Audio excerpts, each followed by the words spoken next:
Wish I could say I was finally over you, but that's not the truth. Everyone always keep falling in love again. The fuck's wrong with them? I don't understand.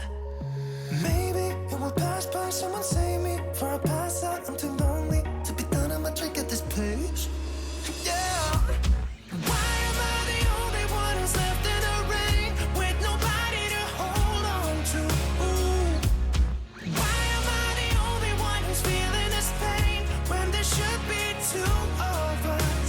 And yeah, I know we both wanted different things, but letting go just comes easy to you, don't it? Why am I the only one who's left in the rain? If I had an option to be someone else, I would, and let go of you.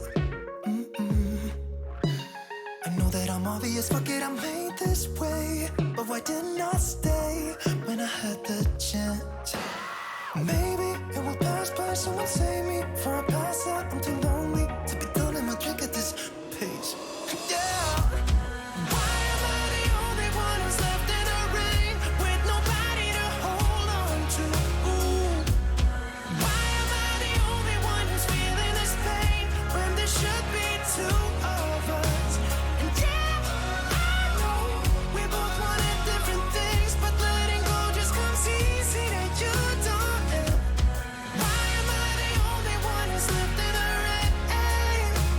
The only one that's left in the rain.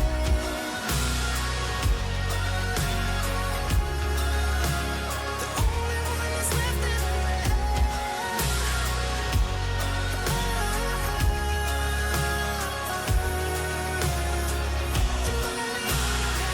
Am I the only one? Am I the only one? Am I the only one? Am I the only one? Am I the only one? Am I the only one? Am I the only one? Wish I could say I was finally over you, but that's not the truth. Why am I the only one who's left in the rain with nobody to hold on to? Why am I the only one who's feeling this pain when there should be two of us? And yeah, I know we both wanted different things, but letting go just comes easy to you, don't it? Why am I the only one who's left in the rain?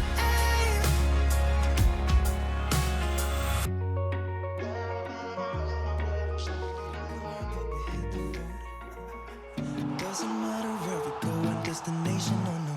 I don't care where the motor stops. Weep here too. 'Cause when I want it, then I want it, yeah, I want it, oh, I want it, let's go. Look around, where's the people at? I want a taste of the good life, hit me with it, right now I'm in it. 'Cause when I want it, then I want it, yeah, I want it, oh, I want it, let's go. And I won't look back, yeah, I don't care about the bad shit back home. It's Cincinnati, baby, I just wanna let it go. Nothing matters when we're way out here, yeah. Maybe I don't have to know your real name. I'm just addicted to the way you take the pain away. Nothing matters when we're way out here, yeah. Cincinnati, baby, Cincinnati, baby. You said it, yeah. Cincinnati, baby, Cincinnati, baby.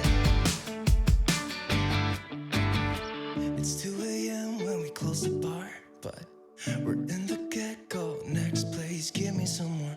I could dance with you beneath the stars. 'Cause when I want it, then I want it, yeah, I want you. Everything stops when you move like that, and I wanna get in close to you. It's what I'm gonna do, 'cause right now I'm in it. I feel kinda dizzy when I'm staring at you.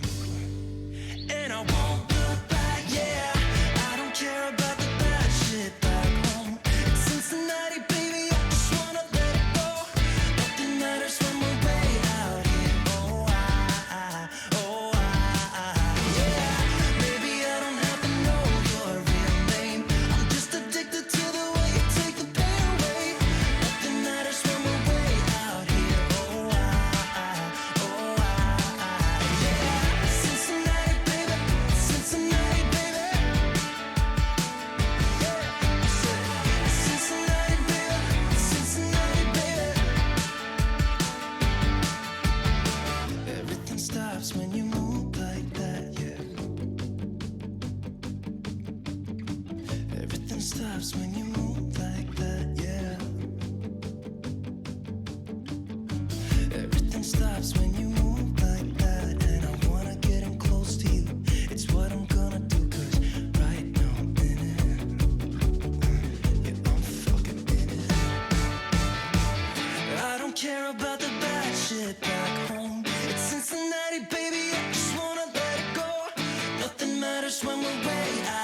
Take everything we got, give it an honest shot. Turning it on and off, we've been sliding.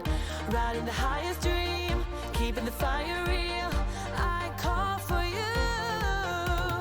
Hold your gun, cut the wire.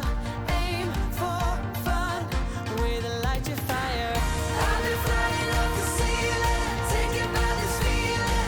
Maybe we're invisible at last. Fueling every engine, power is descending. Maybe we're invisible.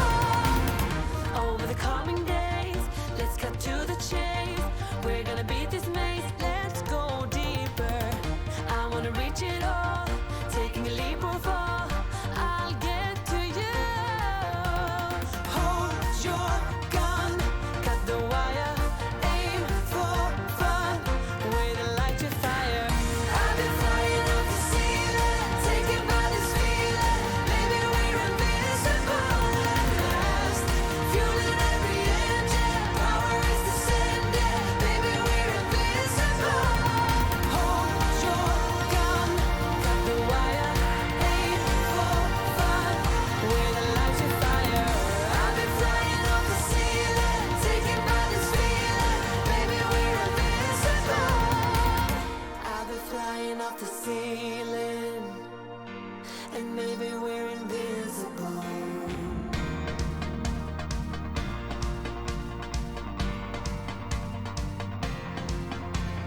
Hold your gun, cut the wire, aim for desire. Hold your gun, cut the wire, aim for desire. Hold your gun, cut the wire, aim for desire. Hold your gun, cut the wire, aim for desire. I've been flying to make you believe. With my heart like the ground, we do what we want, but we're not free. With our hearts on hyperdrive.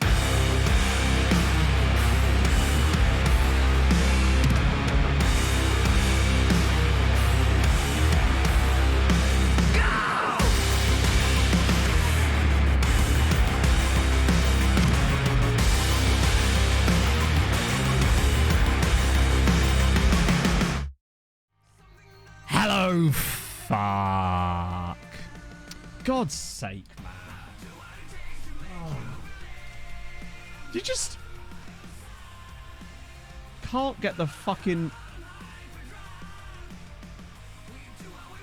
Is it working? Why is it not working? Oh, that was weird. It came back, but then it wasn't there. I'm just like, yes. That's actually my resting bitch face, chat, as it goes. I just sit here like this the entire time waiting for you to start. Oh, Harv, you're here, but you missed a vest stream. Camera's nervous because Pog. It's true. Rob, thank you very much for the 15 months. Lockers, thank you very much for the 5 bits as well. That's very, very nice of you. It's all dubbed all along, yeah. I'm like an anime. It's weird. My mouth, it moves. 10 ticks with intro again. I mean, do you want to rethink that a little bit? Millie as well. Thank you very much for the 33 months. I've just hyperdrived everywhere. You want to watch that out? You can get messy. Oh. Oh god, I have just hyperdrived everywhere. Yep. Sunday was a vest stream. It had to be. It was too hot. Caught up on it. I genuinely was. Let me just turn this music down. It's so damn... It's like... On Sunday... When I got up to go... I mentioned this on stream at the time, but when I went up to go for a wee and grab myself a Coke for an ASMR, I damn near fell over. I wish just never... Pog gets this... Speaking of Pogs... It's a Pog. Right, let me just try this. Hello, Pog. Secondary camera angle coming in. Oh, God, this does wild things to my skin. It's a Pog. A real Pog has appeared. And we get to use the second camera angle in a rare moment of it being vaguely useful. Ah, how's it going, Pog? How's your day? Oh, all right. Sorry. She's waiting for me to tell you that she has once again injured herself. Is that what you're trying? Yes? Is that what you're waiting for? So, Pog decided yesterday that it'd be a really good idea if she fell down the stairs. Not here, at work, obviously. I was at work, and our lift is broken, so I had to carry a big tub of stuff down the stairs. and then I missed a step and I've rolled my ankle. And it's bruised and swollen, and I want sympathy from you, please, Matthew. Pog manages to sort of injure herself. In fact, you get a bruise by like looking at things. I get a bruise from itching too hard. You'd see a man hurt himself on television and get a bruise. Like, No, I've got a bruise on my leg from itching too hard. Woman is like, I'm the opposite. Like, I basically could like bash my head open and I wouldn't even have a bruise. It's like, well, the opposite. Oh, God, it's foot check. I mean, it's actually swelled up quite a lot, mate. It's surprisingly swollen considering. But she pushed on through, did your dental appointments, got your chipped tooth fixed. Another injury of hers.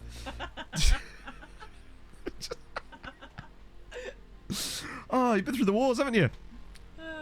Ah, dearie me. Right, let's go. Toes. Didn't quite get to the toes. And back to us. I don't know why I even moved that camera angle. You can literally see her. Have you been injured in an accident at work? You actually can see you better from this angle. Yeah. Oh. Domestic violence between you and the stairs at work. That's just work. Just work, innit? Is that even domestic at that point? Angle kicking that. I mean, I could if I wanted to. Oh, you couldn't. You'd fall over and hurt the other one. A rabbit hole in the middle of the stairs. No, that would only be me to fall down that. This is 6th of November. So when was it last year? Because that sounds about the exact... Was it the 5th of November last year? It was around about the same time, wasn't it? It's probably because retailers will have that so they can set up their pre-orders, presumably. And usually what happens is every year it gets leaked by a retailer. So, for example, I accidentally knew about when the beta was dropping because one of my retail partners told me accidentally, which was useful. So cheers for that. Which gave me a little bit of a heads up. Solo Player 2G. I mean, I won't be able to check Twitter DMs and stuff on stream because I won't be able to show anybody. But if you put a screenshot in chat, I'll be happy to have a little look. Right, yes. Rest ice compression elevation. The only thing I remember learning from GCSE PE. Smacked in the eye. No, that's just my eyes. That's just a lack of sleep. Well, it's not even a lack of sleep. I just have really... It's from a lack of sleep before. And unfortunately, I still get the dark circles. It's getting better. It used to be a lot worse. I used to look like properly sleep deprived. But then I gave up caffeine and things have slowly got better, right? This is one of those things. Workplace is your home. True, my workplace is my home. It's true. Foreign violence. In a way, I guess you could say being at work is foreign violence if domestic violence is in the home, right? So, I assume that's where Jack got that information from. Or is this another source? Because I imagine he has more sources than I do. Right, let's get off of this so we can get started properly. And the camera didn't freeze again, which is always a nice little sign. So, we have a lot to cover today, obviously. And there's less to catch you up on the normal than how to do that. You just take a just whack a screenshot in chat, like Gyatso or something like that, basically. That's how we do with most screenshots in here. And that way you can just put a link in chat and I can actually show it on screen. Because my Twitter account isn't on the right browser for any of that kind of stuff. There's barbecue and tomato. Maybe so. You never know. So, to catch you up, I suppose. England had Bournemouth as their 8th team in Europe, which, I'll be honest with you, was not what I was expecting. I don't think Bournemouth have ever been in Europe in this state before. Unfortunately, Bournemouth did get through to the group stages. Now, the problem with us, I think, turning on the higher level of detail for the lower rounds of the other tournaments is that it's actually going to make it harder for that to not happen. Because they ended up playing they didn't get tough rounds. They played Maccabi Tel Aviv, I think it was, they ended up knocking out in the end. I don't know, maybe they'll be sharing with someone else. I guess we'll have to find out, but they are actually into Europe, unfortunately. Now, what I do think, though, is I think this will also help out the Hungarian sides at the same time, because having the more detail on the group stages for them, I think should actually give them an advantage, because they do have better players. Video games actually, PSN info made an article about the release date and due to info. Okay, so when did he say it was good? Are we all kind of set in on it being November 6th? Because I can't remember exactly when it was last year. Or this game cycle, actually. I mean, I know it was early November, so I think it was around about the same time. So if it was November 6th, let's just hypothetically say that it is November 6th. I'm just looking at my calendar app here. So that's a Monday. That's a weird day for... Oh, no, Monday's a strange day for a release. Honestly. But regardless, that 2 weeks before will be the 23rd, which is also a Monday, for the beta roughly. So you're looking at... Point being, I don't think it's going to interfere with my holiday. And that is my biggest concern, Chateau. Because I have now booked it. It has been booked. Annoyingly, do you remember I was telling you about that place on Sunday stream? I checked before stream. I went to Pog afterwards and was like, should I just book this place? Because we can get a refund in 48 hours if you can't get the time off of work. Went to book it. Immediately after stream, fucker had gone. I was very annoying. Yeah, beta came out a couple of days November 7th last year. What day was it last year as well? Like, what day of the week was the release of the game? Because I swear they normally come out on... Well, so that place, yeah. So eventually we ended up finding another place, which I think is better. But I might just be convincing myself of that. It's the same kind of area, though. And it does still have a hot tub. Your boy's getting a hot tub. Not the one I ordered from Wilkinson's that definitely is coming, I swear. I know, we'll keep... Wednesday evening. So that was a Wednesday evening. Okay. It was a Tuesday last year. Okay, so that's not... If that... Yeah. Because beta's usually 2 weeks before. Last year it was actually more like 16 days before, I think. But I would expect roughly 14 days is usually the deal. So that would put the beta on the 23rd, roughly, if it was to come out on the 6th. Which is fine. Because I've booked holiday from the 8th till the... Sorry, the 2nd till the 8th. So that's not a big deal. Hot tub... Well, you might get some saucy pictures of me being like, hey... Because, that's just what you do. My pasty-ass chest. So, I don't even have any signings to catch you up on. Genuinely. Look. You were here for them. I looked through all of our transfer reports for the rest of the window, and I just found no one that really intrigued me. I did sign some more players, but they were done after the window shut, annoyingly. So I'll show you those now. They will join us in January, of course. There's one main one. I think it's the only one guy that you don't know about, really. Oh, no, I signed up Silverio. This was another one of the recruitment-focused dudes. But the one I really want to show you is this dude here. Paul Eric Russell. 4.9 million from Norgeland. He didn't come through the reports until after the window had shut, so I couldn't do anything about him. But he's quite good. November 7th was Monday. Oh, really? Interesting. Well, there you go, then. That's an ass chest. It's because I got no torso. It just goes... I have no midriff. It just goes ass chest. Basically. Yeah, I'll do a collab with Taylor Javot. If that is her now. If that is her real name. So yeah, this guy, £4.9 million. Yet another one of James's absolute bangers in youth intakes. Sorry, youth recruitment focuses. To pick, like, this is the thing. We would not have found this guy for another couple of years, basically. Yes, Pierre Copolani is gone. Nipples belt loops. I suppose it was. That just brings me back to something someone said on Sunday. What was it? They're about as useful as nipples on a breastplate. Fantastic scenes. Kabuta, how's it going, man? So yeah, there was him who came through. I think he was obviously... Yeah, this one here. He came through this one. And then there was Silverino, which was... I think... Oh, that's the one. Oh, no, he actually came through the Wonder Kid one. Hey, the one that I made. New tactics doing okay. Okay, right. You're going to love this. So... But because you've not seen anything yet. We're 4 matches into the league season. I've played the first team squad in all 4 of those matches.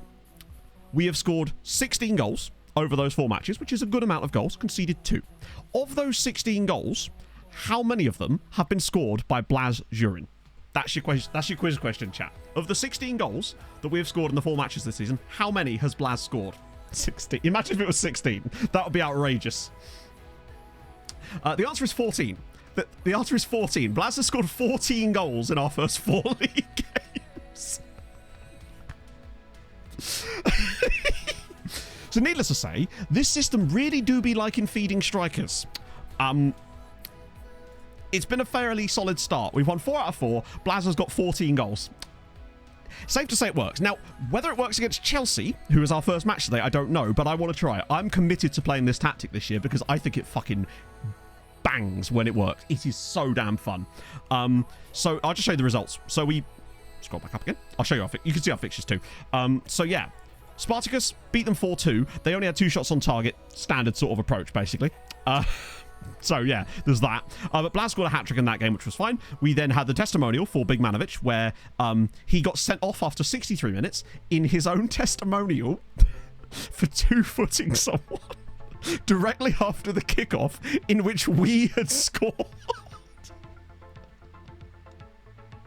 Which is just wild. Ticker! Thank you for the raid, mate. How's it going? I was just explaining to chat that in a testimonial, one of our players got sent off as 2-footing someone in his own testimonial seconds after we had just scored. Who came back? I can't remember exactly who came back. Let me just look this squad. Apparently no one in there. A few people did come back. There was a couple of guys from like... Nieto came back to haunt us. What a game! Indeed, what a game. So then we had Dios Juri, 6-0 win. Blaz scores all 6.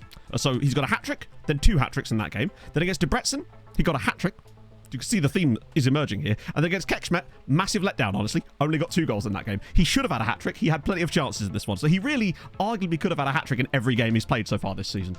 Point being, I think he could be on for an absolutely wild goal-scoring tally. Yes, Pog.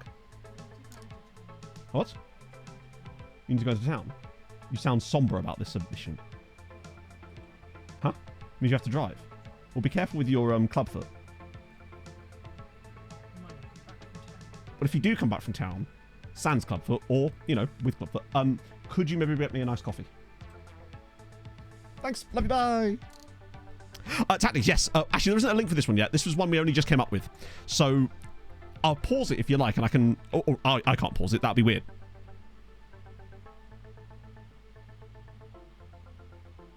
Will that do? Needless to say, this is what we're using. I haven't put it in the tactics pack yet, but I definitely will do, because... yeah. Point being, this is what we've been running, and it worked. Also, I've gone and mucked around with the set piece settings on it a little bit, because I noticed that actually, because we have 3 centre backs now, it was mucking up where they were sending corners. So I've now readjusted it to make sure it's always going on Patrice's head, because he is far and away the best header of the ball that we have in the team. Oh, Romero fits this side. If he can stay fit this season, and him and Schumacher will be violently excellent in this tactic. It is wild. Hey, Griff. It depends what you last saw. The biggest thing that's happened in the last couple of streams was Mezhkovej won the Conference League in style. Like, they absolutely clapped Hoffenheim in the final. It was wonderful. Yes, so the reason we schedule friendlies against youth sides now and not... the only reason we had other friendlies is because of the tour. So I always schedule our friendlies against the under-19 squad and the B team, because in EBFM's testing, he found that it was weirdly slightly more beneficial for your players to be playing friendlies against your youth team than it was against other teams for whatever reason. And it also has the benefit of giving game time for your youth players too. For some reason, it's just ever so slightly more optimized. That's the reason. Also, the reason I stopped doing FOT is because they just randomly disappeared and I could no longer schedule friendlies against them. They were genuinely so traumatized. Oh, this is the Teixeira era. Exactly. So yeah, this is what we're running. There are a few instructions on some of these players. So we have roam from position on the striker. He has shoot less often on, but he will just do what he wants. Roam from position again. There's a lot of roaming. Yeah, Janosch has got 2 assists. He's killing Edvaldo, honestly. I was tempted to start Janosch today, but I just thought Edvaldo could do with a chance. There's quite a lot of instructions on the trek on the right, because obviously it's a trek. And we want to make sure that he does lots of stuff. Make sure he's actually got shoot less often, stay wider. Kind of side with ball and stay wider almost seems slightly... I guess his starting position and then movement. And then mark specific position. Wait, what? Which position are you marking? I have to question this. 1 second.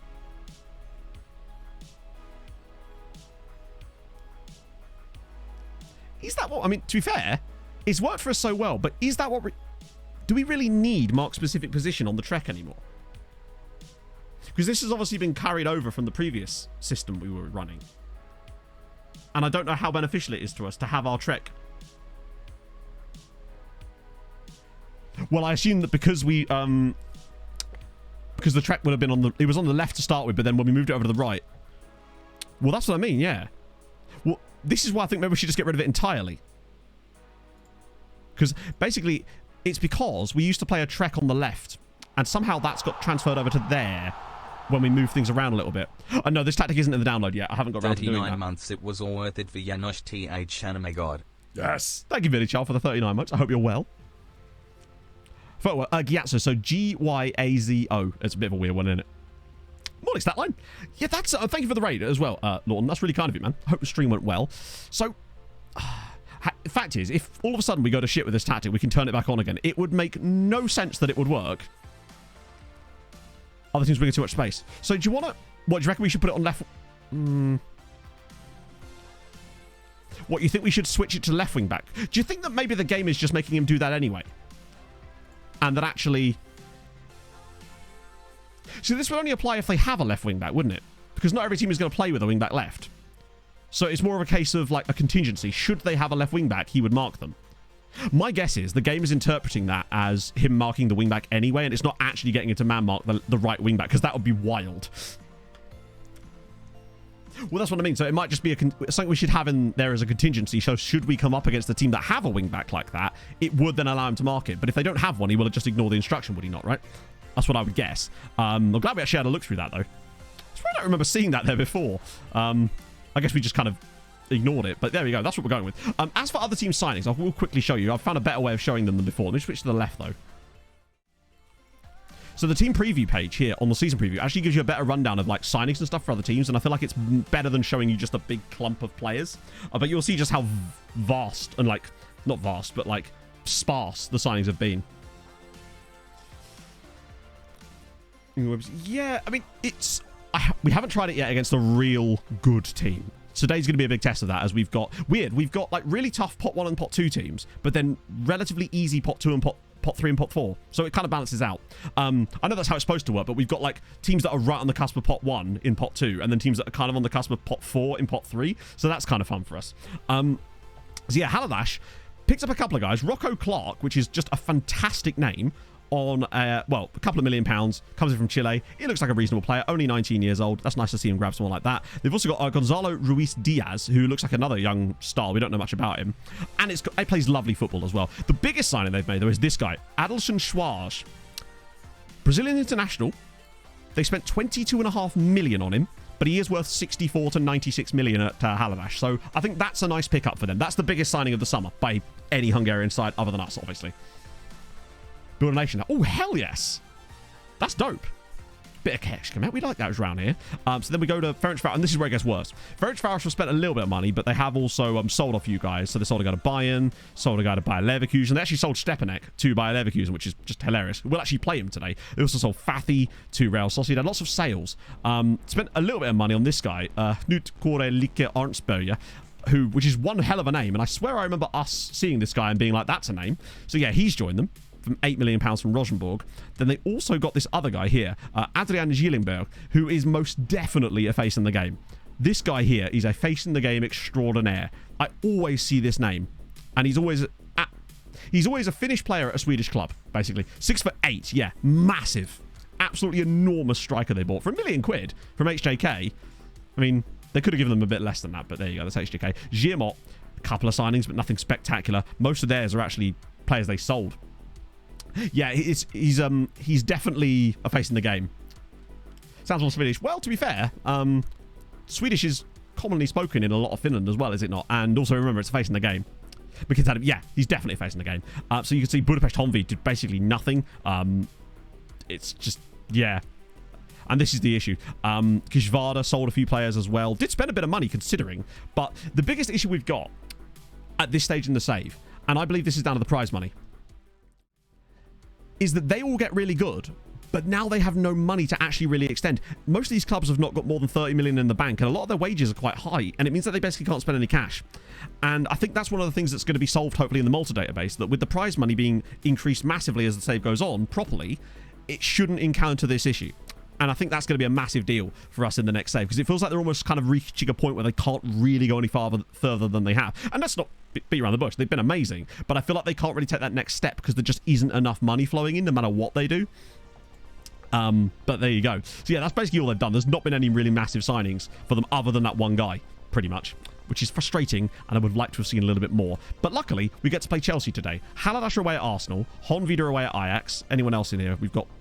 where's the final one? Be Ferencváros to be this somewhere. Oh, they're right there. Idiot. Away at Atletico. All of us are away today. Now, we only have 4 teams in the Champions League this season, but we do have 8 teams in Europe, because we have a weird situation where we've got 8 teams, but 3 of them are in the Europa League. So that, in theory, should actually give us a better chance at getting more points, because we got 3 sides in a lower competition instead. So there's actually technically 3 nations this year that have got 8 teams in Europe. There's us, England, and Germany all get 8 this year. The Sims at this point is over. That actually improving multiple 8. Yeah, there you go. This is the thing. So, what Hadrian's saying, the sponsorship and prize money is 8 times better. To give you an idea what that would mean, like, these other clubs would be earning more like anywhere between 10 to 80 million in sponsorships, which is a huge deal. The prize money itself would also be massively better. So to the point where instead of getting $1 million for winning it, you're getting 10 million, which is still not actually that much. This is the thing. Imagine winning the 3rd best league in Europe, 2nd best league in Europe, and getting £1 million in prize money. It's wild. But that makes a hell of a difference. The other thing as well that I think is going to make a massive difference too is the changes that we've made to the, and when I say we, I mean Hadrian, to the player values, meaning that, here we go, yeah, literally. the player values as well are going to be much more realistic for the Malta database, which means they'll be able to sell their players for more as well. Right, so yeah. There you go. So this is prize money in 2032. Already you're getting 4.5 million for winning the league in 2032. And bear in mind, we are what, in 2047 now? So we're 15 years further into the future than that. And where are Malta ranked at this point, James? Because that's obviously quite important. Point being, Malta should definitely be more realistic at this stage, which is the most important thing. Like, I still don't know if we're going to be able to do it with Malta, but what I do think is we're going to have the best possible chance to do it. It's going to be optimized in a way that's going to give us an opportunity. And let's not forget the transfer deadline day stuff. That is mad. We're seeing like 600 transfers across the Maltese league. Not only that, we're seeing like 170 transfers on deadline day. And even in January as well. And it's wild and amazing, and I'm really looking forward to seeing how that's going to work next year. It's provided there isn't some massive thing in F24 that breaks it. 102 million for winning the league. That would be quite wild. Ah, here we go. Nice, you've done it. Oh my lord. Oh Christ. Unfortunately, there isn't really much I can, like, I'm not sure really what I'm supposed to ascertain from this. Like, clearly that's a good player, but I can see no real information about the player other than that he's kind of good. I've actually forgotten what we were supposed to be looking for.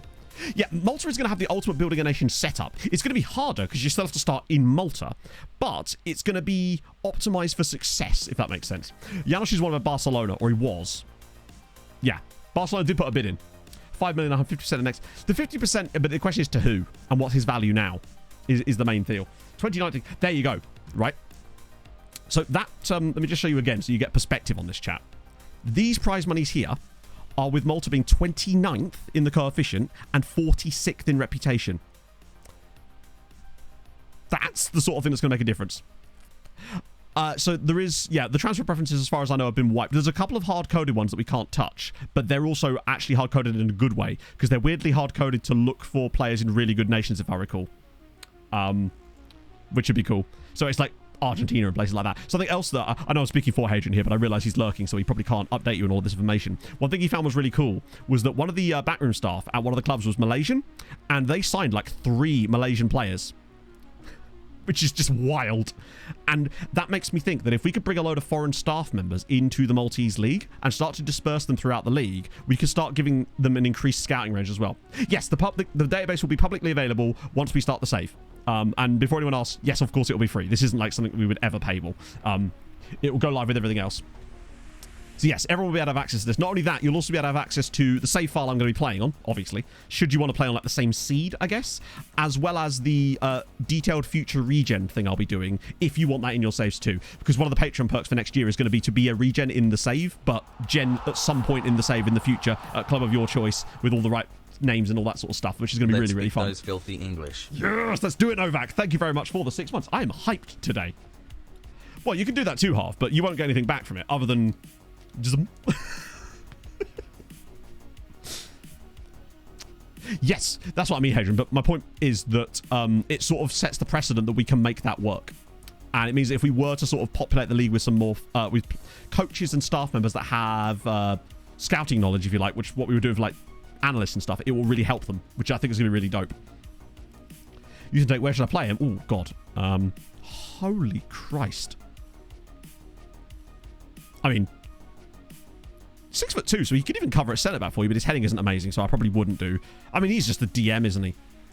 Passing and vision aren't great, so you've got to look for him as... He's a player that's going to be winning you the ball back. He's got high aggression, high bravery. He's mobile enough that a ball in midfielder could work. However, I don't really like BWMs in this version of the game, so I'd be looking at putting him as an anchor or something, because he's just talented, basically. Regional facing it, maybe. The problem, bear in mind though, the only downside of that would be that this future regen thing can only be done at the start of the save. We can't add them dynamically. We tried that. We tried to see if there's a way that could happen, but you can't. It has to be done before the save. So it would have to. So the Patreon perk would only be available for until the save was started, and then I'd have to remove that from there, obviously. Because you have to edit an EDT file to make it work. But I tested it yesterday, and it does work. General Gore from Discord, who I'm sure some of you guys that do the multi testing will be familiar with, actually has got a spreadsheet where he's figured out exactly which terms you have to include when building the custom regens, because there's some you can leave blank but some you can't, and then the game will generate stuff around it, but he's figured out exactly which ones, and it's so damn cool. So, away at Chelsea, current reigning champions of Europe, if I recall, our former youth coach as well as their manager, Ah.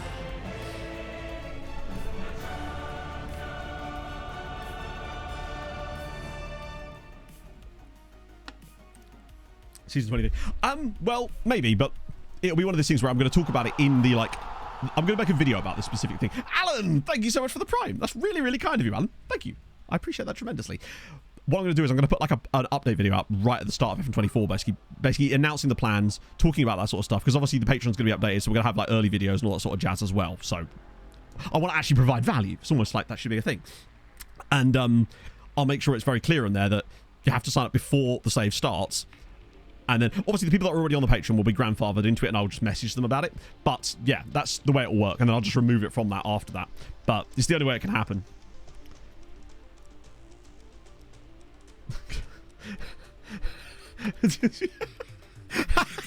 I mean, you're right. Honestly, you're right. I don't deserve the help that I've been getting with this, frankly. It's amazing. More times, yeah, Patreon's cut is like 3%. They're actually very good about that, which is fair. Right. This is the toughest game we have as far as the Champions League. Oh, Christ. Look at the clumping there. Wild. I'll be curious to see how we do against a much better side with this tactic.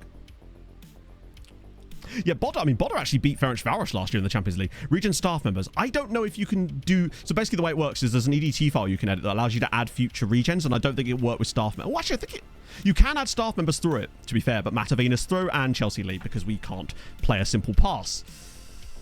Yeah, I don't think that's a tactical thing. Now, that to me was just a... yeah. It's just... Yeah, that was just bad play from us, letting Matavina all the way through. Players will become staff anyway, yeah. And we'll stagger their sort of release dates, so to speak. Because you can set the date of birth, so once I have the full set, I'll just stagger them across the first, like, 10, 15 years of the set, depending on how many there are, obviously. That way we make sure they're all generating. This has not been amazing so far. Yeah, it was a bit of a whoopsie. Exactly. Well, that's good. Right, breakaway chance. Come on. Get across there. Oh, you were so close to nicking that. Please don't get second phased here. Okay, good save from Cooper. By the way, Scotland are doing really well. Scotland are up to 21st in the world in this save. Halash lead away at Arsenal. Arsenal were in the Champions League final last year. We've not had a shot yet, which concerns me slightly. The possession's not been amazing. Oh, there's the shot. I'm still willing to give it a chance. I feel like this year is a chance to try stuff out like this, but we have not looked amazing. You can hard code it, yes. I believe Chelsea beat Arsenal in the final last year. Cam Clayton, thank you very much for the Prime. That's really, really kind of you, sir. I appreciate that a lot. Blaz has not been able to get on the ball. It's weird because no one's actually playing inherently that badly except for Blaz, but I suspect most of that's just because he can't get on the ball.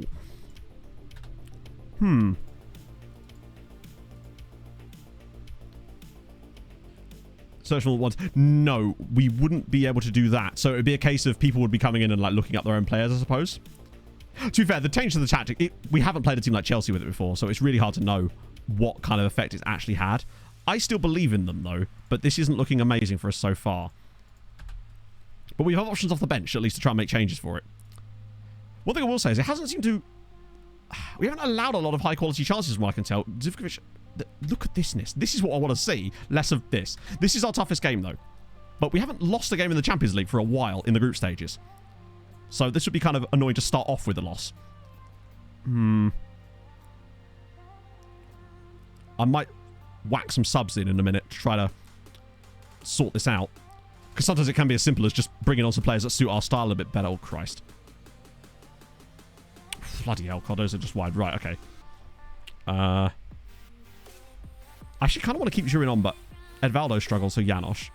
Raposo, we've got Bigmanovic. Romero's not really been himself today either.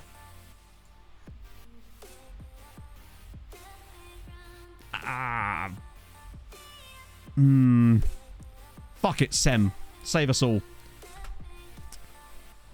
Wait, does that deflect out wide? I thought that was just a miss. 2-0 to Atletico, annoyingly. Yeah, we've been... equaliser. Shit. A red card... Oh, hang on. Right, this is a chance. Hillestad, this has surely got to be a goal from this position. It's the perfect position. The keeper stood to his left. Hillestad from this. This has to be a goal. Fuck off. As if. The only time I've seen that not be a goal. That's really irked me. Those are literally always goals. For the most part. And there we are, not getting it. Oh, Yamin's looking a bit tired. We got Velasquez on the bench, though, so I might... Oh, for God's sake. Hillestad, man. That's literally the bad touches again. This feels a bit more like an FM game, actually, more than anything else. Because that's twice now that Chelsea have been gifted chances through just random bad touches from Hillestad. Who... What's his first touch like? 18. Fucking 18. All right. Cool. Probably has the best touch of anyone on the entire pitch. Don't you just love FM? Right. Lambertus Schumacher. What a name it is. It truly is a goated name. But we're going to lose 1-0 here and not wish we lost by more, but like feel like we could have lost by more, honestly. We've not been spectacular. I'm still not... I don't want to throw the baby out with the bathwater just because it could still be... Yeah. Ben Z, thank you very much for the prime as well. Lots of primes today. I appreciate that. Thank you so much. I think... I agree with you. I think it was just a case of... Yeah. But one bad game... Well, it's not even just one bad game. It's, think about where the big chances for Chelsea came in that game. It was random bad touches from a player that doesn't have bad touches. And it felt more like the sort of highlights you see in a game where FM's just decided you're going to lose. So let's not worry too much here. If we struggle against Basel next, then we might have to take a little look at things. Hey, Kieran. Hello, Pog. You've returned.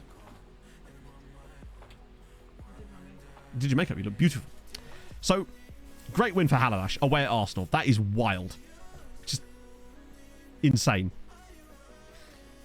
The rep rolls back. Well, there shouldn't be, because technically I think the only team that's got a higher rep than us, ironically, is Liverpool, which I don't know how they've managed that, considering they didn't even get through to the knockouts last year, but life is weird. It's an own goal as well. Hopefully that Bang sword injury isn't too serious. That's annoying, but it's not the end of the world, is it? Bear in mind, they didn't even get through last year, so I'm hoping they can sort it out. Lambertus, we're just hoping Lambertus gets the... Broken ribs. Shit. Bro is literally the best striker that's out on loan right now. 5 to 8 weeks. Fuck, that could really hurt them. Okay.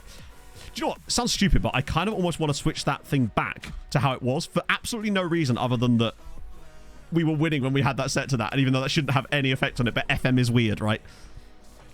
So, we've got Debrecen versus Midtjylland, and we've got Mezhkovej away at Slovan Bratislava, and bloody Giamot playing Spurs. As if... Alright. Come on, give me some points. We need some points here. Sorry? Okay, so minor injury, minor injury, minor injury. What were you lot doing? Twisting painfully. Heavy foot. What are they playing at? They need to calm the hell down. Whew. Yeah, watch. That's not a bad shout, honestly. Everyone will lose except Giamot. Giamot pulled off some weird results in the... It's kind of like the Haladash beating Arsenal kind of result. They just happen sometimes. In fact, didn't Giamot beat Spurs a few years ago? 1-0 defeat. Close. Mezhkovej with the 3-0 hammering. Alfred. I'm telling you, these guys have got something about them in Europe. Did Debrecen win as well? Yes, they did. 2-0. Ajayi, who I sold to them permanently, and Sean Smith yet again with a 2-0 win. So 2 out of 3 ain't bad. Giamot are a good side. They'll get themselves some points, but the fact that Mezhkovej have gone and won their first game and Alfred has scored a hattie for them. Was he playing up front in that game? He was. That's surprising. Where's Juan? Juan must be injured for them or something, because it's weird that he didn't start that match for them, given that he scored a hat-trick in the Conference League final. But great result. Thoroughly deserved. Big up them. I think this is where the benefit of having the higher detail level is going to come in massively useful in these group stages. But it will probably make teams like Spurs better, annoyingly. But they'd have been good in the knockouts anyway, so I don't think it's going to make too much difference. And to be fair, they only lost 1-0 at the Tottenham Hotspur Stadium anyway. So it's not the end of the world. One thing I'm not sure about is how this system is going to perform in the... He is on loan at St. Lawrence. Mother of God. Big up them, but wow. Ugo Roy.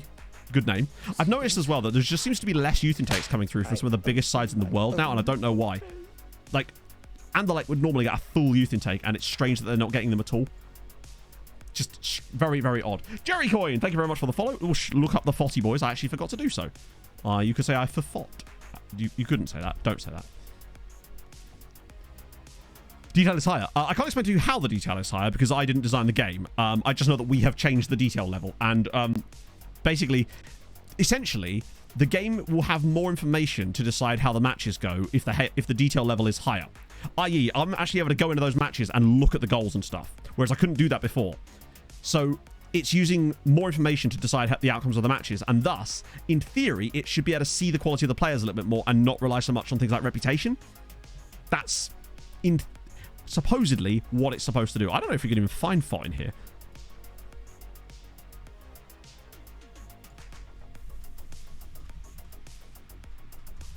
Hang on, here we go. There they are, the big boys. Yeah, so it plays out the matches in more detail, and it allows... The hope was that it would allow us to have better results in certain rounds of competitions, because we didn't have that set on for competitions we weren't in, obviously. Jacqueline, thank you for the 10 months. Hope you're having a gorgeous day. But the downside of it is it made it much easier for the English sides to get through to the Conference League, which is why Bournemouth clapped Maccabi Haifa or Maccabi Tel Aviv 6-0. I just don't think that was ever going to happen without it. So I think it might mean that there's that. Although that being said, they actually lost the home game against Maccabi Tel Aviv, but then won 6-0 in Israel. So typical, isn't it? Player count. Let's have a look. Maybe it's just that we had too many players in it all of a sudden. It was just giving it like a down year to you came in summer. 103. So it's dropping slightly, honestly. Sub-Zero Gamer, thank you for the follow. Ciao, Pierluigi. So that does seem to have dropped off slightly, and I don't really know why. It might pop back up again in next year, but it is odd that it's not, you know? Right. So we will rotate for Mezhkovich, but I am curious to see how this does with a rotated side. And also in the simulations. Because I don't think I've simulated any matches with this tactic yet. Tiny Connor. Fucks. That's what Tony was doing while he should have been being director of football. So I'm glad he's having fun. Trying to sell all our players and not sign anyone. Standard. Anyone in the first team squad for Anderlecht? Lenny Dillon is a cool name. But probably not for us right now. Anyone else in here while I'm at it? Am I going to find another overpriced Belgian? Oh, I also loaned out Ringut to Mezhkovich so that he could play in their Europa League campaign, as I felt that would benefit them. And I wasn't sure how much game time he'd get this year, because we have Yamin and we have Velazquez arguing over a single DM spot now. And Halas with a big result there. Also, Kishvada are the second highest wage spenders in this league. By like 6 million a year. Moving any saves over F24? No.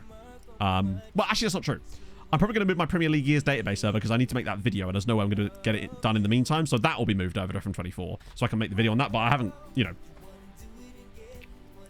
But for the moment, you probably won't see a video out of me next week because or rather this week, because I'm working on an agent video, but it's a long one, a proper deep boy.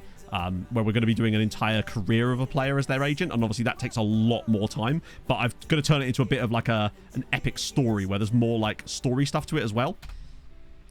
Scout for Wonder Kids. Oh, by the way, I'm bringing Bobby Tree back. Any objections? 22 grand a week? 36-year-old Bobby Tree? Basically, Rolf, that's not how I would scout, but if you really must, then I would look to places like Serbia and Norway. If you want Wonder Kids that aren't going to be ludicrously priced. Although Spain, you can sometimes pick up really cheap ones as well because of the release clauses, but that's probably not how I would choose to scout, because if you do that, if you focus all your scouting on certain countries, you're just ignoring everywhere else, and if you don't get any good players, you're just you miss out on too many good players doing that, basically. Big sales and buys. Not really, no. We found there was a guy from the recruitment focus, another one, which was good, who were joining in January, but I basically didn't sign a single player from the end of last stream to now. Well, I did, but they haven't actually joined us yet, basically. Yeah, the Spanish lower leagues can be really decent, so we got Bobby back, just as a bit part player. Be great for mentoring. But do you remember when I tried to approach to sign him back about 6 months ago? He wanted 250 grand a week. And now that he'd left Real Madrid and no one else wanted him, I brought him back on 22k. He's got a 2-year contract with a 1-year extension as well, so Bobby could be around for a little while. He doesn't appear to... Oh, coaching course. Yes, please. That'd be dope. So it seems that he wants to potentially become... Okay, he doesn't have any long-term plans yet, but I feel like that's a way of us getting him in there. Oh, no, believe me, I signed that guy from Valladolid for 190k the other day, and he's still 5-star potential in our youth team, which is wild. Can you still recommend youth national team scouting? Oh, yeah. I mean, you can do it. I think that it's just quite time consuming to do it. If you mean the one where you're going through every single youth team of every single national team and scouting every single player, it's going to be time consuming. And I feel like the team report method combined with the recruitment focuses that James and Kathy have set up, for me, is about the optimal setup at the moment, because the recruitment focuses allow us to get guys that might get slipped through the net before, and then the team report scouting, generally speaking, gets us to find everyone else, I would say. Really small dot. Yeah, exactly. He's just a bit confused, poor Bobby. But it's going to be a chance for him to come back. Plus, it's just more depth for the squad. If we need an extra striker, Bobby can fill the role. And he can play out wide as well. I don't think he's got the speed anymore, so I wouldn't want to do that. But he can if we absolutely have to. So who's going to go up front here? Petrov? Is that what I want? Probably not. No. We'll play Sem. And then we'll play... it'll either be Lial or Lamini, but I feel like that's right. Ramirez is fine. Laukholm, Stojnic. Look at that! Bobby, I don't think he's actually... He's there. Actually, fuck it. Let's play Bobby for a game. Why not? Just roll the tide back. Team trainer still. Yes, I am, yeah. Hey, Slow Jams. So, one thing I am extremely enjoying is the fact that we have 3 very capable centre-backs now that can play as our backup centre-backs and not have to worry too much about their quality. Like, LSH is 5-star potential, Stojnic is 5-star potential, and Solbak Laukholm is 5-star potential, and all of them are going to get a chance to grow into the team this year. So we've actually got 6 really capable centre-backs, and that's really exciting. We've got Lamberto Schumacher to play on the left, Naseru can play here if we need to, Lamini's in there, Raposo is still an option, but I might start Bigmanovic against Basel because he's just a bit good. And Petrov as well. Janosch will keep because I wouldn't mind starting Janosch against Basel as well. I feel like our second string is stronger than it's ever been. That being said, I'm still not sure how this system is going to function in the instant result screens, which concerns me a lot. Bobby Tree's getting a number. Give him the number 11 back. Go on, Bob. Watch us lose like 4-0 now. Or even weirder, watch. You're right. It does do well with the under-19s, and that's usually a sign of a good tactic, honestly. Watch Bobby score like loads. Current TV deal, like 3 minutes.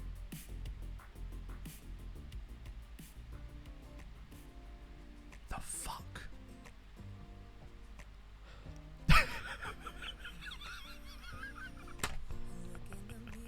Bobby scores 4 goals on his return to MTK Budapest. Welcome back, Bobbert Tree. Oh, he's only 36, but he can still do it. Nice to see Petrov scoring as well. How much did I pay? 0. He come back on a free. Real Madrid bought him off of us for 106 million. He did his business, returned to MTK on a free. He's on 20 grand a week, and he scored 4 goals on his return to the club. Oh, that's very good. And I think it's sort of safe to say that this tactic is actually extremely goated. It was just a weird game against Chelsea. It has to be. Like, we're looking...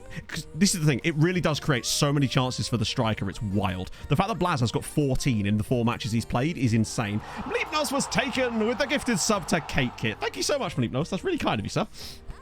Holy shit. Oh, that's such a nice story, actually, to get Bobby... Yeah, Mezhkovej are probably... The only way they're going to get into Europe next year, I suspect, is by winning the Europa League. Which you never know, right? You just never know. Did that go up twice? I feel like there was 2 notifications there for some reason. That's odd. Right. Oh, Rafferty played in that game as well. I did try to sell Rafferty, but he wasn't having any of it. Bobby, what a hero. The thing is, right, he may not have any pace anymore, but his mentals and technicals are absolutely off the charts. He is an extraordinary footballer that actually, if needs be, we could even play there, frankly. That was really... Yeah, you've generated 2 Mleepnos. You'd love to see it. But a rather dull work conference in Brighton with me on mute. Mute? Write this so I can get a thrill of seeing your own message when I watch the VOD. Millennium, you duplicitous taint. Yeah, Bobby's Polish. Bobby Tree isn't his real name. His actual name is Robert Trekiewicz. Sorry, no, Trekiewicz. But we call him Bobby Tree for obvious reasons. But yeah, he's always been Polish. He's just, what a goat. Oh, second spell begins well. Mr. Thompson, thank you for the follow. Yeah, we started off strongly. See how we do against Basel then. I'm willing to put the Chelsea game down. Or maybe the trick was that we put Edvaldo back marking the left wing back. Or right wing back. You never know, chat. That might be the trick to it. That makes no sense, but this is FM, right? When has FM ever made any sense?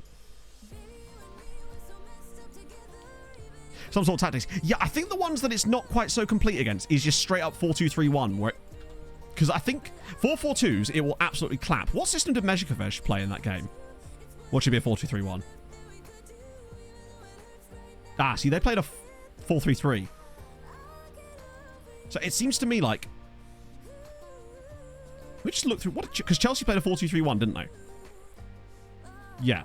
Straight up 4-2-3... Like, what about Kekshkemet? So Kekshkemet played like that, and we weren't as good against... We were still better than them because we had the player advantage in terms of the quality. But it looks to me like... What about Debrecen? That was a 4-0 result. See, look, we weren't amazing. Oh, we still beat them 4-0, but you can see that the quality difference was more to do with the players, I think. Whereas Diosjuri, obviously a worse team, but they played a 4-3-3 and got absolutely hammered. Look at the XG creation against them. Spartacus, again, are a worse team, but look at the XG in this one. And that's a 4-4-2. It seems to me like we'd have to do more testing, but it feels to me a little bit like it might be slightly weaker against a 4-2-3-1. And maybe, if we come up against a good side playing a 4-2-3-1, it might be worth going like man for man on them and just playing a 4-2-3-1 as well and using straight up death by passing against them. Potentially. Just a thought. But that seems to be the one system that I've noticed we are not as good as, basically. Janosch is looking fantastic. His player development is insane, generally speaking. The AM is, and I wonder if that's because we have the offset DM. But it's probably more likely because the AM is sat deeper, and because he's an anchor, he's not coming and pressing them. What we could do in games against the... Alright, a thought. What about this?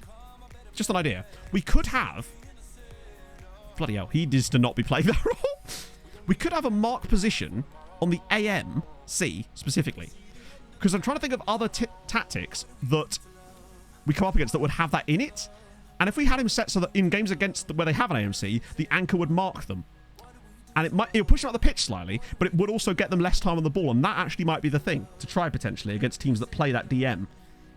Wait, hang on. Yeah, the AM. Because the 4-3-3 doesn't have one. 4-4-2 won't have one. The only other things that would be 5 in the back system. Oh, went perfectly. You got the job. Fuck yes. That's amazing, Oni. Oh, congratulations, man. That's so amazing. And with KPMG as well. Congratulations.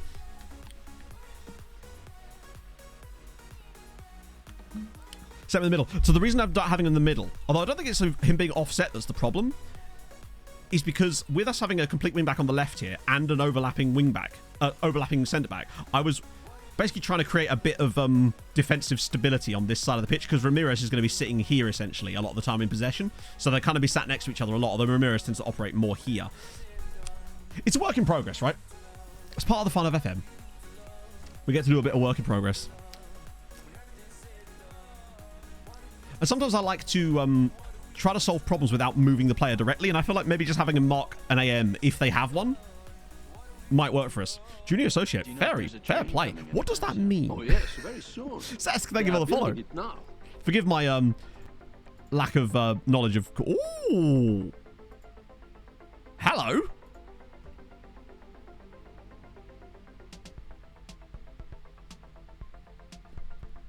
Highly injury prone, which means we'd have to limit the price, but I mean, he's a lovely AM.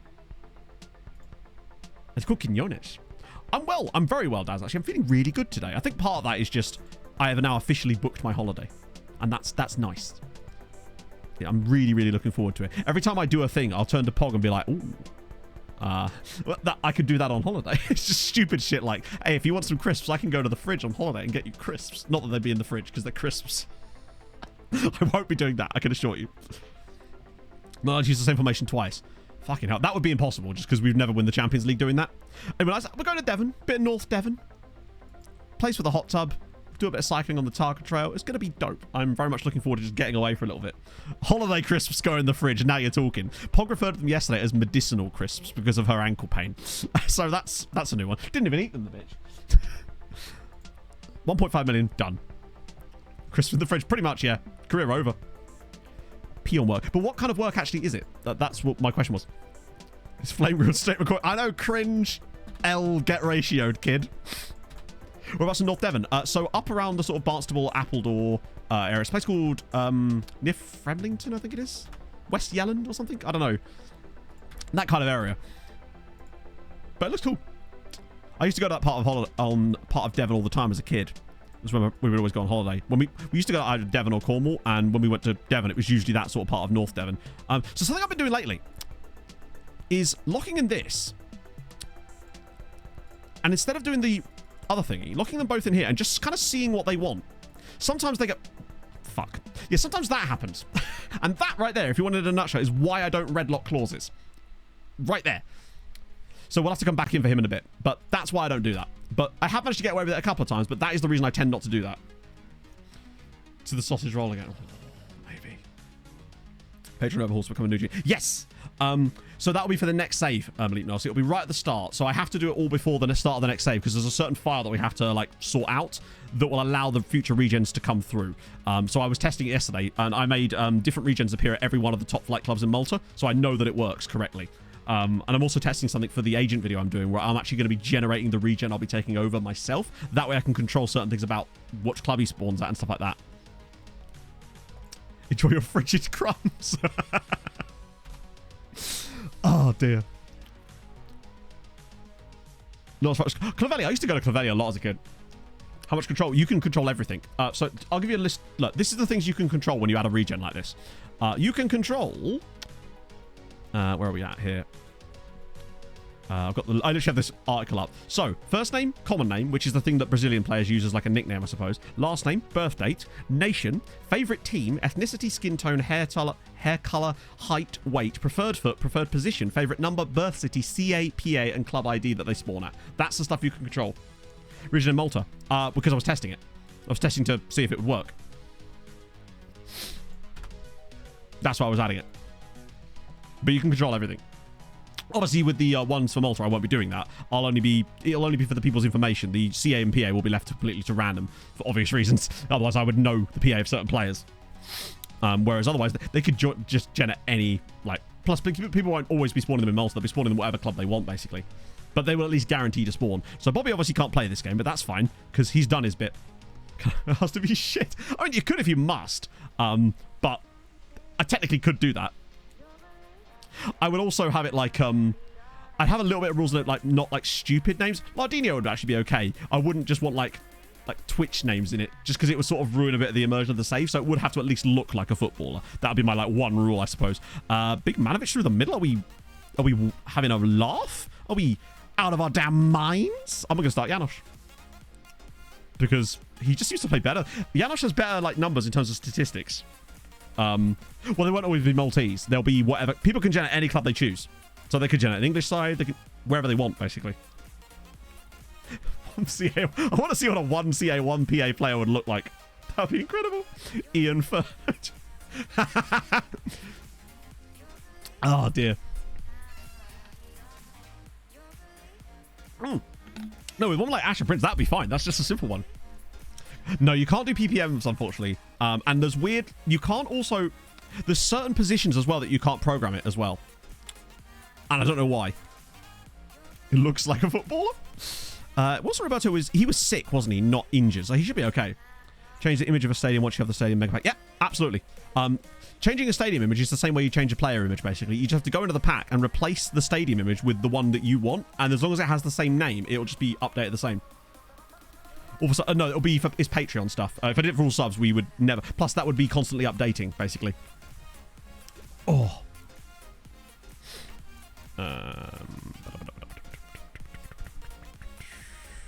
Wait, Velasquez? Wait, what are we doing here? Where is Kenyatta? Oh, he's a little bit tired. Storage a bit tired too. I think I could still get away with playing Kenyatta for this game, honestly. Yeah, Wilson can play. He's ill rather than... It says injured, but he's like a cold, basically. Outside position. No, you can only set like one position for them. And it's hard to give them second nationalities as well. But I think one of the ways around that is setting like a nationality and then a birth city that's not in the nation of the nationality. Although I did try that a couple of times and it didn't always work. Although weirdly, sometimes when I was testing it with just myself, I'd show up as half Scottish, even though I didn't tell the game that I was half Scottish. I am, but it was weird that it would just randomly generate me as half Scottish, considering I was born in Harlow. Like, so, yeah. There's limited things... Oh, hang on, is he even allowed to play? Oh, he's got food poisoning. It's fine, we can take him off at half-time if he needs a poo. It'll be alright. It'll go full-on Jason Punchin style. It'll be fine. I mean, just to look up before. Crisps or fridge crisps. We'll probably find loads of Crispins, right? There you go. Edda Crispin. In fact, I think that might be the only... No, there's a couple of Crispins in there. Christy. No full-on crisp so half. Sorry to disappoint. Eva. Bring on the Flugelkampfheimler! Oh, a massive hog.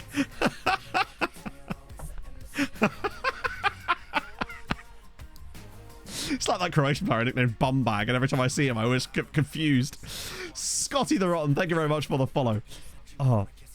So Basel play 4-2-3-1. Ah! They do. So in theory, we want Yamin to be kind of sitting in Todorovsky's pants, essentially, and occupying him for a little bit.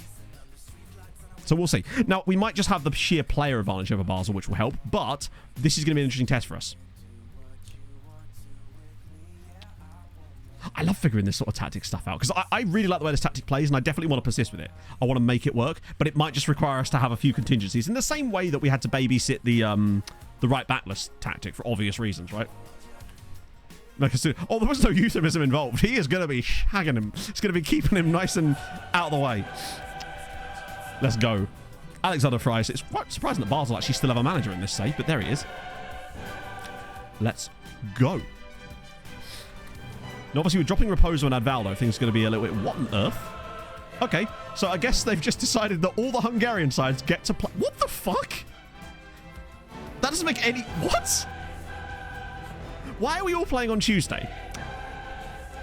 Because we're all away from home. So why are we all playing on a Tuesday? It's not like there's any kick clash. Like, we're in Switzerland, Germany, Serbia, and cup scheduling, I guess, but like...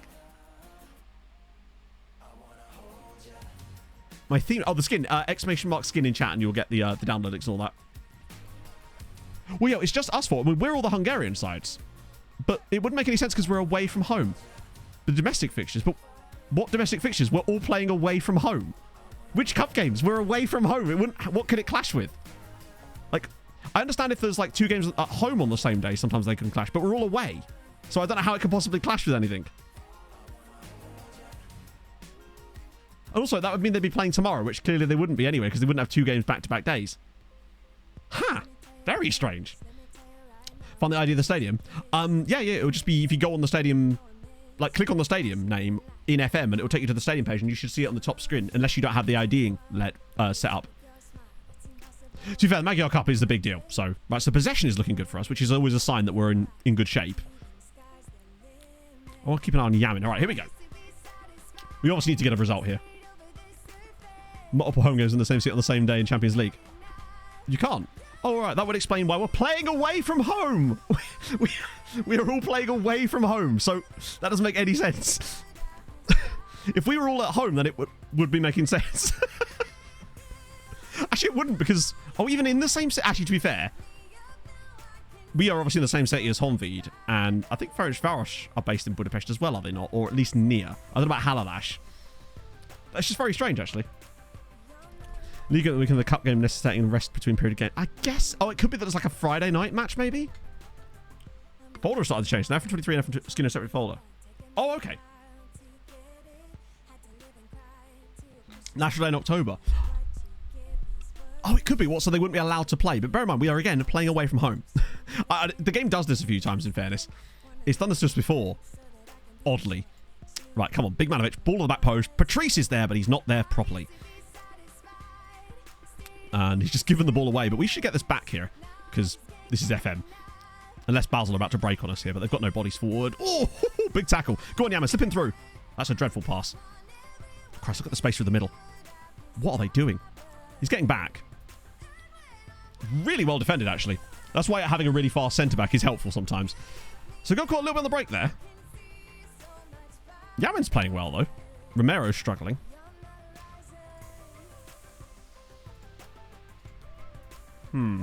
Possession's better. But we're just not really creating anything at the moment, apparently. So is no one else, admittedly. Like, 40 minutes into this match day, and nobody has scored a goal in the Champions League. Yeah, the AM is doing good. Concerningly, yet again. I wonder if it's just a case of, if we're up against a 4-2-3-1, we just don't play this system. Because it does seem like the only one that it's truly weak against.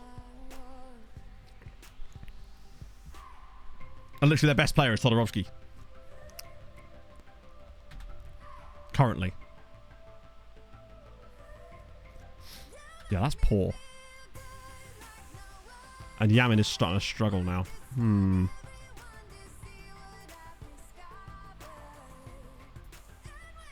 Might just centralise him for a minute. See if that makes any difference. It might be that he's always... Because he's always off to the side, the guy's just getting past him too easily.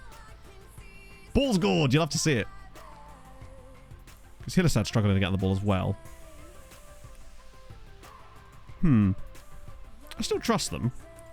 But it might just be that we simply... What is going on in just... Nobody has scored in the Champions League yet today. In any matches. It's nearly an hour of play in all 4 games and not a single goal. Okay, here we go. Romero. Let's see if this just perks us up a little bit. Because it might just work that it might just be having to have Yamin's... It might just be actually that having to have Yamin central against this type of tactic might be the only thing we need to change. Like, he might be fine offset against other tactical shapes, but it might be that against this one, he would need to be more centralised. Lovely pass, Bigmanovic. It's a weird touch, though. He's gone very wide with that, but he's got it back. Oh, look at the football. Hillestad, he's got bodies across. Goes all the way back.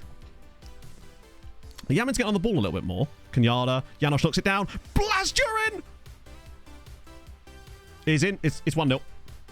Took less than 10 minutes for Blaz to score yet another goal, and Janosch with the assist. Gorgeous. Goal awarded. Janosch with the assist. Blaz scores another goal. That was good. Really good. Nice bit of football here. It's just a lovely pick out from Kenyatta of all people, but Janosch just flicks it down. Blaz is through. Patient. 15th goal of the season already for Big Blaz. Okay, that's more like it. I want to see if we perk up in the second half a bit more now. Now that we've taken the lead. I want to see if we suddenly start playing much better. Because it might be as simple as just having those two things. Get the button. Oh, yeah, true. Janosch time.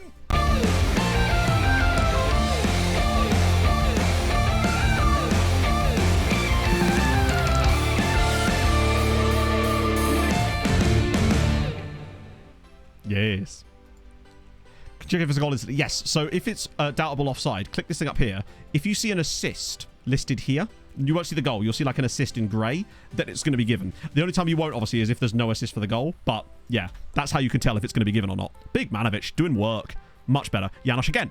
Pops it over the top for Blaz. Now we're talking. Go on, Blazzy. Fuck it.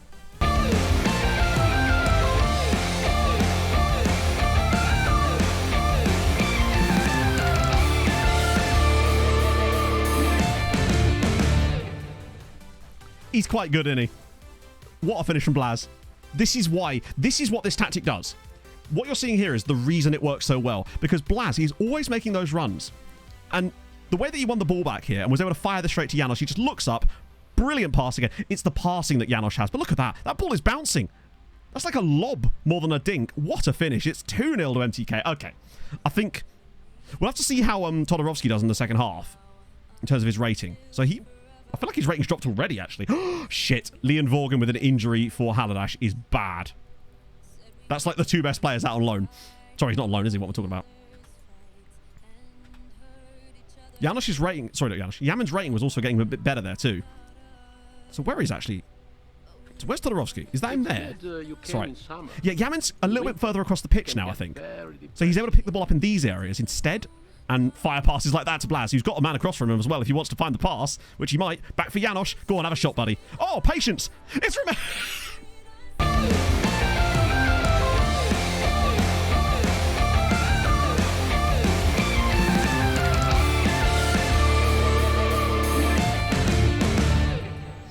Bro cannot be stopped.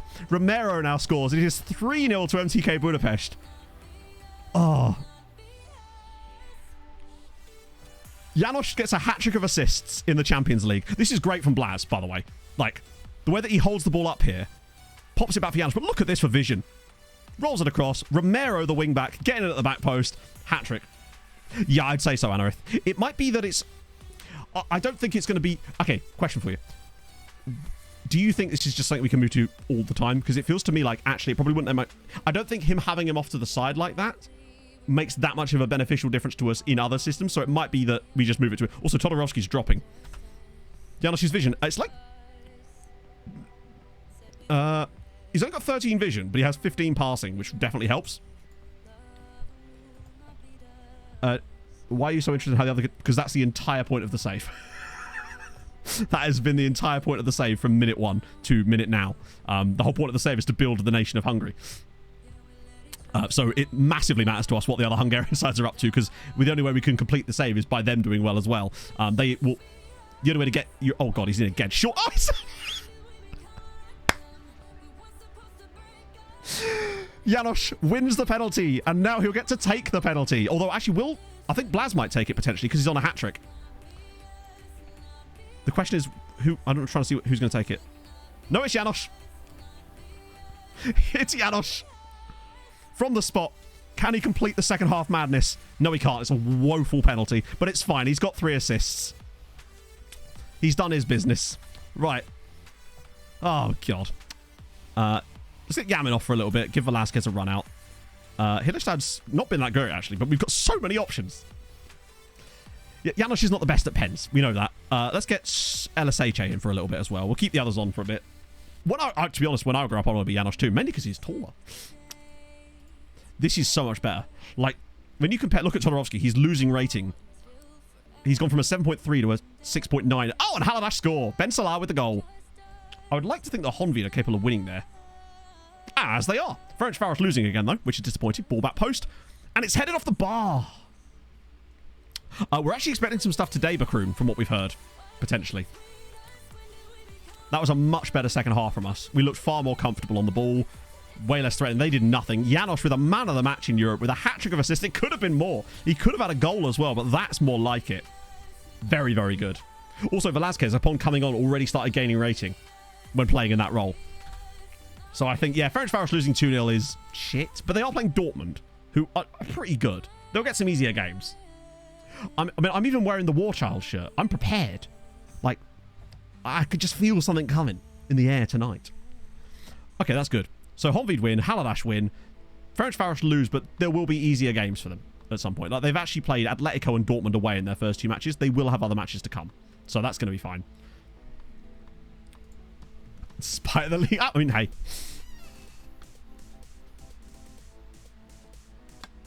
Bright neon green hairband. That's cool. But also, why is it green and not purple? Bro's just like, no, I'm going to sign for Sassuolo. Well, women are not going to be... The women's football's not going to be added in the next game cycle. That's from 25. No, we're not selling players to them, no. Oh, we do that occasionally, but that's really not great because they don't manage their money very well. It's the loans. We have like 150 loans. Leon, yeah, what happened to Lion Badge is the bigger question. So there was cup games today, but it wasn't exactly... Line would be the same. I think that's a bit unfair on them. I'm expecting... I have hopes and I expect big things this year because of the sort of letdown from last year, honestly.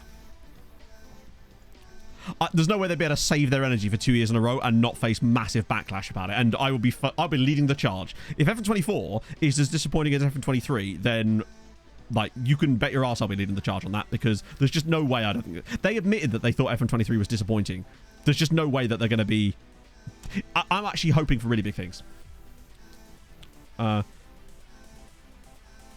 no, I don't think they'll do nothing. I'm expecting big things from them. Sorry, my internet's kind of a bit weird there. What was I going to check? Oh, yeah, Lion Badge. Oh, yeah, he's not our player, is he? I keep thinking that I'm just going to get an email about him, but obviously he's... not our player. There he is. Oh, it's Leon, not Lion.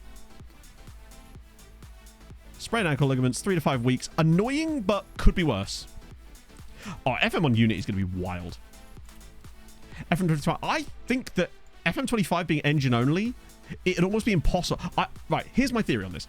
With the fact that they're moving to a new engine with FM25, I reckon there's a load of stuff that they've wanted to do that they can't because of the engine that they're going to be able to do in FM25 that actually it's going to be a wild change, right?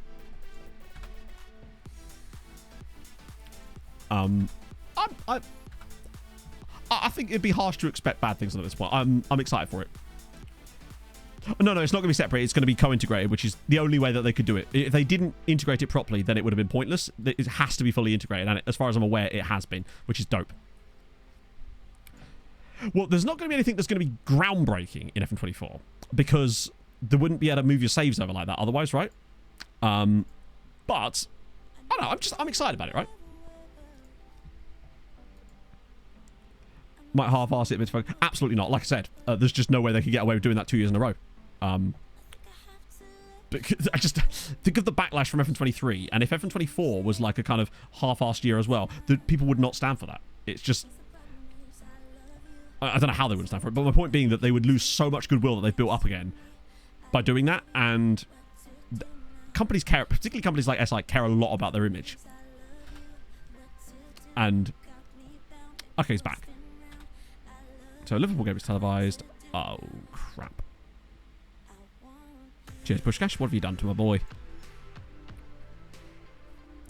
Oh wait, yeah, I know, but like that doesn't mean that bad press is still a bad thing.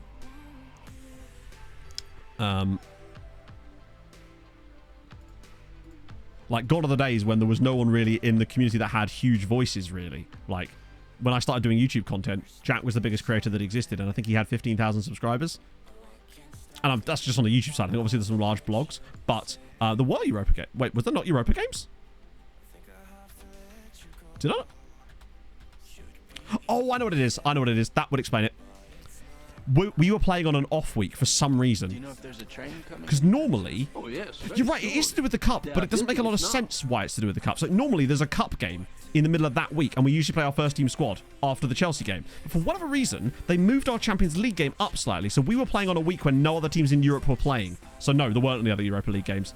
You can see that they haven't played any games yet at all, and everyone except us has not played in the Champions League either, which is really weird. But that has happened a couple of seasons in a row, and I don't know why. Japso and Rubenex, thank you very much for the follow. So coefficient-wise, we're not top, but it takes a little while for us to get rid of a lot of these sides. Only Spain, in terms of countries that matter right now, are ahead of us. And that's fine. England are all the way down here, actually, with 3.5. So we've got a little bit of a lead on England. Well, it's named after him, kind of. I mean, it is named after him, but yeah, it's not really like... It's not a great thing. Yes, so basically, as a result of having the higher level of detail, there was a much higher amount of goal scoring in these tournaments in the lower ranges. There was Valletta got humped 15-0 in one of their ties. Yes, the English side was Bournemouth, and they did get through. It could be. You're right. I think it actually could be because of the cup prep. Yeah, that's wild. But normally, we have games move like that before. Exclamation mark skin. Nah, sadly no mark skins. You hate to see it. First Reference 24 releases, I would say very doubtful, just on account of how last season went. I think if last season had gone better, then we might have been in with the shot, but at the moment I'm just kind of vibing. Just enjoying playing the game again. And I think that's good. Like, you know, we're trying out fun tactics. God, we've got a game against Liverpool really close as well. There's definitely going to be a break. Hang on, are we going to be playing our third Champions League game on the same day as everyone else is playing their second? Because it sure does look like that. Did you thoroughly test the view-only versus playable and tweaking database relevant to leagues? I have done some... Slugs, thank you for the 31 months. How are you, man? Good day. I have done some tests with it. When you have view-only using that database, you get about a 40% slowdown, roughly. It's still faster than playable by massive amounts, but... Obviously, there is more stuff being calculated, so there's going to be a slowdown. But playable would have given you like a 200 or 300% slowdown.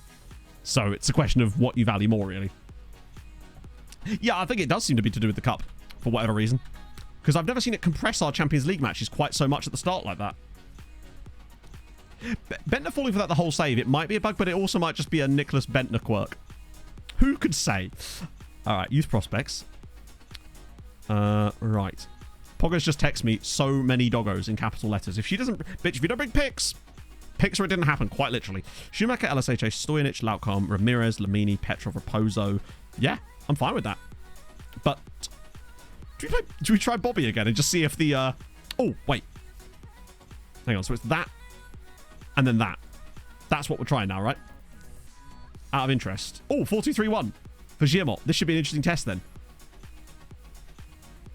Statue of Pushkash in Melbourne. Is there really? I saw a bloody gorgeous, like, Labradoodle yesterday. Phenomenal. I spent most of yesterday, like, ferrying Pog around to various different appointments. On the plus side, I did read an entire book, so that was good. Oh yeah, it's not nowhere near as bad as the Irish situation. One other thing about Malta is because the league will have less fixtures in it, it will give us at least a little bit more spaced out in terms of our own... Like, we won't have so many worries with injuries, potentially, because there'll be less games. I think Malta's 26 matches, so that's 7 games less a year for us as well. Hey, Kakasigo! Actual work. Any big signings? No big signings. We were mostly just picking up youth players and stuff. Did find one guy from the recruitment focuses that was pretty good. Biggest thing so far, though, is we've just been messing around with the tactic and seem to have tweaked it into a way where we're quite happy with it against certain tactics. Right, that'll do. Try Petrov off the left. Bobby Tree's going to captain the team today. Oh. It's like we've gone back in time. Oh, yeah, we also re-signed Bobby Tree, and he scored 4 goals on his return to the squad. That's probably the biggest thing that honestly has happened today, is us re-signing Bobby Tree and him scoring 4 on his return. And 1-1 draw. We can side against a very good team, though, so we can't really read too much into that. Giamot are a bloody good team. So, and Raposo had to bail us out right at the end. See if he's still marked. Yeah, I said that. It said mark specific position, right? Or unless it turns it off, does it? That's fine. Bobby's 36. But, like, technically and mentally, he's still got it. He just lacks a yard or 2 of pace. But it didn't stop him scoring 4 goals on his debut. Oh, Guillen came back. Guillen's also no longer annoyed at me again now, so that's good. We also signed a Cuban player from Napoli. I tried to loan him out, but he refused to go. He's got a bit of an attitude as this chap, but that's fine. He's been through some shit.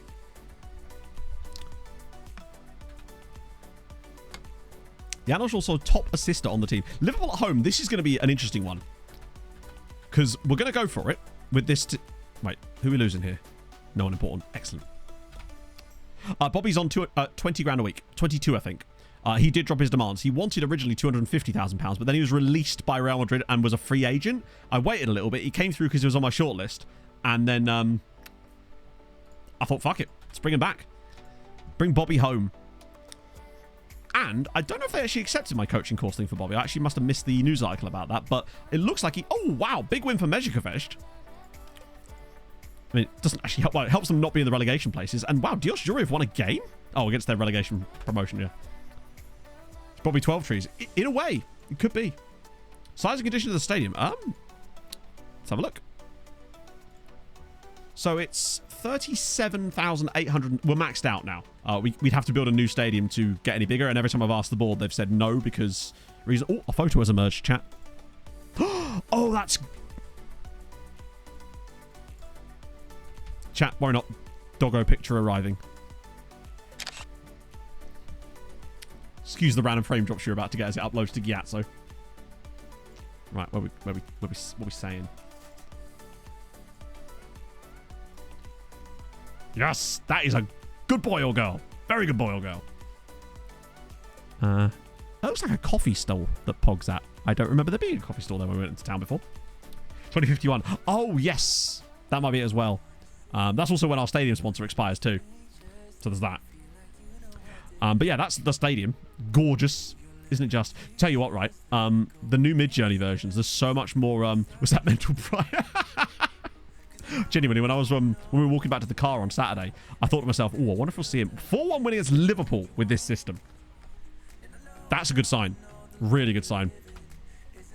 But yeah, the Mid-Journey 5.2 with some of the new features they've added is wild. I was preparing some stuff for a thumbnail yesterday, which I'm really proud of because I decided to make one myself for this video I'm working on because I had a very specific vision in mind, and it has come out amazingly because of some of the Mid-Journey stuff I was able to do. I'm really pleased with it. Happy new stadiums. Or was it really? I guess it is one of the bigger stadiums in the country now, other than obviously the Puskás Stadium, right? So it would make sense. But that's kind of sick. Yeah, I don't think we're going to quite get to 51 to see. It's a shame because I was kind of hoping to see what our new deal would be. Liverpool Youth Play. Oh, true, yeah, because it would be the same as ours, wouldn't it? Or the same as their... Well, in theory, it would be the same as their first team, most likely. Right. 4-3-3. Good God, they absolutely humped them. 4-3-3s. If Liverpool play a 4-3-3 against us, Pedro Parra, by the way, that's the 6'7" striker that we've got. Balash Hussein with 2 goals from... What position was he playing? Oh, AMC. Okay, that makes a lot of sense. If Liverpool play... Ooh, that's exciting news. It does seem to... Marcus Heinz is now fully pro, so he can go on the depth. God, he's another 5-star chappy. Oh, wait. I mean, I might as well, but this isn't going to work. This will just establish that he is loanable. Obviously, no one can loan him right now. Hey, Stewie! All is gravy. Oh, it very much is. Janosch had an absolute bonkers game in the chat. Oh, yeah, that's the guy. Oh, if you wanted to know, that's the guy that James, the latest player that James's recruitment focus found us. So he's already joining us in January. Have a look at Stavan Belopo. Not quite. Oh, I'm in such a good mood today, chat. I think the lack of heat is really helping. It's lovely here today. It's like 20 degrees. Went for a run earlier. Wasn't too sweaty. Good times. Giselaine Yao has 12 and 11 on loan. This is what's going to help Kexcomet progress in the in the Conference League this year. Kenyatta is now 4-star current ability. Fuck. FM analysis. Thank you for the prime. It's very nice of you. I reckon we must have a couple of guys that... I mean, I'm trying to think. Because obviously I see a lot of like PA setups when I'm doing my agent videos and stuff and the World Cup ones. We must have someone in our squad who's got like 190 plus. Or at least one. Just because of the sheer amount of players we've signed over the years. Because usually in a database, there's at least like 5 or 6 guys that are 190 plus at any one time. Once you get like 10 years in and the regions have started coming through. I don't know who they are, but I mean, Kenyatta is developing amazingly. 15 caps for Germany. Blaz to me has got to be at least close to 190. I know we actually tried to work out his PA a little while ago. Or we tried to work out his CA and he's probably maxed it anyway. Or is at least very close to it. I kind of want to know what... Turn the editor when you can't do that. The editor has to be turned on at the start of the save. You can't turn it on in the middle of a save. But what I could do is use one of those third-party tools so we can find out. So I will probably do that. Bright Willie's definitely 199 for sure. But the fact that Kenyatta is now Eugenie Scout, I think there's another one that someone recommended to me, the FMRTE or something, that has that same kind of capability. But I think the main reason I was looking to get that is because it's easy to move players' nationalities over when I was doing the Nations videos, although I haven't done one for a while. There will be probably another one this year. Or another one this year. Another one this cycle. But I'm working on that long agent video at the moment, which could end up being several days worth of recording, honestly. Hidden attribute skin. The hidden attribute skin only shows the hidden attributes if you have the editor switched on. That guy's very good. That guy's very good. That guy's very... Wow, he's cheap. Hey, Mohamed Amina Kudja, could you sign for us? Obviously terrible jumping reach, but what a player. If he would join for... Oh my god. No way. Are you out of your... What? This is what I mean about how sometimes with France and... Yeah, even though it's a bit more. 950 grand for him is wild. Not a centre-back, obviously. He's a DM, but bugger me, is he a good DM. Look at that bravery as well. Van Him. Manuel Lopera. Wow. Bro just loves the number 10. Look at this. Almost every one of his like key things. Tackling 10, marking 10, heading 10, jumping reach 10, strength 10. It's 10 strength, actually. At 17 is pretty decent. Second nationality. Oh, definitely Algerian. There's no way that dude didn't have Algerian second nationality. In fact, I think I saw that he did, right? This guy's weird. He's very... I don't really know what he is. Like... If he's cheap... And I might sign him anyway, just for the vibes. We do have 200 million in transfer budget. Yeah, he's Algerian there. And that guy's... massively expensive. But still, that's cool. Also, there was a player I saw, I think he was at Palmeiras. His name was Roosevelt. I think I did get a scout report on him, or I've asked for a scout report on him. So I hope that'll come through at some point. He looked like he had quite good potential from what I could see on the report. But mostly I just liked the name Roosevelt as a player. That's dope. So, Ferencváros hosting Lazio. God, they've not got a good tie. Honved get Red Bull Salzburg, and Halalash host PSG. I mean, they are 2 out of 2 so far. So, and also, PSG are not that good anymore, are they? So, after this, it should get a lot easier for us in terms of the games. Right. Yamin Velázquez? No. Hillestad is not playing there. We will start.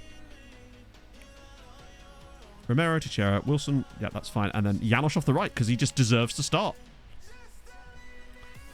I think that's the ideal lineup. And let's not forget, we've still got people like Leal around, Naseru. Schumacher needs to be on the bench, even though he's a bit tired. But I feel like we are going to need him at some point, potentially. Just because Romero, I don't trust to start. Oh, good lord. Right.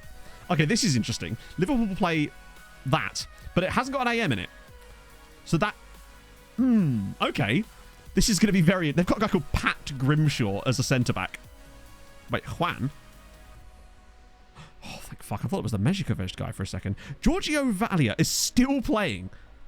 He's 36 years old now, but he is still playing for Liverpool. He's not been anywhere near as prolific the last few... I think it's got 5 and 7 in the league, to be fair. But they also have Fabrizio up top, who you might remember as the player that's played for us, Puskás, and Ferencváros in this save. God, that's annoying that he actually ended up being that good. Oh. Right. Let's go. Another test for us. Hopefully that little change is going to help us today, but this is a much bigger test. Yeah, Valia is... I mean, he's obviously one of the best players. What happened to that guy that Chelsea had? Imanol Moreno. That guy I always used to use when someone said, who's the best player in the save? And he was always the example I would give because he was wildly excellent. Okay, oh, they were inspired, but now they're just a little bit inspired. So Simone Inzaghi's Liverpool. Anyone fun on the bench? We've got like a Romal Power, which I like. And Tom Pennington, who's another face in the game, as per. We've also got a guy called Orkea. Odd. Right, we move. Yeah, he does. He's got full-on, like, Parthay footage written all over him, right? I'm just mainly wanting to see how this tactic works against a team like Liverpool, particularly with their slightly abstract style of play as well. But at least they're not playing a 4-2-3-1. And I think just having Yam in there is going to strengthen us anyway. Romero going through everybody and going for goal. But immediately, it's just nice to see us have a highlight straight off the bat in a game like this. I want to see how the possession stacks up, though. Ooh, go on, Jury. Is he going to shoot? He is. Oh, he's gone for it, and it's saved again by Stedman. How long? Oh, he's got, like... His shorts are proper, like, ankle swingers. Watching loose women. Oh, God, that's difficult. I'm sorry. My thoughts are with you at this difficult time. Just turn me up slightly louder in your headphones. Liverpool manager now is Simone Inzaghi. Well, so far... Another injury for Halash. A lot of yellow cards there for us, but so far we've looked capable in this game. We don't look anywhere near as overawed as we were against Chelsea, where they just absolutely kind of humped us. Janosch has got a knock, which is worrying. Doesn't stop him playing... Oh, it kind of does, actually. It wasn't the best pass from Janosch there. There we go. Yamin, lovely work. Janosch finds Durin. He's got bodies inside. Great part. Oh, my God. What are we doing here? Overplaying a bit here, lads. Doesn't matter. It's 1-0. Wait. It isn't 1-0? Is that offside? Who's offside? Or is this one of these ones because there was a deflection in there? I'm a bit confused. Wait, it's been given. But was there a deflection? Must have been. Oh, yeah, it came off the Liverpool player. So there was no assist, therefore it can't. Yeah, it won't show it. We do lead against Liverpool, though, and Blaz is the goal. Loose Women. Loose Women, if you're familiar with The View, which is an American show, it's kind of the same thing, basically. It's like a panel show, like... Yeah, I'm trying to describe it without sounding like I hate it, but I do. I think there was actually a time, many years ago, where actually it had some kind of validity, I think, and actually the people on it, I think, were less... It's hard to explain. There was a time when I could watch it without going, oh my God. Yeah, Yamin is... You're right, he's hoovering. Bro is now doing some... He's like a Roomba in the midfield, and it's 2-0. Wilson Roberto at the back post. The talking bollocks is the key factor there, basically. As Halash lead as well. Blaz has now picked up a knock. Oh, good. But we do lead 2-0 over Liverpool, and suddenly we look so much better. Trust me, Leaf, you're not missing out. Let's put it that way. Yeah. I think a lot of TV kind of does that. Right, so... Injured, well, it says injured, but, like... Clearly he's not injured enough. I'm honestly tempted to try Stanimir Petrov. We did get a loan offer for Petrov, and I nearly accepted it, but I like his attributes enough to the point where I think he could genuinely be a factor in this team this year. Oh, Yamin nearly got... we do have to worry a little bit about maybe Yamin getting a red card, because he's already on a booking, and I think I might potentially yank him off at half-time if we're still 2-0 up here, because... Oh, well defended. Really well defended. Janosch might be his last action of the game before he goes off to have a little rest. That's a terrible pass from Hillestad, who at least has been good today, but that was not it. Right, this is where I think we get caught out. When one of our centre-backs has to push up to close down the gap that Yaman should have closed down, it does suddenly leave quite a wide area because of the wide centre-backs. But so far, this is better. I'm liking this a lot more. Oh, go on, Blaz. Just turn and shoot, buddy. Oh, lovely work. Right, just... Oh! Takes a little while for us to reshuffle after set pieces at the moment, but everyone's kind of back in their normal positions. Go on, Romero. Romero got a hat-trick of assists in one of those games. That one against where Blaz got the double hat-trick. He got 3 assists in that. Oh, Petrov! Oh, lovely. Okay. Andorra to go forward. Oh, that'd be fun. Bit of a building an age with Andorra. That's actually possible. Honvi got a win there. I'm pretty content with how we've played in that first half. Most importantly is how good we've been defensively. One shot for Liverpool in the whole first half here is superb. And it's exactly what I want to see. Petrov with a nice little idea there, actually. But he should be able to show the speed to get back past Flavio. Does really, really well there. This looks much more like it from us. And bear in mind, we've still got the Fortress for like difficult away games in Champions League if we want to as well. Teixeira, that's a wasted pass. But Petrov's there. Go on, what you got for me, Stanimir? Got 3 players running in one position there too, which is going to create some overloads too. It's clear, but now we've got players coming back. He eats it long, but the wide centre-backs across. There we go. Oh, that was Yamin. I love that, actually. When one of the wide centre-backs calls forward, centre-back in cover, it could... Oh, true. Yeah, because then he wouldn't push into that position. Instead, he would stay deeper. So Yamin is slipping into one of those spots when the centre-backs go forward. He's just popping into the back line and becoming one of the back 3, which is really interesting, actually. Can't do BAN. Oh, Blaz is in. Can he make it 3 by half time? It's a tough angle. And he nearly does. Bugger me. So the next FM, there will be... There's no reason that we won't be able to do a BAN, basically. So we will be doing BAN next FM. So I don't really have a backup plan per se, because I'm under no illusions about the fact that we will be able to do it as far as I can tell. Did Janos... Oh, he did... Right.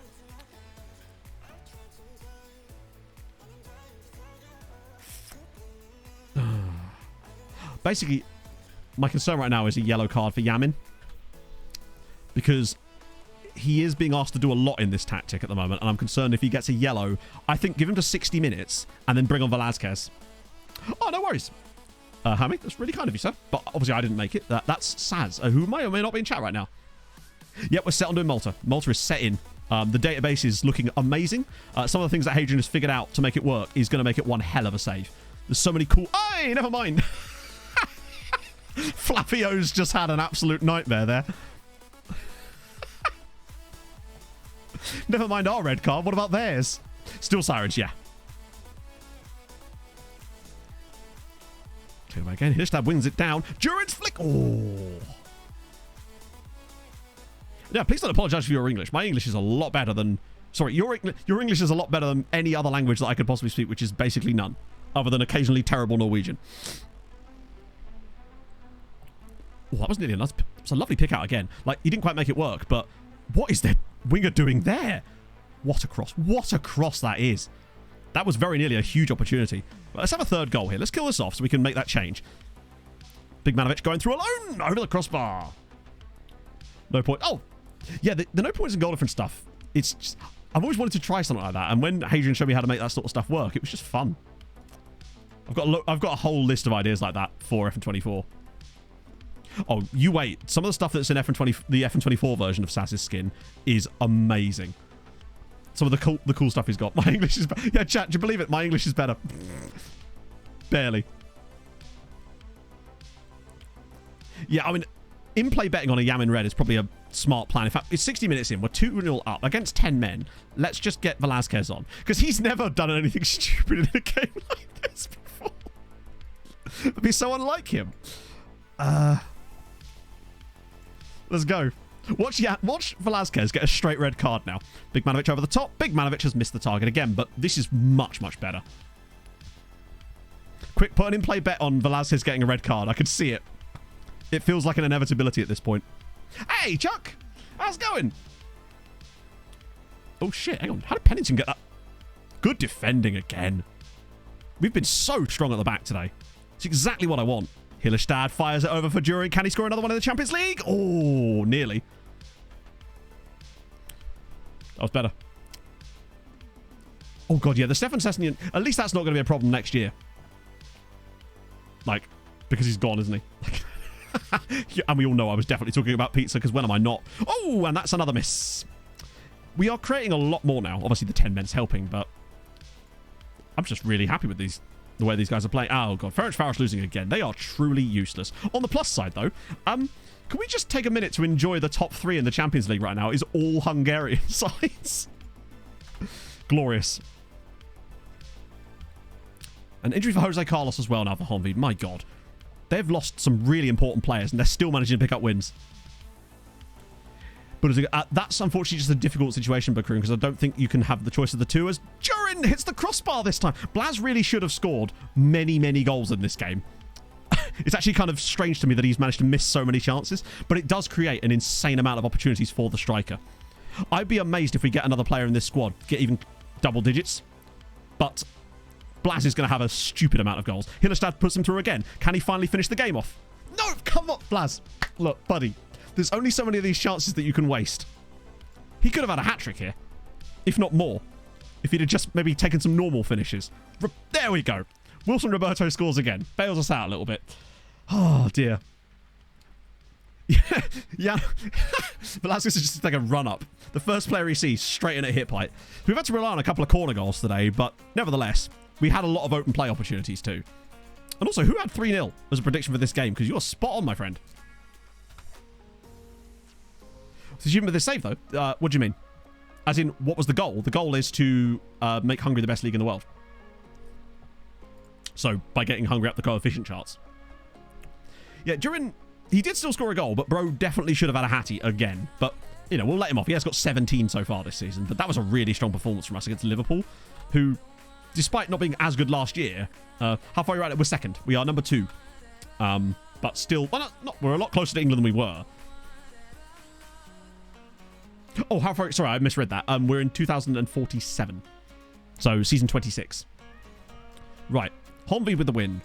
Ferencváros at least bailed out an equaliser. And Halash 2-0 victory against PSG. Look at the top 3 in the Champions League. It's all Hungarian sides. That's how you know building a nation is going well. When the whole top 3 is Hungarian. Now, admittedly, we have played a game more than almost everyone else. So there is that to bear in mind. This year we got 4 Champions League spots, but last year we've had 5 because of getting top 2 in the coefficients. Right, so we're going to get Mohamed Amine Kuja, because I can't believe Leon are allowing this to happen. Yeah, I'm not going to risk losing out on this guy by trying to do what I did earlier, because that would suck if we missed out on him by trying to lock in everything red. I nearly didn't put the clause I wanted in after all that. That would have been bad. Cool. Nice. Whoa. We also have 3 teams in the Europa League this season, which is really helpful. Jose Carlos is injured as well. Janosch. Oh, it's a minor injury for Janosch. That's fine. Classy Wilson Roberto there. Love to see it. Don't know why it was going on his head, considering we weren't aiming them at him, but that's fine. Maybe the positions got moved around. That might be what it is. Tin Tuber? You say there's a guy called Tin Tuber? Tin Tuber? Chat, do you know who liked a tin tuber? Any guesses? Any guesses at all who quite liked a tin tuber? I'll give you a clue. We're big fans of him around these parts.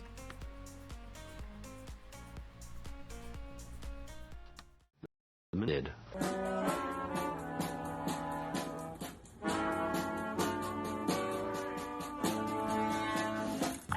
And I'm in the house where the coffee's green and the food is grouse. With sandwiches and lasagna too. Ice cream sundaes for me and you. I'm Andrew Harrell and I'm in the house where the coffee's green and the food is grouse. With sandwiches and lasagna too. Ice cream sundaes for me and you. I try not to lose my temper with myself. Oh, goodness sake and shit and balls. The minute you get uptight, you're dead. It's true. It was Big Harold. Big Harold loved a tin tuber. What tuber's made out of? I'm guessing brass. Otherwise, it'd be a tin band rather than a brass band now, wouldn't it? Oh, yeah, Margot Robbie. She loves them. Yeah, no, what's she up to these days?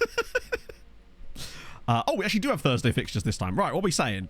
We've got Giamot hosting Celtic. Go on, do the win. Debrecen away at Monaco is tough. Where are the Messi boys?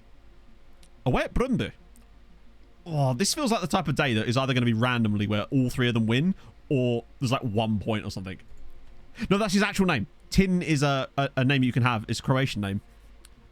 There's a guy called Tin Jedvaj. Well, there used to be. Right. Come on. And then finally, it begins as Kekshkemet take on Maribor. Let's go. Oh, Patrice. Actually, to be fair, we shouldn't have any more Champions League games for a little while now. Yeah, because of us playing that extra game. So theirs will probably be somewhere. Oh my god. That means we can field a full-strength team against BVSC. Well, you know what I mean. Like, there used to be, and there still is. You know. It's like the old Mitch Hedberg line. I used to do drugs. I still do, but I used to too. You know? This right here could be an absolute bloodbath. I love that Thomas Velasquez is suspended for this cup game. Blaz gets to play up front in that match. I think we're looking at double digits out of him in that game, like last year. Pierre Dalou, thank you very much for the follow. That's wild.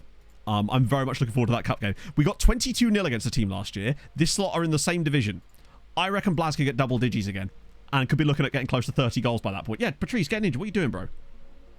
Nobody asked you here, Patrice! Oddly laggy there. Now, that would be bad. Our system just works. Right, what are we saying? Giamot beat Celtic 3-0. Debrecen lose to Monaco. That was expected. Mezhkevej with their second win out of 2. 2 wins out of 2 for the Mezzy boys in the Europa League. And Alfred has scored all 5 goals for them so far. He must be up there on the... Oh, no, he won't be. Oh, actually, no, he is. Despite the fact they've only played 2 games so far. The Mezzy boys are massive. But also, you know, 3 points for Debrecen so far. Giamot have got themselves on the board as well. This is good times. Some top sides in this. But also, you know... It feels doable. Is there anyone else that I'm missing, really? Like, RB Leipzig will be tough. Atalanta will be tough-ish. Villarreal and Monaco are tough. But, like, Feyenoord will be okay. Roma, it's not Spurs. There's not, like, a Chelsea or a City or a random Barca in there, you know? Kokota Die with the gifted sub to Mezhkevej Esport. You love to see it, my friend. Thank you, friend. Very nice of you. Also, Christian Farrell, an Australian playing for Feyenoord. There you go, Aussies. Lovely old... Oh, he's exploring his options, you say? Shortlisty. Wouldn't mind a bit of Christian Farrell on a free transfer in next year. Top sides in Tottenham, indeed. So that's good news. And what about the Conference League? Kekshkemet with the 1-1 draw. Oof. Yeah, this is what I mean. Bournemouth are probably going to be quite overpowered in this, annoyingly, just because England, now that we've turned that stuff on, it's going to be a little bit less great. But a 1-1 draw at home to Maribor is a little bit worried. Oh, for fuck's sake, FM. Yeah, seems that the higher level of detail doesn't actually change a lot. They're still going to get this constant crap. Oh, well. But it's good that they're creating this amount of chances, but Christ on a bike. Gislane's done amazingly this year. He's got 13 in 12, and yet he probably could have had about 5 in that game. Margot Robbie? Gah, would you believe it? No Margot. Oh, there's Marcus Rossi. It's the closest we're going to get. And also Marlow Road, randomly. To be fair, we had a really good Australian earlier in the save. He never really played for us, but he did turn out to be an extremely good talent, which was Chris Barwick, although I think he's retired now. Or at least is certainly probably on the verge of retirement. Watched him be like 28 now. Nope, no, he has retired. He retired at 35. Actually finished his career in Rangers. I didn't realise he went to Rangers. He was so good for Kishvada during those 2 spells he had there. I guess there might be like a Marcus Robbie somewhere.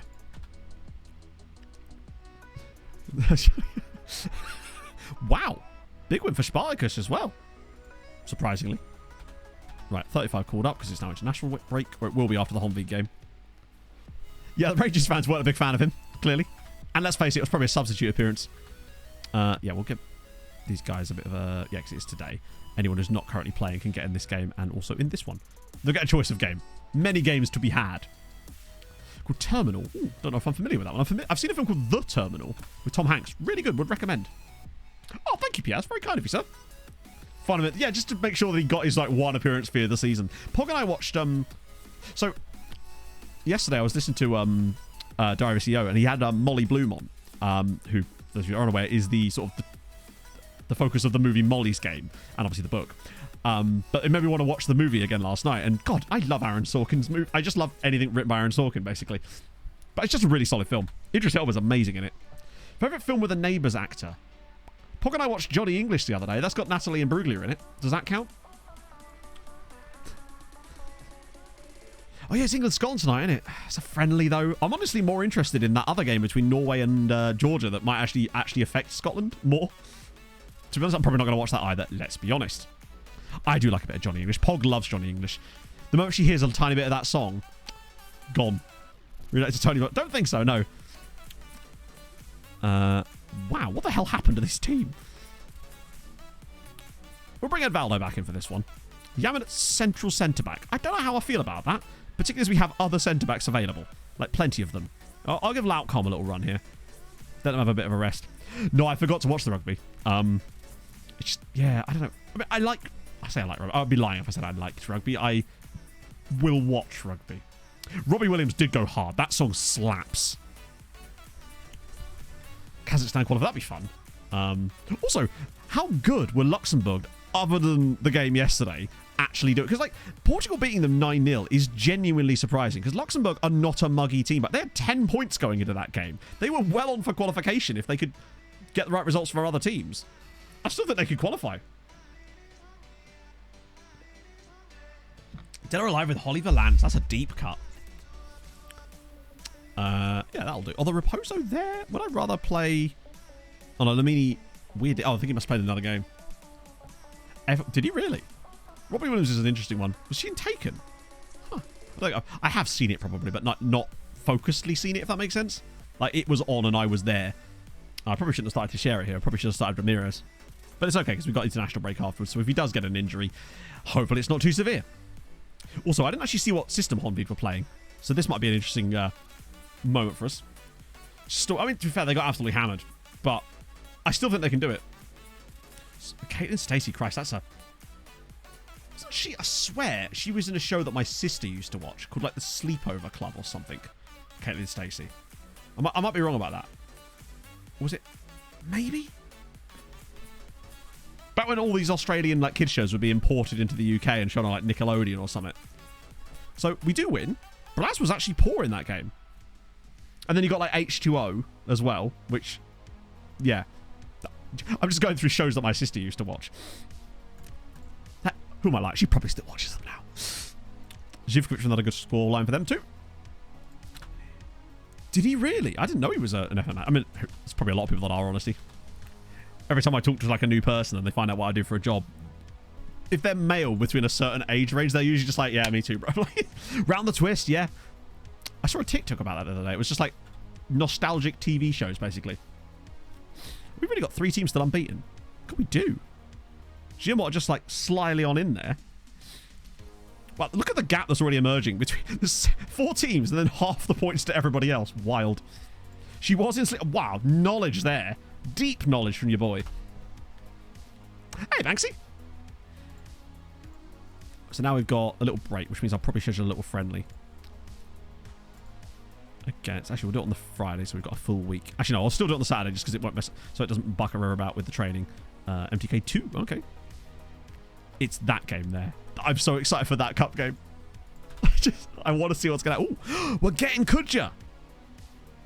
I mean, £950,000 from Mohammed Amin Kudja. That's... I can't believe Leon have let us get away with that. Get gapped. Get rotated, son. Okay. So I always think of that TikTok with the shark. Massive iCarly fan. Yeah. iCarly's actually a... Yes. I used to love all that shit. Sabrina the Teenage Witch, Saved by the Bell, USA High. Need I say more? Like, that was my jam. Like, my sister and I are not... Like, sister's 5 years younger than me, but we just had enough similarity in age at certain points that we could enjoy the same things like that, you know, growing up. Because I wasn't, like, too old for it. Skins, yep. Never really watched Wizards of Waverly Place. Sweet Life Disrespect. Yeah, I was more of a Nickelodeon kid than a Disney Channel kid. Get Ferals. I'm not familiar with it, but that doesn't mean it didn't.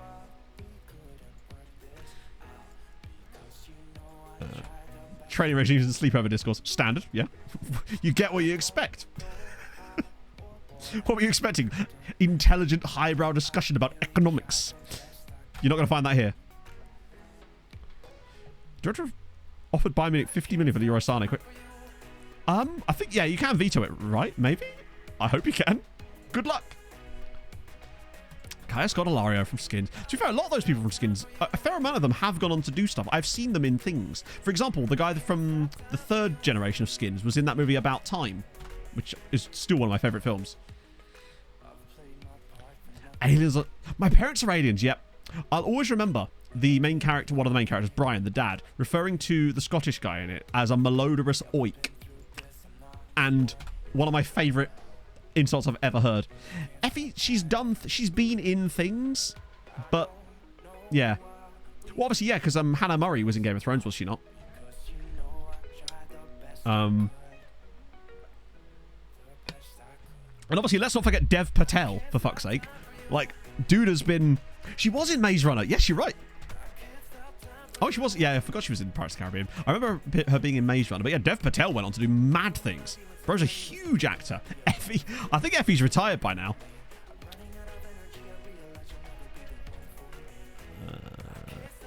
And in fact, I suspect that we don't even probably have him on... He's probably retired, and the issue is that they lose their nicknames when they're retired, and I can't remember what his name was. It was FD... something, wasn't it? That's him. That's in there.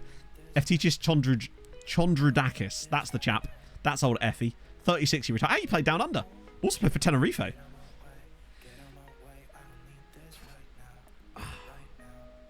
Sports MTK, did you know? Did I? Wow, it's like she's in the room. Looks a little big for her. Just needs to be too big. Newsroom, yes. Loved her Patel in the Newsroom.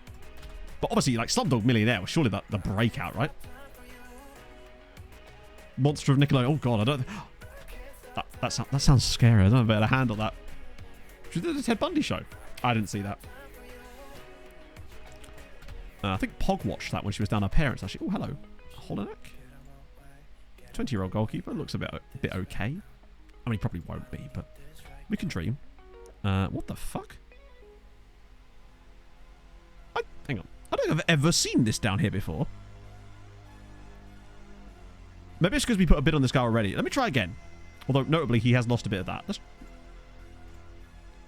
Right. We won't do the thing I did last time. Hopefully we can just trigger the same clause. Yeah, that's fine. Yeah, Skins... I'm trying to think... I still think it's a weird show, but it was just good, honestly. It was like the things you just tune in for. Like the Skins and the In-Betweeners. Like E4 type of stuff. They made some good stuff around that time. Has anyone here seen the American version of the In-Betweeners? Because if not... It is an experience. Is all I can really say. It is an experience. It didn't work. Is all I can say. It didn't work. What the fuck? All right, bro. God, he really does have an absolute wanker of an agent, doesn't he? Normally offering him that is absolutely fine. Maybe offer him a bit more on that then. Jesus. The version of the In-Between. Sugar Rush. Yes. Yes. If you know, you know. I was actually thinking about that the other day. I don't know why. I think I was thinking about like old Channel 4 shows, but yes, Sugar Rush was that was a show.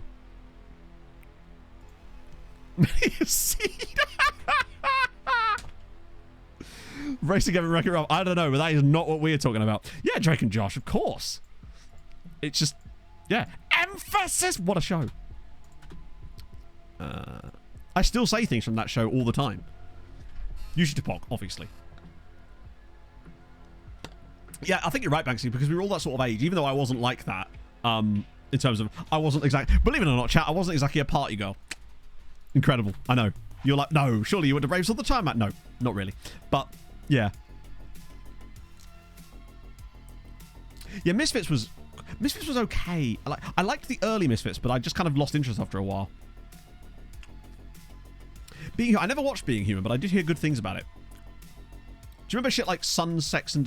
Or is it Sun, Sea, and Suspicious Parents? That was a show. That was... BBC 3, back in the day, produced some gold. Now it's dog shit from what I can tell. But maybe I'm just too old for it, right? Renford Rejects, hell yes. But... Sun, Sea, and Suspicious Parents was Or was it Sunsex? I can't remember. Yeah, I think it was called that. Such a good show. Yeah, to be fair, the US version of Shameless is brilliant. Well, it goes a bit crap towards the end, I thought, but the first like 5 seasons of it are great. Ever agree with that show? I know, but it was so good. It was just, they made some great stuff around that time. Do you remember Don't Tell the Bride as well? So I realize a lot of this might be going over people's head that weren't in this country, but there was a show where basically it was called Don't Tell the Bride, and the idea was they would give the groom a load of money, and he had to plan the entire wedding. Problem being is they would go off the rails with it, and it was great. Sometimes they spend the entire budget on the stag do. Such a good show. Oh, World's Richest Parents as well. Yep, that was great. Mary Elizabeth Winstead. Yeah, because she was in, wasn't she also in Scott Pilgrim? Or maybe I'm thinking of someone else. That might have been Lizzie Kaplan. Wife, that was a bit early than that, wasn't it? On the trip to Vegas, yes! Wasn't there one when, yeah, they didn't invite all the bride's parents. There was another one where they literally broke up before the wedding because he was so annoyed. Do you remember the one where they had like a massive metal concert as their wedding? And it was really sick because they were both properly into it? Pictured Stoke City at half-time. The Fucked Off to Vegas one is amazing. Oh, I need to go. Wow, that was a result. Nice. Tried to stop you. Got no way. That's weird. Ooh. I never watched Half a Silent, but once again, my sister and my mum, I think, both used to watch that. Big Fat Gypsy. Oh yeah. Never really watched. I never watched it. However, what I did win once on a radio contest was a DVD of it. That is my only connection to that. Apparently you can, capitalism. Apparently you can. I mean, I probably wouldn't do it at Stoke unless I'm a die-hard Stoke fan. Now the bride and groom to chat the day before she was. Oh, yes, I think so. I think they very nearly split up, honestly. And I mean, yes, wouldn't. It just, they must literally scout specifically for people that just seem like they would make bad decisions. Jizzy replaces Koki. What a sentence. Well, apparently you could do it on a cold winter. I mean, isn't that just every day? Oh. Yeah, they don't get to experience that. I mean, I don't know what they have these days. Why is that on a Monday? That must be what caused that weird fixture scheduling. Bad result. It's a bad result for them, Anarith, right? I was busy thinking about dated BBC Three shows, all right? Getting around at Craven Cottage, no. We want our wedding to be like a fun little vibe. Get the families in, but nothing like ridiculous. Just, I've always wanted my wedding to be like a Magnus advert. That's what I want. Just vibes, honestly. And my friends, when they got married, well, nearly 10 years ago now, actually, they had a kind of similar vibe. Honestly, they had like Kaylee dancing. It was really, really fun. And I'm hoping that they continue to do the plan that they're going forward with, which is like a 10th anniversary party they're going to do next year, where they're going to try and like recreate the wedding reception with the same like Kaylee dancing and stuff. It'll be sick. Durin's just won another Ballon d'Or. I mean, he deserves it. Man's got 54 goals. He got 69 goal contributions in 37 matches. 5 consecutive Ballon d'Ors. Get the whole of Chateau in, yeah. You'll have your own pew. Rookie Janosch wins yet another award. I think that's his second in a row there as well, right? Oh no, it's the first time he's won it. Hell yeah. Cooper wins the Golden Glove. Lovely. 2 points of lager. No way. So that's Runcorn, right? I always used to remember that. I remember when Runcorn had a football team, and then they changed and they came back and it was called like Runcorn Linnets or something. Weird that I know that, I realised. But, oh, by the way, Danny Rafferty started getting England caps again when he joined us, and now he's on £120,000 a week. I very much need to sell him in January. Just thought I'd slip that in there. True iconic system. I know. People need toughening up, Hadrian, right? They should be beaten up a little bit. Just thought that I was ever beating up as a kid. Now I only get beaten up by Pog. Oh, crap. Although it doesn't appear that they're using Juan much this year either, honestly. Jiggling the frozen street harden for the services. Ali, thank you very much for the 8 months. How's it going, man? I've missed your glorious face. Ooh. I hope you're cash money, my man. My friend, I am the cashest of monies. I am the Matty Cash of monies, which doesn't make a lot of sense, but you get me, right? Rob Hunter as well. Thank you very much for the 14 months. I hope you're well today on this fine, forgot what day it was, Tuesday. Linux Art Folk Group. Yeah, sounds like the sort of band my mate would like. Ooh. Oh yeah, that's the Agumang dude that we decided against signing, isn't it? And he has got become crap. Yeah, I thought that might happen. Can you Runcorn Linux? Are they actually in FM? before anyone asked me to look them up. They are. There you go. Runcorn Linnets. In all their glory.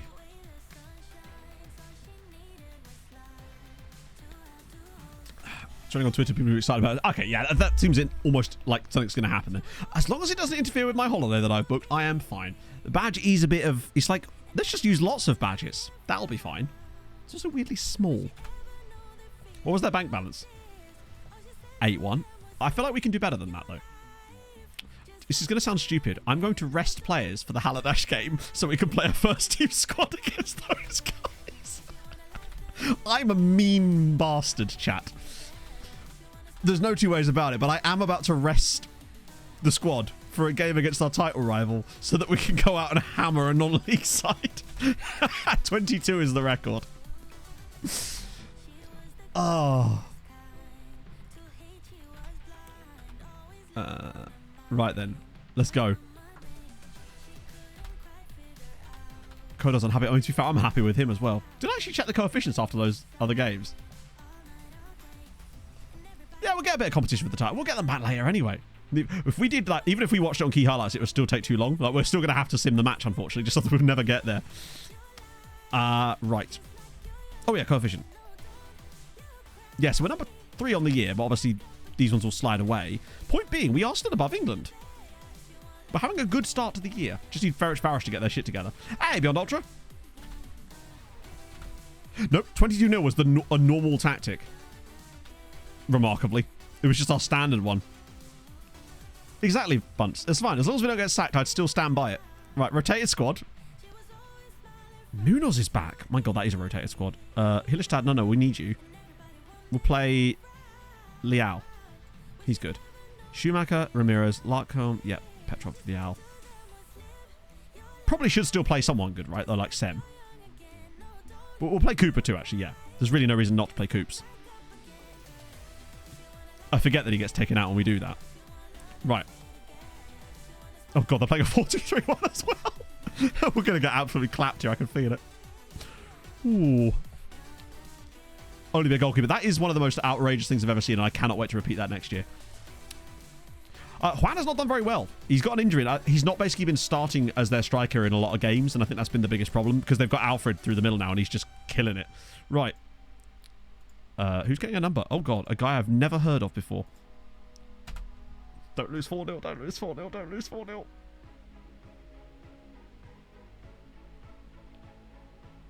Don't lose 4-0, don't lose 4-0.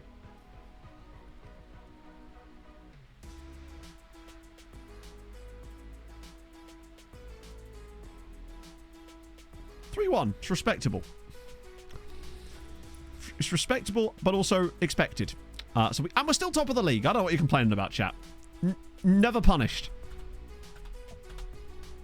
No, well, that was quite a long unbeaten run, actually. Oopsie. Worth it. Totally worth it. For us to win like 6-0 in the next game or something stupid. Like, it'll be like 6-0 now. After all this hype, it's going to be 6-0. If Blas doesn't get at least 9 goals, I'm going to be so pissed. Bro needs to get his act together. We'll go out on penalties to them or something.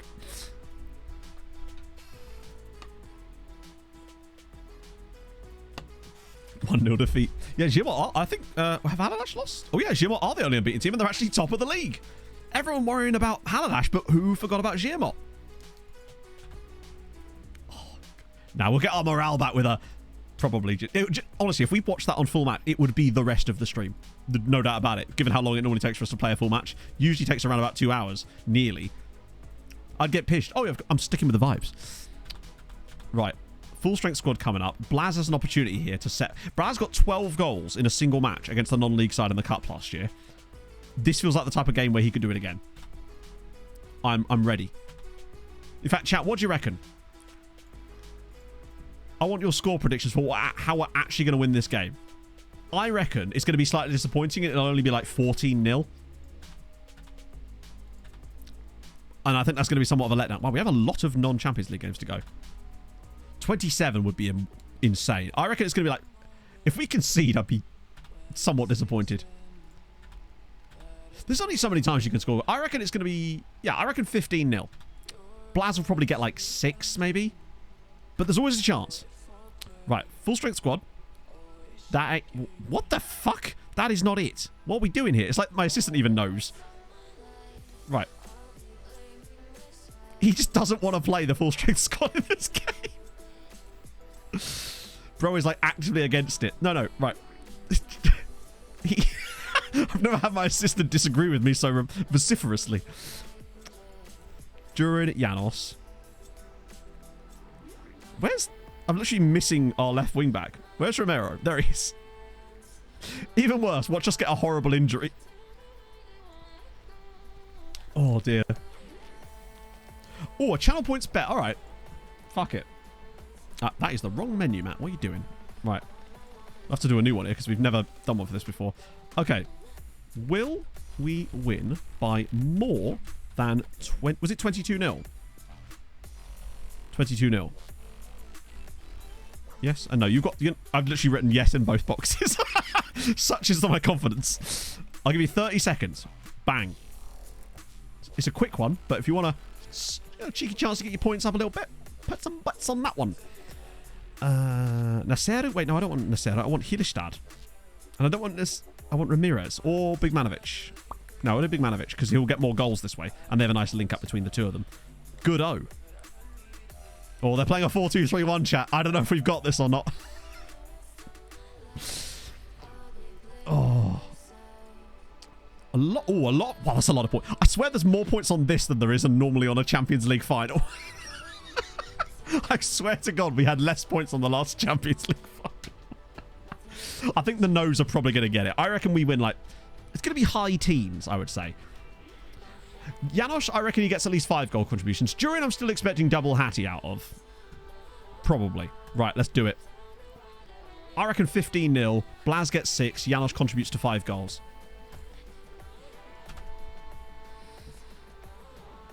In before it's 4-0. I swear to God, if this is 4-0, I'm never playing FM again.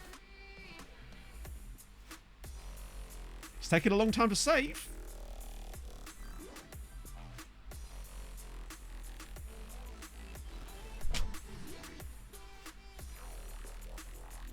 All that for 7 fucking 0. Rubbish! Useless! XG of 6.1. Oh, dear. That's woeful. What a record. On the plus side, Blaz did score a hat-trick and Janos did still get... Yeah, how the fuck did we manage that? I want to see how many of these are on target. Oh, we can't till the next day. Right. Okay. Cheers, FM. Can I see it yet? 15 shots on target. You're right, it's the 4-2-3-1. It has to be. Wild. I wonder what our XG was in the game last year. So it was 6.1 for this with 34 shots. What did we get XG-wise in that outrageous game last season? 22-0. In our defense, we did also have 34 shots on target in that game. And had an XG of nearly 10. So there does seem to be a little bit of a skill gap between those two teams. Something would indicate. Yeah, he got 4 hat-tricks in a single game. Which is wild. Disappointment is immeasurable and days ruined. That it is. That it is. Lord Richard, thank you very much for the 100 bits as well. At that point, I think you would just go down injured a lot, take the 3-0 defeat, problem solved, right? But no, they thought better of it. They just... I mean, Blaz has still done well. He's still got another hat-trick. I think that is his 5th hat-trick of the year. And he does still have, how many? 20 goals in his first 9 matches.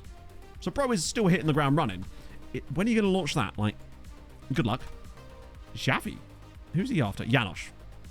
Yeah, you're coming nowhere near my boy. Good God, he's... yeah. Already got 7 assists. So he's got 8 goal contributions in 8 games. This is the year of the Janos. He's very much stepped up his game this year. When the hell is our next Champions League match? We'll just go and lose to Kishvada. Wait, is that in the middle of... Why are we playing... Oh, that's the Pan American Games. Sayers left. I mean, I'd say a fair amount, right? He's...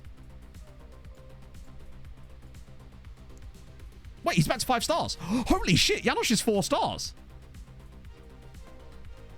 He's now 4-star, 5-star. That's awesome. Let's have a little look at his report.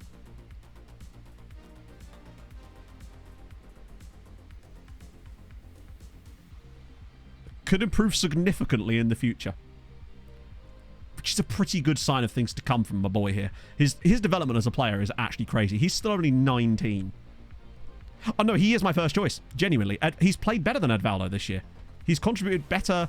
He's got a much higher like expected goals and expected assists in every game. And his actual underlying numbers as well are incredible. So I think he is the first. I've never ever had a youth player of my own that's actually come through my own youth academy win the Ballon d'Or. No. The closest would have been probably Sandberg, but Sandberg was never that. He was good, but he was never that. I think Sandberg probably had a PA of like 160, maybe 165, which is very good. But I reckon Janosch must have higher than that. Attribute development screen. I don't think it would have changed too much, but actually, I said that last time, and then I nearly had an aneurysm when I saw it, so I might be wrong. Progress. Good sweet Jesus. He's got 5 games. He's gone up from 6 to 11 strength, and he's still only 19. His vision's gone up by 4. Passing weirdly hasn't gone up, but it's only, you know. Lisik was probably the closest to it, I would say, yeah. Composure's up by 4. Anticipation's up by 4. His mentals are through the roof. His technique's already 16. His dribbling has gone up by more than that, but the game's lying to us for some reason. He's got 4 years left on his deal. Currently on £7,000 a week. So he's like locked down for the foreseeable future at the moment, with no sign of wanting to leave. He's a spirited personality. I think he's got yeah, he's unflappable. So yeah, even his tackling has gone up, which is just unheard of. Yeah, I reckon he gets another 7 years of development. Now, he might be one of those players that because he started so early, he might end up hitting his PA if he, wherever we find it, sooner because of the sheer amount of game time he's been gifted. So that's obviously a factor. That's Mike. That guy's already joining us. That's Mike. That's another player we don't really want. Right, is Mohammed going to talk to us yet? I really would like to sign this guy, but he's not willing to talk to us yet. Ah, now he is. Nice. Because he looks quite decent. Solid centre-back, 17-year-old Egyptian. For Hadrian. Did we just give you 8 million? Yeah, fuck it. We'll just do 8 million. Can significantly improve is positive, though. Probing. Really? Christ. I mean, he's scary good now. I think he's originally our... I think Janosch is going to be our... He's our starting winger now. I think that role is Janosch's role. Edvaldo is now the backup to him. At the start of the season, I was like, he's not ready for that yet. But I'm now convinced, more than ever convinced, that he is now ready for that role. See, the fact that he's played better than Edvaldo in every game that he's played... Even when he's been brought off the bench, he's done good things for us. He just does bits, right? There we go. Well, we haven't had a good Egyptian since Hossan Abdelnabi. So Ibrahim Mohammed looks pretty decent. Like, solid jumping reach, 6'1", decent physical so far, high determination, spirited personality, so he probably have unflappable in it. Oh, level-headed, okay. Decent tackling. The rest can come with time. I like him. Plan last season. Yeah, that's the thing. I can plan all of that stuff once we know when FM's going to be coming out. Because I already know my holiday is the 2nd... Well, I'll be away from, like, content from the last stream will be the 28th of September. So from there, and then I'll be back to streaming on the 10th of October. No, wait, not 10th of October. No, it is 10th of October. Yeah. That's the plan, basically. And then I'm away, properly away for 5 days in the middle of that. Harrison, thank you for the follow. Thought like 25. Oh, okay. Oh, yeah, this is Champions League. Oh, no, we weren't playing in that round, were we? Oh, I'll get your hot tub picks, chat. Worry not.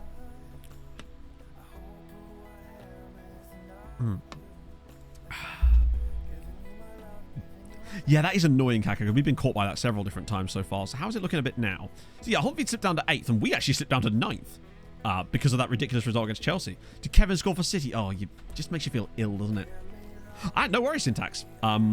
James has done it. He's killed it. Absolutely killed it.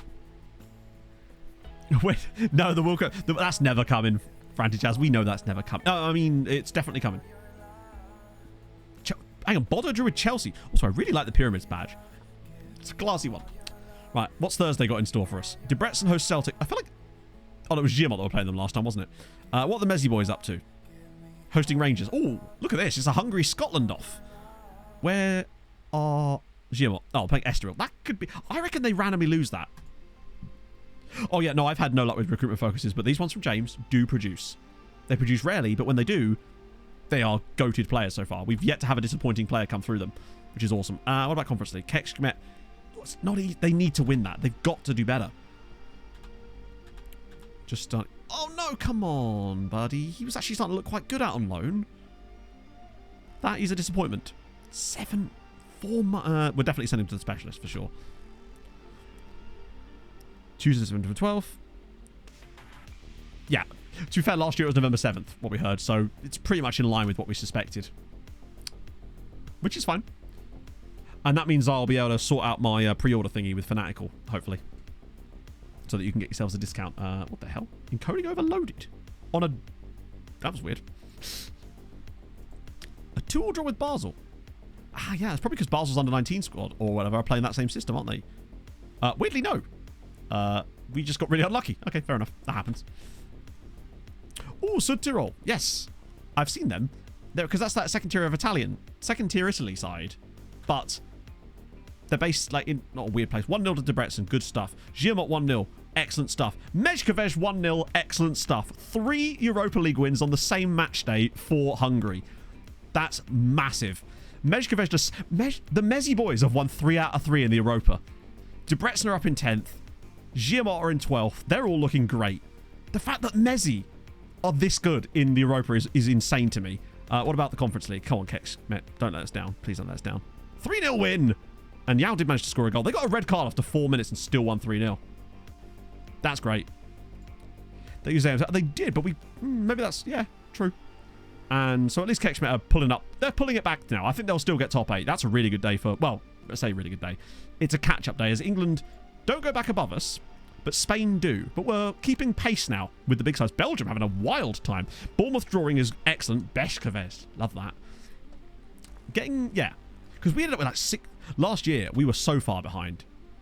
But this is looking like a much better year. The only thing that's letting us down really at the moment is Ferencváros. But the key thing is, our success, having those extra teams in the Europa League this year, is going to be huge for us because they're going to have more chances to win. Quite simply. We'll play Debrecen. Oh, come on. That's disappointing. We normally get like a couple of rounds against non-league teams, but this time we've been deprived of it. Yeah, Ferencváros had a couple of years of not letting us down. Let's not forget, they have won a Europa League in this save, but they seem to go through wild swings of being either a massive letdown and useless or being absolutely goated. But never really in the Champions League. They had that one season in the Champions League where they actually did do okay and got through, but I think that might be the only time ever that I can certainly think of. Right, let's grab that. And I'll grab us a whiz quiz in a minute. Because I am in need of a pish. And we've still got... Oh yeah, of course we have, because we had that weird situation. But that means the other 3 games should be nice and clumped together and we can just burn through. Don't know how we're going to structure things with Malta, because we are going to have to come back slightly earlier on these particular streams for Malta because of the deadline day thing. No, they haven't got a moat. Shit. I need to sort that. I knew there was something I was supposed to do. Cool. So, as full strength as we can, although slight injuries there will prevent that a little bit. But that's fine. Velasquez, surely I reckon Lamini's worth a go in a game like this. He'll probably get injured because he is violently injury prone. And Janos is back now. Cool. Teixeira, those guys. Lovely. What we're saying from Kishvada. Ooh, 4-2-3-1. Okay. A tough test, nevertheless. Yeah, the early years of any save, we should get a Janos emote. I've tried to think of things to put as the emote for Janos, but I haven't really figured out what I want yet, really. That's been the biggest issue with the Janos thing. That's why I spent my time making that instead. But we need an emote to spam while we play the thing. That reminds me, did we even do one for his result in the cup match? I'm going to give us a spare one here, just for the vibes.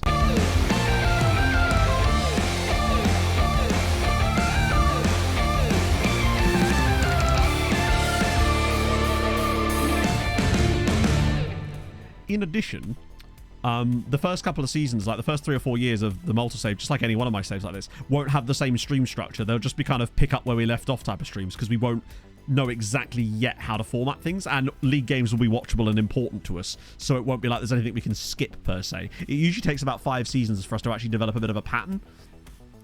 But yeah, who's Liam Cooper wanted by? Of course, the usual suspects. Right, P time for your boy. Time for a cheeky little whizzy quizzy.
Here's a fun fact. Voltaire contracted syphilis just 2 blocks from here.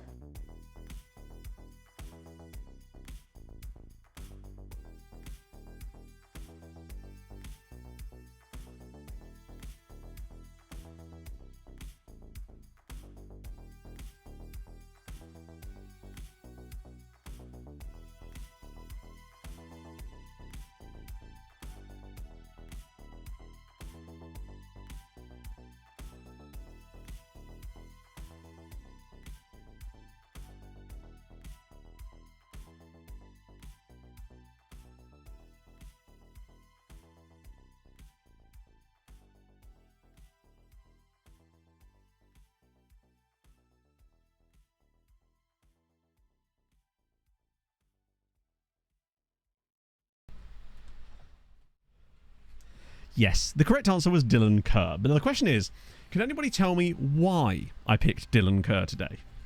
Because there is a specific reason. He has a unique thing about him, per se.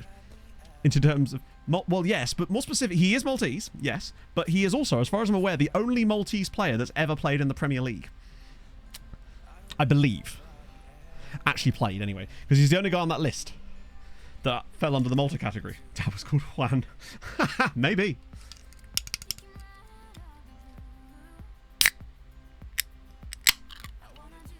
There you go. Delicious. I believe to this day he's the only Maltese player that's ever played in the Premier League. But that will change, no doubt, when we get our hands on it. Maybe. Or something. I don't know. Just not... I don't know. Maybe they were a fan of... I don't know. David Stockdale's website is an absolute... David Stockdale, wow. No, I'm not familiar with that. Do tell. I obviously remember him from his days as Fulham, being Fulham's keeper. Yeah, Mifsud played for Coventry, but I think that was outside the Prem days, right?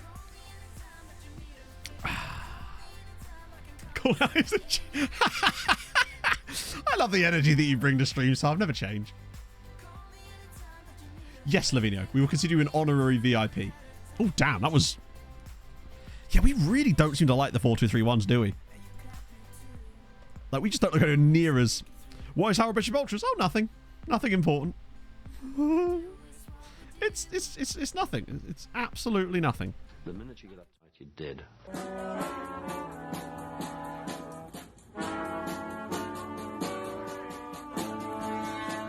I get through heroin, I'm in the house where the coffee's green and the food is grouse. With sandwiches and lasagna too. Ice cream sundaes for me and you. I get through heroin, I'm in the house where the coffee's green and the food is grouse. With sandwiches and lasagna too. Ice cream sundaes for me and you. I try not to lose my temper with myself. Oh, goodness sake and shit and balls. The minute you get uptight, you're dead.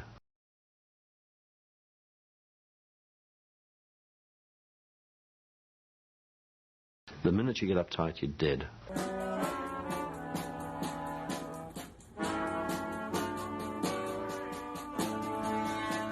I get through heroin, I'm in the house where the coffee's green and the food is grouse. With sandwiches and lasagna too. Ice cream sundaes for me and you. I get through heroin, I'm in the house where the coffee's green and the food is grouse. With sandwiches and lasagna too. Ice cream sundaes for me and you. I try not to lose my temper with myself. Oh, goodness sake and shit and balls. The minute you get uptight, you're dead. I don't know. I didn't touch it. The sub trigger. There's a specific time, I think, where if you sub, it triggers some weird thing that's happening in the back. So much. And then... Fine. You know what? Have it your way, Jason. Have it your way. The minute you get uptight, you're dead.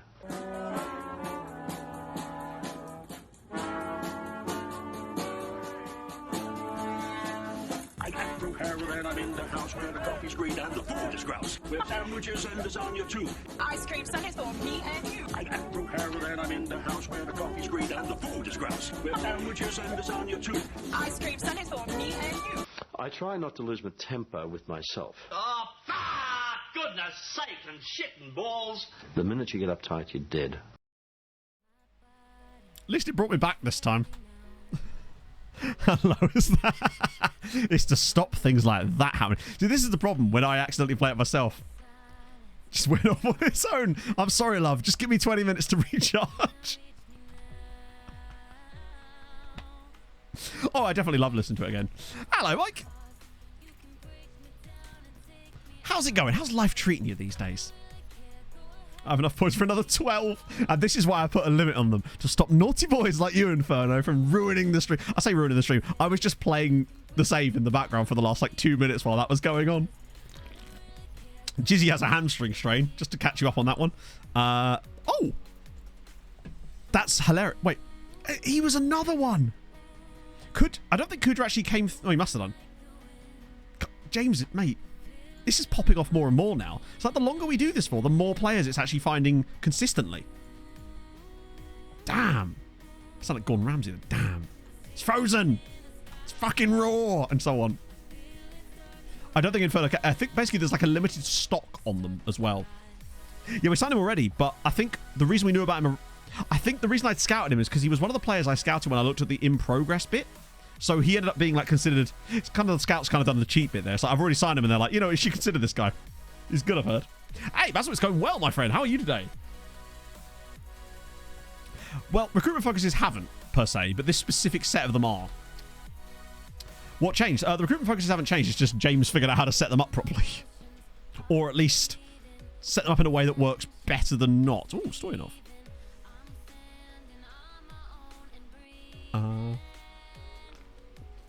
Fuck it. What are we saying? Yeah, why not? Consider yourself part of the family. Bozidar, which is a great name. Sounds like an evil wizard. 1.5 million. We'll take that. Yeah, easy peasy. This is Percy you keep talking to. Done. There's never a Harold Bishop. I should like sow the seeds and put a Harold Bishop regen in the next save. To eventually just get looked up. Yeah, if you're interested in James's video about it, Ash has just linked it in chat. I would... It's just easier than me explaining out exactly how it's set up. Plus, it gives James more views. Like, when I do that big scouting video I want to do at the start of Heaven 24, I'm tempted to actually ask James if he wants to be a part of the video so we can put that section in it, maybe. But also, that way he'll get loads of views and subs from it. Oh, dear. I don't know if that's how they... Yeah, exactly. It's how, I like finding... Much like... I mean, that's what we like doing around here. We like finding ways to make things work how they should work, even if that's not how they're supposed to work. Or no, we make them work properly, but maybe not as intended, perhaps, is the way I should have phrased that. Right, that'll do. I hate that can only offer him 2 years, but life's a bitch, right? Boom, boom, boom, boom, boom. Cool, cool. What about Kathy? I mean, we can give Kathy some subs too, since we know that she's the brains around the operation.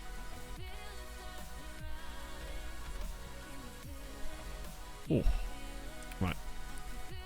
Still got another week before this one, so we can play. Although we will have to drop out someone here, but that means... Fuck it, we could Bobby... No, I might feel bad about that, actually. Let's just play... I still want to play Yash. He's too good to not play. I feel like Sem needs to be playing games like this, although he's a bit tired. He's old semi-boy. You can ask Helen all you want.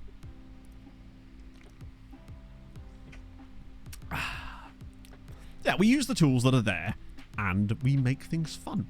Like, honestly, for those of you that are not haven't been seeing the stuff in the Malta chat, part of the Discord, some of the things, it would make you so damn excited. Some of the things that have already been like set up and look ready to go. And if it works the same way in F24 as it does in 23, it's going to be an insanely fun save. Sem will be playing in the Champions League if Blaz is injured, but Blaz has only got a minor injury. It's like 4 days, so he'll be back for the Champions League. That, again, happened during the spate of Harold Bishop ultraing. Incubate working in Europe. It didn't work against Chelsea, but we made some tweaks to it for the second game against Basel in the game, and then we ended up clamping them in the second half, and it worked really well. We then played it against Liverpool in the next game and won 3-0. So there's only certain systems. We think basically it's a bit weak against a 4-2-3-1. Provided we've got better players than them in a 4-2-3-1, we'll probably still win. But yeah, basically, if we're up against equal opposition against a 4-2-3-1, it would behoove us to probably not play it. Neil Brock better run him. Poor Neil. They're all bloody lovely people. Every single person I've met from SI has been nothing but lovely. Particularly Nick Madden. Like, Nick Madden is just the... There you go, big up Sem. Nick Madden is just a wonderful human being and has amazing taste in shirts. So Janosch got an assist. Where's my button? I mean, if you... Wrong button. There's Scodelario or an MTK in case you're interested.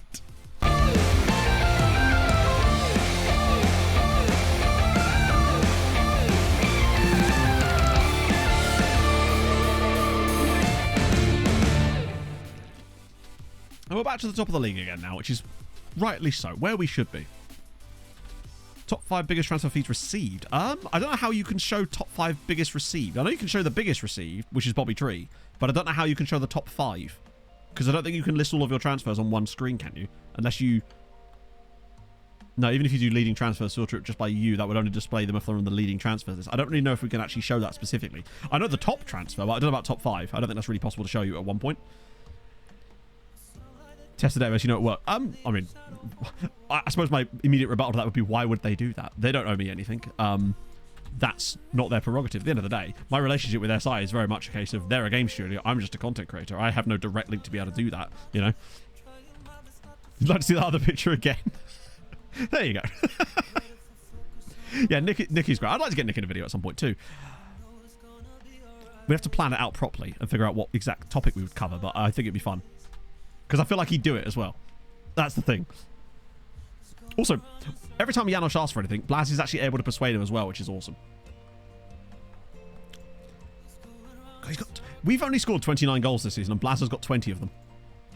Bro. Yeah, exactly. Anytime I have had to have direct contact, though, they've been very helpful. I mean, one of the guys literally spent the afternoon debugging my game for me once when I had that huge problem during the Tromsø save, when the whole entire interface fucked up beyond repair. Well, not beyond repair, because we repair. 5 million. You want to give me 5 million for a guy that is currently worth £223 million, Chelsea? That's a bit weird, isn't it?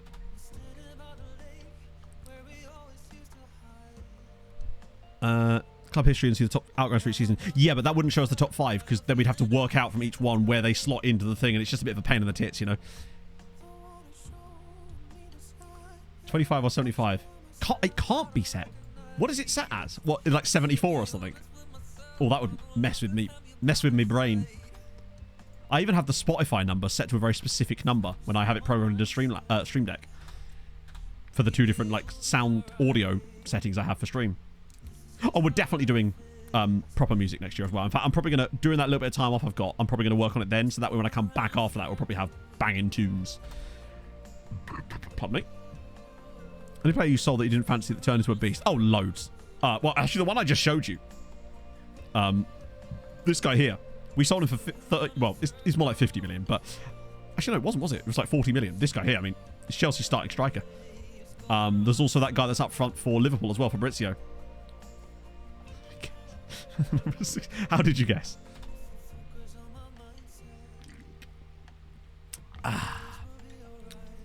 Gotta keep... yeah, I mean, it'll just mean I'll be able to go back to the old days of being able to start a stream with Scotty doesn't know. That's... Only the OGs remember that. Montage sentence. I know. Well, the save's going to be ending with the looking forward stream, which is just going to be a wild day. I might just do like an extra long stream for that, because we always end up finding so much amazing stuff during it. And I will, hopefully, now that I've got a better plan, be able to turn it into a video. Like I did last time, but then I didn't get a chance to post it because FM23 was like, no, I'm going to get in the way. Steph's packed lunch. What's that? That's some afternoonery that I'm not... See, I used to be like proper like clued up on like what was on daytime TV, especially ITV, but now I have no clue. It used to be like breakfast, then you'd get This Morning, then there was like Loose Women, then you got like your Homes Under the Hammer and shit in there somewhere. Or was that BBC? No, it was BBC, wasn't it? There was always a bit of Homes Under the Hammer in there too, though. Bit of Dion Dublin. Some requests probably won't, just because I feel like we would probably end up spending way too much time doing them, and it would probably get a bit distracting and slow us down potentially a little bit too much. I might, or I could just have them, but they'd be like a much more expensive perk and would be a lot rarer. And even more cringe. Is that possible? Not really around a Twitch follow, just because we try to keep their squad statuses as low as possible, and that usually does prevent it. Not always, but often. Right, this is the one that's right before FC Copenhagen, so we rotate for this. Blaz will stay out because he's still not technically fit yet, but it's just fine. Lamini, Edvaldo, Leal, Naceru, Ramirez, those guys, Schumacher, gorgeous. sexy scenes. Yes, music will be back. Basically, the things that were holding me back from being able to move over to that stuff are now sort of moot, so to speak. It was things like some of the stream effects things don't work in the newer version of OBS, but the newer version of OBS has the ability to split split application capturing from audio, which means I could dump it all on a separate track so that you'd still hear the Spotify on stream, but it wouldn't go on the VOD, so it wouldn't be caught up in all that kind of crap, and it would also mean that I could post it to YouTube as well. The only downside is there would be no music on the VODs. So that is the one sort of like area that I'm like, but from what I've talked to the volleys, they're not super asked about that.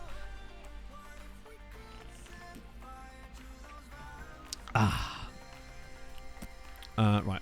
Who sold farts in a jar? Oh, they introduced. Didn't Belle Delphine do that, or was it someone else? I probably should start Cooper in this game though, just in case, because Cooper, do not hate me. I probably could, but I was like bringing Sem in sometimes, and if you got injuries, it's just a pain. But I really should do that at some point. But knowing me, I just keep using it, even though we had some new youngsters that are like ready to play, and that's the reason I don't do it. Ooh. Gaspar. I had huge bids for Gaspar from Juve. They actually bid like £3 million for him. Well, with the bathwater, yes. No, it can't, unfortunately, Stu. I've tried to look into how that would work, but unfortunately, I can't figure out a way that make that work. Because the only way that I could do something like that would be to have another set of audio playing that is sent to the Twitch VOD. The problem with that is that I don't know how there's a way that I wouldn't then be able to hear both sets of music at the same time. That's where it gets a bit more difficult. However, what I could do, and this would probably work, is provide a Spotify playlist, which is the one I currently use, that people could just play over the background at the same time. So it would literally be the same as it is right now. Or just listen to your own music. Just put it on really low. So it would just... That's not a bad... Oh, what a great idea. I hadn't even considered that. Hello, Pog. Okay, you look... bedraggled. That's just your hair. Cool. Hey, Suma. How was town? Yeah. Were there nice doggos? Yeah. Yeah? I know, I showed chat. We all agreed that it was a good boy or girl. Yeah. Lovely. Yeah, that's a really good shout, actually. I don't know why I didn't think about that. Honestly. But yeah, we could definitely do that. That makes me feel more comfortable about doing it, actually. Because if you just put music on in the background that's the same kind of level, then it wouldn't make any difference, would it? The one thing I do to make sure is that all the alerts and the TTS stuff is still hearable on the VODs, because I know that's, you know, important. But I think it should just be a case of capturing the... Because I think that comes through the alert box one, not through the desktop audio. So it should be a case of just capturing that as a separate audio thing and pop it through. Should be fine. But I'll use those days off to find stuff like that, basically. What is it much was it? Ultimate Chaos. Oh, God. Isn't that the question? Neither. There you go. That is the correct answer. Lovely. If I had to watch anything, I'd choose this one over these women to come with this family. Yeah, I think I would too, just because occasionally they have wild guests that are just plain funny. Increase the number of core supporters in the stadium for 23. I think you can, but there's really no reason why you'd want to. As in, to give you an idea, Suma, that thing has absolutely zero bearing on anything in the game. I assume you're referring to the... Where do we even find that chat? Is it in Club Vision? So anything you see on this screen, this bit here, this is absolutely meaningless. So these numbers here don't mean anything. They don't have any effect on anything in the game whatsoever. So it's completely ignorable. It was a feature that was brought in, and at the time I literally turned to, I think it might have been Luke, and I was just like, I guarantee you this has... Oh, it might be Stinger. And this is just number go up. It doesn't mean anything at all. It's, yeah, it's meaningless, unfortunately. Yeah, Hadrian actually looked at this. It just doesn't link to anything, so they have no bearing on anything in the game. It's just fluff, basically. What's up? What? Sorry, I was grabbing my coffee, which I'm very grateful for. Thank you very much. What are we doing? Chef pasta tonight, or are we doing normal pasta? Chef. Oh, nice. For now, it's just fluff. Well, I mean, yes. In its present state, it is just fluff, but unfortunately, we can only really deal with the present currently. Yes, Pog. Oh, you took your nails off. Wow, that's weird seeing you with, like, normal nails. Training Schedules Command. It's training, but that's not the ones I'm currently using. Force management to do things with fan support. Nope. It just, yeah, it doesn't do anything, really. It feels like it was kind of just shoved in Makes me wonder if it was one of the things that was meant to have stuff linked to it, but then just didn't because of time constraints. To give you an idea, we once won the Champions League and lost like 1 million followers because of it. Once you reach like a peak point, it kind of just becomes a bit meaningless. Okay, Pog. Also? There's an also? Hang on. You've got a new razor. Oh, sick. Your beard is going to be so trim, bro. You can enter a contest. Is that a Ooh, reunion. I thought it was a Malagasy dude there for a second. That is not my wife, no. Pog, are you my wife? No, your wife. You're my carer? Yeah. Pog is my carer. She comes in every now and then to check on me. Make sure that I've not got salty and deleted the game yet. The best way to find Max's ones is just to go to his channel. I haven't actually updated the command yet. But I do need to. No, I mean, it can happen. It can happen. Yeah, everyone needs a pet, Matt, right? Other teams to become completely self-sufficient in your loads. Not in the current way that FM works in this current save. I suspect that in Malta, yes. So, in Malta, when we reach this same point in the Malta save. So you say Malta, lady in the nail shop lives in Malta. Does she? It's a hell of a commute. Well, she comes over to visit a family. I'm sorry, you bowled a fastball right up the middle there. As if I wasn't going to hit a home run with that. Anyway, carry on. Proceed. And she moved over. She said that she moved over to Malta a few years ago. Mm-hmm. And she's like a beautician over there. She said, well, it's scorching. Yeah, it's Malta. It's in the middle of the Mediterranean. Of course it's scorching. Although I bet it's probably not so bad because at least it's in the middle of the sea. Portil Shrew, thank you very much for the gifted sub to Anna. If that's really, really nice of you, friend. Why are you boring me? Hit a home run, bowling a fastball. I'm sticking all the sports in there, you know. I like to keep things swifty. But yeah, to bring it back to sensibilities here, showing us vast cricket. To be fair, I was actually starting with baseball, and then after I said bowled, I realised it was bad times for me. Half with the gifted sub to marry. I will, I promise. Ah, you mean you don't hit a 147 in cricket? Christ, useless. Hello, Dan. You're in Milan. Ooh, shall I call you Mildan? Because I'm really awkward and cringe like that. Yeah, as far as self-sufficiency goes, in this save, no. But because Malta is going to have much better situation with regards to the scaling of sponsorship, the scaling of prize money and television money, and I'll put the team on the screen. Although that isn't actually our team, right? That's the second team. And also the increased player values that are more realistic, it means that they will be able to be self-sufficient, which is something that is simply not possible in the way that FM currently exists. Mega the Hoyd. Is she oh, nice.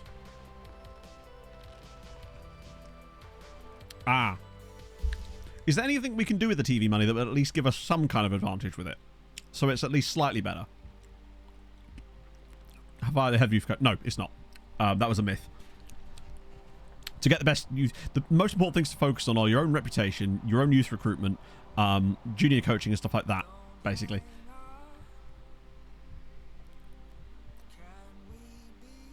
It's because of the way that the database was setting up is going to be designed for anti-Chaz, basically. We're forcing the game to work, essentially. Right, I need to get off of this, actually, so we can get into the... Oh, wait, no, I forgot. Oh, no, yeah, we're affiliated with them, aren't we? Pascal Valet. Bro will always look after your car, at least. Can I sign Caputo yet? No. Okay. We will go back for you, because I do like that guy. He does it pretty sick. Did I just get a hype train purely based on meme gifted subs? Because I'm here for it. Roundy, thank you very much for the prime. That's very kind of you, sir. Ah, dear. Firing him then. No. You still need a good head of... You'll still want a good head of youth development. If you don't have one, it's an important thing. But having a better Hoyd isn't really going to have too much of an effect on the... It's more to do with the players' personalities and certain traits about the players that you'll want. So you want a head of youth development that has really high professionalism, most importantly. Sergeant Potato! Thank you very much. Hope you're well. Thank you very much for the follow. It's just not the make or break factor. Yeah, exactly. Exactly, Franti Jazz. Yeah, it's just because things like the sponsorship doesn't scale properly, the team's prize money doesn't scale properly, the TV money, all of that jazz just doesn't scale properly. Neither does the player values. A little bit, but that's the best thing. That's the thing that currently works the best, but even that's still dodgy as fuck. It depends on who you're managing, Suma, and in what league you're in. The game's just before. Pretty much everything about the youth stuff that Max has proven. That's the stuff that has really like blown my mind this year. Maybe completely reassess things. Hang on. You're managing Sky One. Who is Sky One? It's usually where we would watch The Simpsons and that.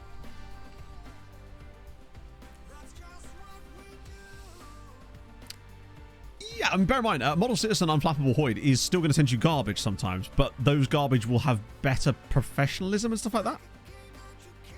Sky One EPL. Oh, now I'm confused.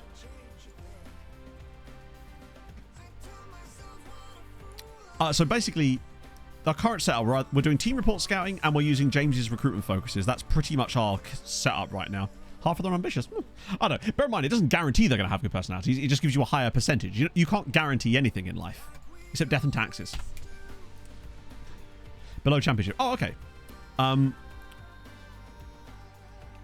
But who are you managing? Scott. Right, let's get this team set up. Durin should be fit again now, right? Yes, sorry. They always put him on the wing.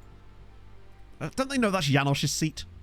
How could they possibly... They barely stand in the same room as the boy. I might try Raposo for this one. I want to figure out between him and Big Manovic who's actually the most effective player there, because they've kind of got similar statistics. Like 7 and 7 there, 7 and 4, and they've got very... Yeah. You manage... Yes, yeah, they do, I think. Which is why I should probably make our next manager really... Then again, it kind of already is, isn't he? Best player. I'm trying to think who the best player is right now. It probably is Blaz, honestly, these days.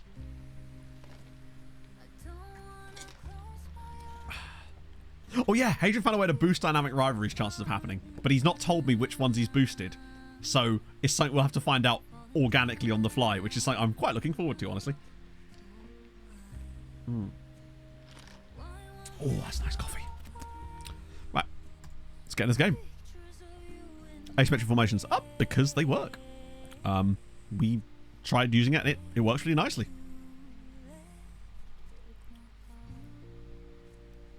I don't think Hadrian can do that, Slugs, but I can. If you put something in the stream chat, I'll whack you in it right now. That sounded really aggressive. Actually, fuck, I should be able to find you in... There we are. I'll search your name in Discord and I should be able to add the role for you. Hadrian only has like... Actually, Hadrian might have that. I don't think he can add roles. It's because roles can be a little quite dangerous if they're not... Yeah, I think I'm the only one that can actually do it. There you go. You should have the role now. You should be able to see the channel. I'll batter you in there. I'm going to beat the shit out of you, Slugs. It just means that in that channel, Hadrian can control things in there, like pinning stuff. The same way that Saz has his special powers that he's got in the skin channel, which again sounds weird. LDHH. Okay, one sec.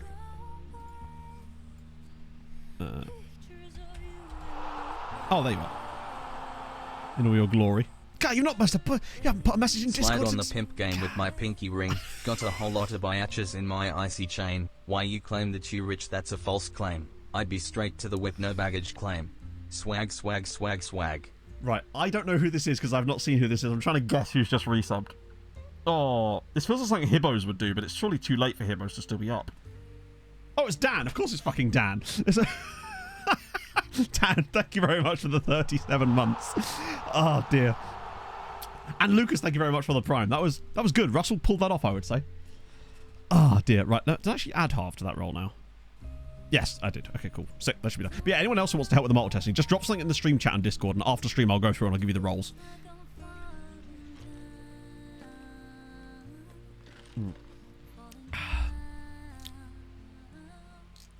Right. Yeah, so you get the rivalry right there, and then it just takes a couple of little things to go in one direction, which obviously in FM is quite rare, for it to actually trigger what we want, basically. Also still here. There you go. You'd love to see it.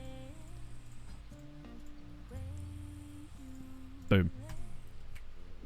Who else would recite Tiger lyrics live from Milan? I don't know. We could go shopping in Milan, though. I just hope you understand. It doesn't matter how far or near. There's no distance that can stop my persistence. It's just a few days of the year, you know? I don't know what you're complaining about.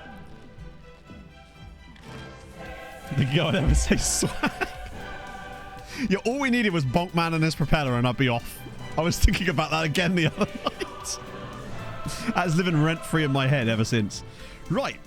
Okay, a 4-3-3 for FC Copenhagen. Now, this system, when we've played against it, we've actually been very good. So I'm quite excited to see how we do here. Won't just be appalling now. Like, we seem to perform quite well against teams that set up like this. So I want to see 3 or 4 goals in this one. And hopefully Blaz can grab a few of them himself. Oh. And yes, I did just recite a lot of Dizzy Rascal because, you know, I'm that type of human being and I'm having that type of day. Go on, whip it in for him. Oh, it's gorgeous. Oh, it was gorgeous. The creativity's right there.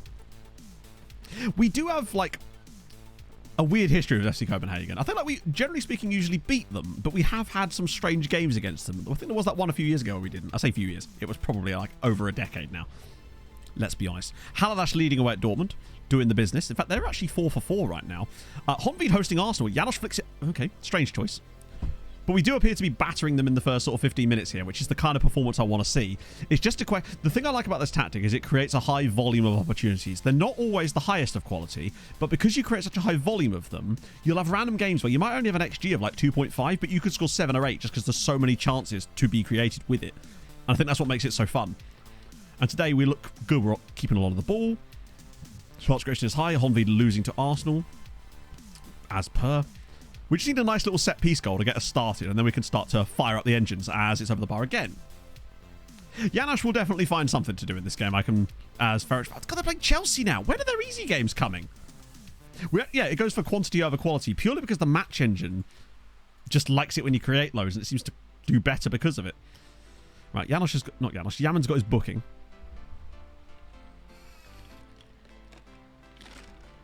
Oh, no, I quite like Hillestad. I think in that role, he does seem to... I like him in there. What skin? It is Saz23. Do a bit of that. A note that we haven't actually scored in this game so far, though, which is concerning. Like, we're playing well enough. But thus far, disappointment is aplenty. A red card and an injury for Arsenal might be a chance for Honved to grab a point. This might be one of these games that we have to take like a 1 or 2-0 victory, but we'll still be comfortably the better side. Hillestad. Driving forward, finds Romero. It feels like what's happened today is that we've struggled to get Blaz in behind them. And our width is... No, we're fairly wide. We're just doing the vibes. 2-0 to Halash. My God, we are just sort of... We're controlling the game, but not really adding much. Fuck it. Janosch is playing fine. So is Raposo, but I still wonder if maybe actually Bigmanovic could just give us something extra in there. Yaman is on a booking and is struggling a little bit. Velázquez is the backup there. Romero is playing well. It's just feeling a bit... It's been a bit mid from us today, which is, I guess, exactly what we do expect from FC Copenhagen games, isn't it, really? Of course, a lot of big tackles in there as well. What was that? Oh, it was the hype train thing.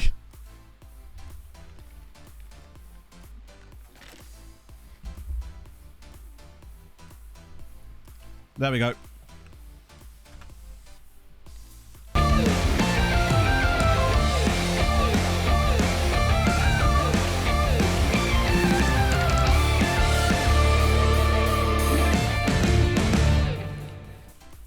Janosch knows what to do.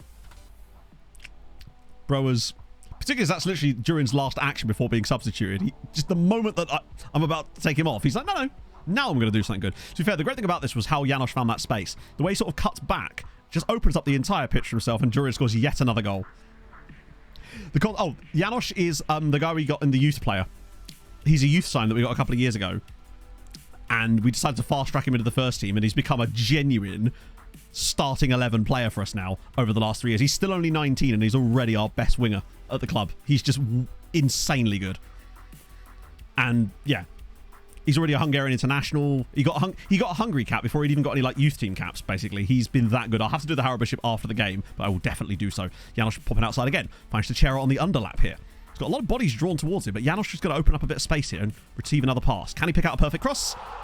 Oh, he kind of did, actually. TSRT, thank you very much for the 17 months. I nearly pressed the Patrice button. Our Twitch child is not born yet. Should we seek medical assistance or just vibe? We could go VibEF, maybe. For a bit of... Oh, God. Oh, no, come on. Not like this. Oh, he got cheeky. Oh, basically immediately, Beak, just because that's what the AI be doing, really, isn't it? Right, do I want to make any more subs here? What the... That's weird. Remember, now that we're winning, I think Schumacher could, you know, get Schumacher on the grid for a little bit. There we go. Tramberg with the equaliser of Honvi. Really important goal that will... Look at that. Halash are 4-0 up away at Dortmund. They really are extremely good. I see you're an hour ahead. Now you... But don't you feel silly. You go think about Tiger and think about what you've done. I'd like a second goal just to kind of calm the nerves here. Yeah, Arsenal are having a bit of a... They're having a day. Great pass. Van Dam's in.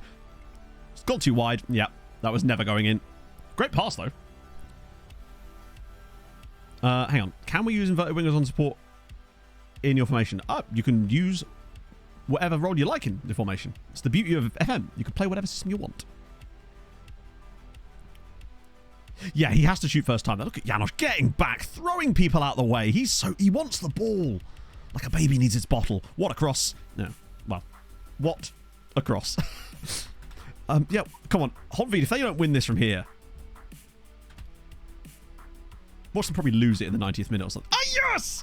Beng's sword returns to form with a bang. Or a bang, even. Yeah, that was a bit disappointing from us, but I think creatively it was actually fine. Just one of those ones where the finishing wasn't quite up to scratch. Great news. That's big. That's 3 wins on the same day. Ferencváros lose again, but they are useless, as we've already found. Oh.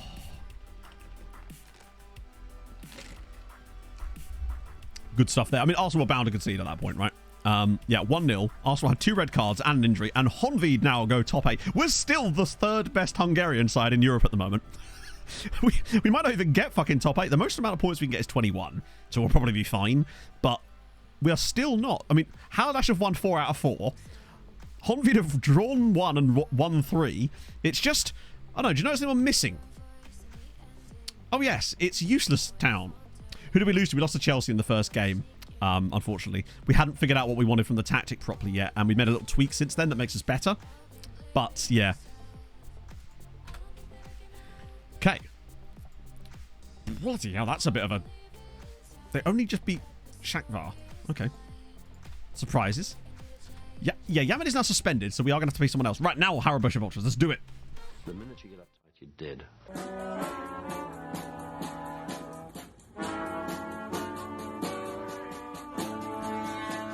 I get through Harrow and I'm in the house where the coffee's green and the food is grouse. With sandwiches and lasagna too. Ice cream sundaes for me and you. I get through Harrow and I'm in the house where the coffee's green and the food is grouse. With sandwiches and lasagna too. Ice cream sundaes for me and you.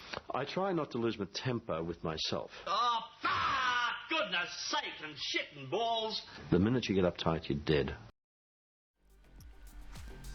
And just looking at the stats, you can really see that we're spreading the goals around, except for Blaz. This tactic really is just a giant funnel to put the ball on Blaz's foot. He has 21 in 11 matches. And assists-wise, Janos has 9 assists this season already. 10 goal contributions in 11 games. This is definitely his breakout. No, I've got ED7. I've got myself some ED7. What are you saying?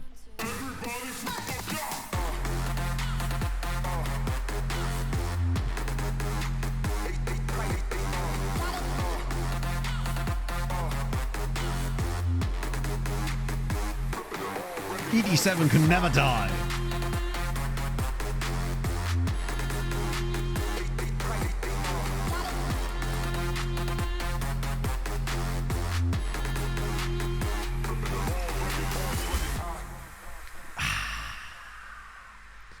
Debrecen host Atalanta.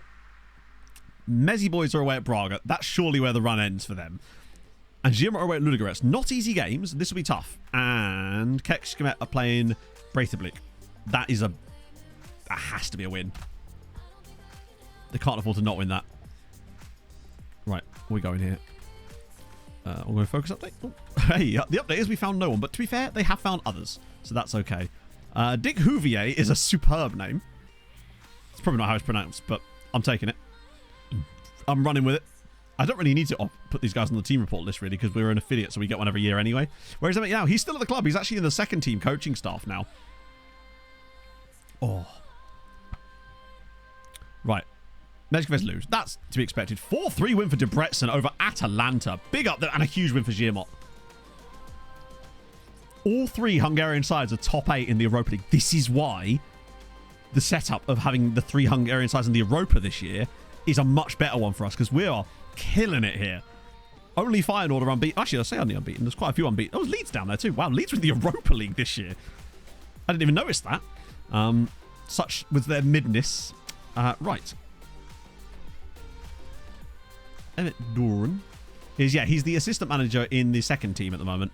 We decided to bring him back to the club. God, he's 71 years old. I mean, technically my guy's like 70, isn't he, Lubin? But yeah, that's what Emmett's up to these days. Like, he's very good. But I think his professionalism is not as high as it could be. Although he's a perfectionist. Right, what about the last one? Go on. 8-0. And this is why it's important to have detail levels high in some ways. Kekskomet 8, Breidablik 0. That's a big win. That might be one of the biggest wins we've ever seen from another Hungarian side in Europe. If nothing else, their goal difference is going to be stacked. Plus 11. Still not even near the top scorer is Zhao or whoever, but that's a big result. So that's like, what, 6 wins for Hungarian sides on the same day. Yeah, Thighs must be up there too. What are we saying now? 8.1 on the year. We're ahead of England still. Spain are having a mighty good year though, with 8.7, but 8.1 at this stage is brilliant, because we've still got 2 more group stage games. We could be getting close to 10 points on the board before we've even got to Christmas, which is really good. That's the sort of numbers we need to be putting up. And we can pretty safely assume now that we're probably not going to get Ferencváros through from here, because they'd have to get another... They'd have to basically win 3 of their last 4, and unless their last 4 matches are against the worst teams imaginable, I can't imagine them doing that well. Although I now kind of want to see who their fixtures are, because maybe they've just been unlucky. Okay, so they've got left FC Copenhagen at home, Bodø away, Ajax at home, Arsenal away. Tell you what, right? I can see them beating FC Copenhagen and Bodø, maybe. And even maybe pulling off something against Ajax. But they might actually get close. Maybe. But if nothing else, they'll still probably get us some extra points in those games, right? What do I want to do? Yes, that'll happen. After all, that's how we got these spots in the first place. We had to take them off of other people forcibly. Through massive amounts of violence.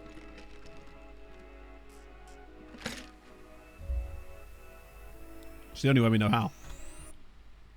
4-0 win over second. Alright. Not bad. It seems like Arsenal are going to face all the Hungarian sides except us, yeah. And more importantly, they've already lost to 2 of them. They lost at home to Halabash. They then lost to Honved away from home and got 2 red cards. Arsenal must be sick of the sight of Hungarian sides this season, and long may it continue. Because taking points off English sides there is wonderful news. Right, rotation? Or... Well, it's just not really rotation, is it? It's just whoever's fit. I probably should give Advaldo a run out in this one. Let Janosch have a little rest. And just kind of let whoever else wants. Although I do still want to keep giving more football to Lamini here in games like this, because I think he's genuinely a stunningly good footballer. It's just that red injury proneness that makes me concerned about him a little bit.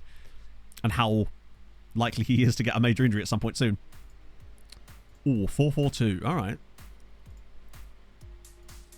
Yeah, we do probably still need a backup right wing back still, so that Chichero's not going to play all the time. Cockringling was sold to Uipest permanently, so he's now playing in the second tier with them, if he's even playing at all. We'll actually have a check on him after this game, because I'm kind of curious myself now. So we're seeing no Uipest in the top flight. 3-0. Blaz scores a brace. Yamin's injured. Oh, God. And Lamini scores, which is nice. But 2 more goals for Blaz. Advaldo actually does a thing for once, which is nice. We're back to the top of the league. Looking pretty tasty there. Blaz has got 16 in the league now. He had 14 after 4 matches. And now, bro, has 16. after 12 matches. Yeah, he did go a bit flaccid, right. The big deal now is just hoping, I don't know why I'm even scouting Gladbach's first team, but sure, is that this injury to Yaman isn't too serious. Oh, that's fine. It's all good. 2 more goals for Blaz. His chance to get 30 by Christmas are pretty close. What is the second tier looking like at the moment? How are Budapest getting? Oh my god. Budapest are fucking 12th in the second tier this year. They only have 20 points from their far. Also, spare a thought for these chaps down here with their minus 30 goal difference after 14 matches. How many goals have they conceded in there? 34. Oh, they've only scored 4 times. That would explain it. That's concerning for them. But more to the point, where is Cockringley? Is he even still playing for them? He's not. I don't think he was anyway. He plays for Nuremberg. They actually makes, well, to be fair, he wouldn't want to play in the second tier. I can't believe they're being that bad. They're somehow even worse than Molfehevar, who are... Actually, to be fair, Molfehevar are right in the title race here. But Uipet, they'll probably end up coming about 7th, but that's pretty poor from them. Right, another international break. That's the last one, I think. And then we got those 2 games, I say fairly close together. They're not even that close together. Right, nearby teams. Oh, wait, what we're doing? Under 19 squad. Boom. Lovely. Yes, there's Inter and then Bayern. Oh, no, that's after Christmas. Never mind. It's Bayern Munich, then Inter. Then we're good. Cool. I'll do fine. Plenty of time. I just have to keep hitting the spacebar and good things will happen. That's what I'm told. Oh, Blaz Durin wins goal 50.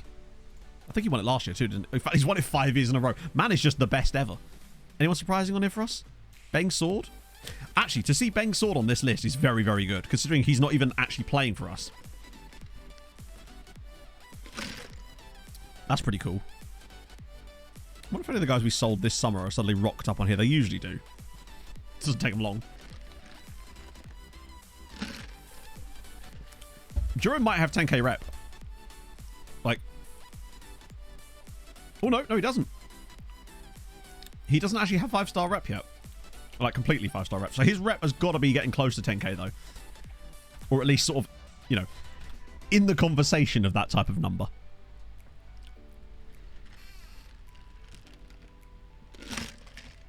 What if he went on trial there? Good. Appreciate that. The Messi boys aren't looking quite as awful this year, actually. But that top 4 is really completely a breakaway league of its own at this point, right? Yeah, and think about it, though. He's still got time. He's still only 30. There's an opportunity for him to keep winning Ballon d'Ors at this rate. Mert Avshar. Oh, yeah, he's 19. We've seen him before. Well, actually, he might... Yeah, and I think we have seen him before. But he's being scouted anyway, so it doesn't matter. Bit of that as well. Al 200. Oh, true, yeah. Ballons d'Or. Yeah, having a consistent top 4 is helpful for us at least getting the best teams into the Champions League. And we actually have those, like those 4. Oh, no, it's not technically those, is it? Because Honved are surprisingly bad this year. Like, they shouldn't be. But I suspect part of the reason is because of the injury to... Shit. How's our old Thai guy getting on at the moment, actually? He's still 4-star. Not bad. Although that injury's not going to help. The injury to Beng Sword and the injury to Jose Carlos, although Beng is now back, has probably hampered them a little bit in the league. Because I think, like, squad-wise, Honved have probably got the second best team. Other than, sorry, not second best. The third best team if you don't count us. Or if you do count us, rather. Bit of the Hoffenheims. Jim Patrick Rosen. We'll scout him again anyway. And he's unhappy. Why is he unhappy? How are they not playing Edu Fuba? The 75 caps of the United States player. We spent a lot of money on Edu. That was a weird summer where we just went mad and bought 3 guys off of PSG for like a combined lots of bastard money. Some might say too much money. I'll see you later, AMC. Okay. Hasn't been a lot of managerial instability in the Hungarian leagues either this year from what I can make out. The big teams have been quite consistent with their managers. Now that Kishvarda have settled down into being a bit shit for a while and Budapest have disappeared entirely, they get what they deserve. Oh my god. Okay, they're all extensive, but you guys didn't quite make the cut. You're called Karen Rebecca. Cool. We'd call him Karen Rebecca, obviously. Tunkara, he's a bit cheap, but we're not really looking for that kind of player anymore. There's no point in signing like fodder for the loan farm at this stage. You're way too expensive. You're too expensive. You're probably too expensive as well. And honestly, I'm just not enthused by him. Ezio, I do want. Also, did I not? I swear I said I found a player called Roosevelt. Maybe I didn't scout him. I just saw his name. Fucking hell. Okay, did the scout report come through and I just not see it? Needless to say, he's a lot better than I thought he was. No crossing ability, and he does play on the left, which is annoying. But he can tackle.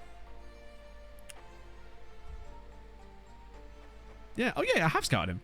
Maybe it's that the information is there, but he's just not actually come in yet.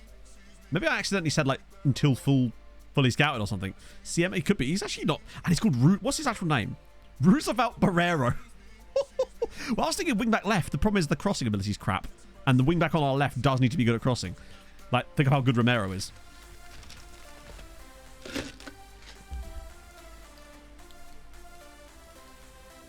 Yeah, I must have done full scouting on him, which is why he's not come through. Oh, he could be. Not that EU National matters that much for us, but might help with other things. Oh, you mean that it means that he might be able to join us early? Oh, you're right. Let me just see if I actually can sign him now. Oh, I can! Majority of matches. Obviously, that's not going to happen. But I don't mind bringing them in on those provisos and then just lying to them. How much? 900k? Yeah, please. Alright, fine, you can have that. 900 grand is astonishingly good. Like, he's really the... Major reserves. Why do you have major reserves? What possible reserves could you have? Bloody hell, mate. Obviously not doing that. Obviously not doing that. I'll give him star player and then lie to him. Obviously, I'm not going to give him star player. He wants a 2-year contract. Yeah, bruv. About that. Fuck it. He's Brazilian and Spanish, so if he gets a cap for either of those, then... Yeah, there we go. We'll sign him. Fuck it. Yeah, he wants 20k a week, which is still pretty high.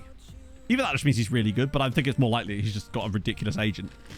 FM is very strange with that. Sometimes they'll want nothing, and sometimes they'll want the world.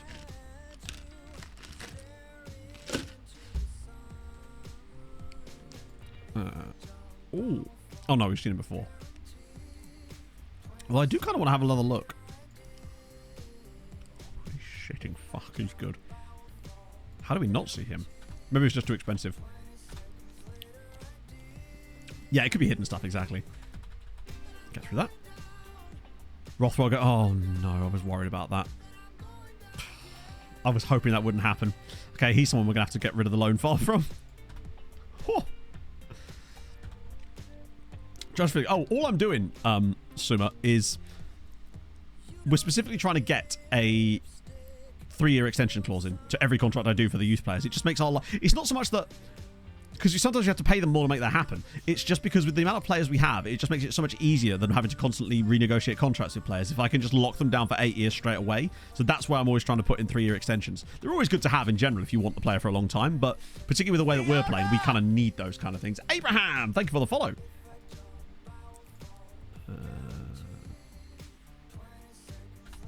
I always forget that it just shows us their squad and not ours.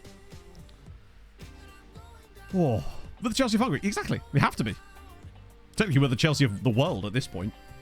People by now have already forgotten all about Chelsea and what they used to do. We are very much the meme, as it were, these days. Right, so, oh, God, we got Bayern. That's going to be fun. And by fun, I mean emphatically not fun. Particularly, our next 2 games are Bayern and Inter. Well, we're signing Roosevelt, apparently. He'll join us in a year and a half. Okay, so we won't be seeing him anytime soon. Hopefully he gets another term. Disappointing. Yeah, these games against Bayern and Inter are going to be fascinating because they are not easy. But luckily our 2 games after Christmas, as always, are relatively straightforward because it's Juventus Vesta and Bayer Leverkusen, which Leverkusen are not amazing. They're in like the... Actually, they did okay in the Europa last year, if I recall. Yeah, the contracts video I think is a little bit outdated. A lot of I did that during the beta while I had COVID, and so, like right at the start of the beta, and it just a lot of the information on that has changed because some of the patches have basically changed stuff. Because that was right at the start. Oh yeah, there was a dude that I still haven't looked through Mozambique. Or their like under 23 squads, and this guy came along. Because remember we were talking about Mozambique players the other day, so I thought I'd have a little look. And he's not actually awful. The question is whether he'd actually signed for us. Oh, he would. I really should check that in the past. If we're on FM24, nope, no more than you do anyway. Yeah, for cheap he's probably worth it, just because Mozambique, right? Oh, wow, yeah, definitely then. At 65k. That'll do. Couple of extra ones. Oh, he's actually interested. Okay. Hope he doesn't want stupid amounts of money. He shouldn't do. Usually these guys... Yeah, I think he's going to want nothing. Even if he's like 2 stars. It's for the loan farm, I suppose. I don't mind signing these kind of guys for the loan farm just because... What the hell? That was weird. Actually, on a youngster contract, he'll probably just accept whatever I give him, won't he? Yeah, thought so. Cool. And they want him back on loan. I say no. He'll probably won't join us until... Maybe next summer. I don't know when he turns 18. Caicedo can speak the language. Excellent news. Stolnik's hurt himself. That's unfortunate of him. I probably should have done something there. But no. Christian, I barely remember who you are, sir. Ooh, Aris.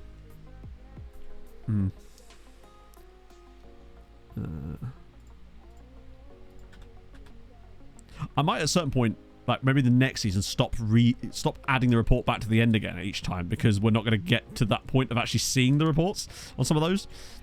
If they're going to be like 3 years into the future. I'm sorry, Christian.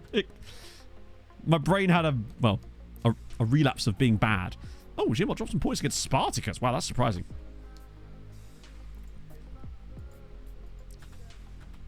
We haven't seen more than one. Yeah, I think next year I'll probably stop doing that. Although we are seemingly expecting things to hear about FM24 today. I'm surprised actually that we haven't heard anything yet. If it was, or maybe it was all just a big ruse to like smoke people out or something. Maybe they've poisoned the water to see who's leaking information. But oh, okay, that was quick. When does he join us? Yeah, June. So he'll be next summer. That's fine. He's not likely to be a world beater anyway. He's just probably someone that will disappear into the low farm and we'll never hear from him again. Yep, you say this every time, buddy. That's just important player. Where is it? There it is. Yep, that usually fixes it. How much would you say it will be? What, FM? Same price as always. I don't see the price changing anytime soon. Maybe at FM25 because of the match engine shift, you might see a price rise perhaps. And by then, I suppose with inflation, it probably would make sense. But it'll be whatever much FM23 is, as in its overall retail price, it'll be the same, I suspect. Yeah, that's the last one that was big news. It was right after I went offline, wasn't it? Ah, you got your medicinal crisps. Medical crisps, my apologies. Mike's news to be later. Oh, I mean, yeah, we can all dream, chat, right? Let's not get ahead of ourselves. Oh, yeah, we're going to put Gian in as well. Maybe Sem. That'll do. Yeah, I think it makes sense to put it in the evening because more people are active on social media during that period, right? Be weird if it was during the day. Although we have had some news drop on us while we were live. And besides, like you say, anything we hear today will just be the game is being released, this is the release date. You're not going to hear anything else. You won't going to hear any feature stuff for like another few weeks.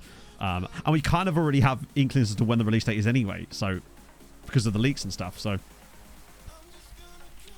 Ooh, wow, that was a game and a half. It's the kind of game I actually don't mind, because it means that Zhao's getting some more goals. And Valdo grabbed a few. Big Manovic with a brace. Nice. Actually, I probably shouldn't have played him, because he was going to play in the next game. Oh, great. I just lost one to sack his agent. No need for this. Silliness. You'll get a contract when I say you do. Isn't free above a certain amount of units. So, oh, yeah, no, exactly. But also just because, you know, about time probably. And that's fine.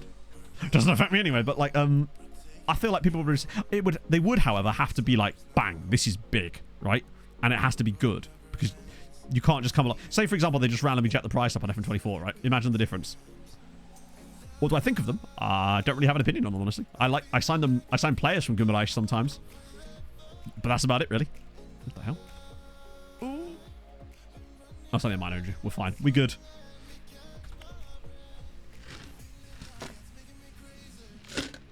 The great thing about iced coffee as well is once you've run out, you leave the ice on the bottom, leave it on the side for a minute, 10 minutes later, come back, more coffee. It's just now £20. Careful. Somewhere in the world, Hadrian's just had a breakdown.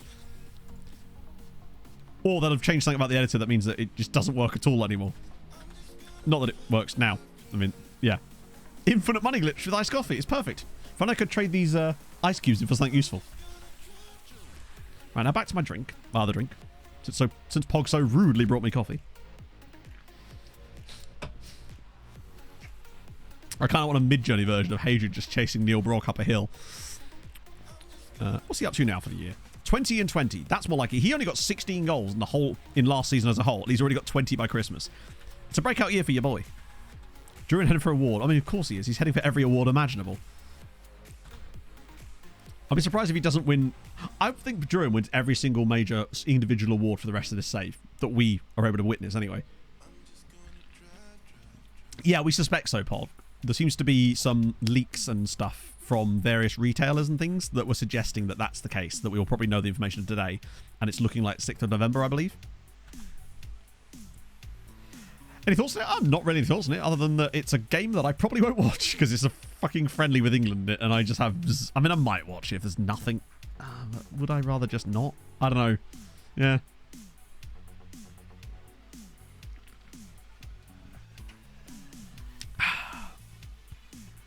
We say when he wins the game. He's that good. Win anything in this save? No. Not as far as I know anyway.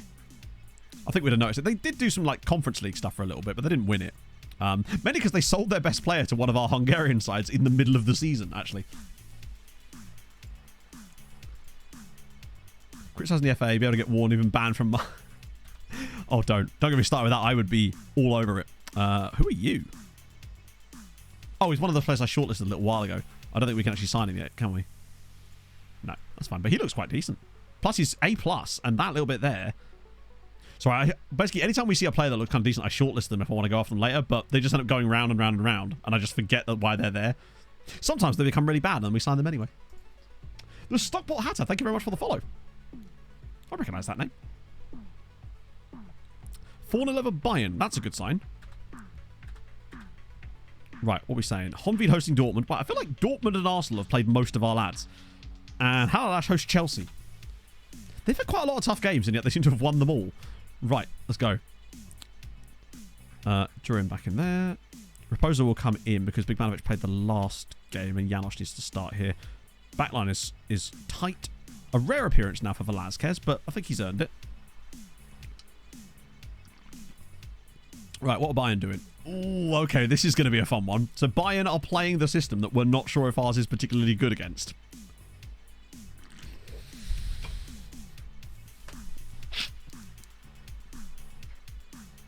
And would you believe who's up top for them? But of course, it's Neil Brock. Yes. Facing the games are definitely not better than normal. Like, I mean, this is what I mean about facing the game. They're so overpowered and ridiculous. Like, as if. That's not even the first time that Bayern have had a facing the game striker. Like, think of Kane Full of Love. Ah, dear. £2,700. No thanks. I'll stick to my £200 phone I bought off of Banggood 5 years ago, and it still works perfectly fine. Pin and red cards. I don't know. I always do it, but I've never had one successfully work. So I do it out of instinct, but more out of hope than expectation, I suppose.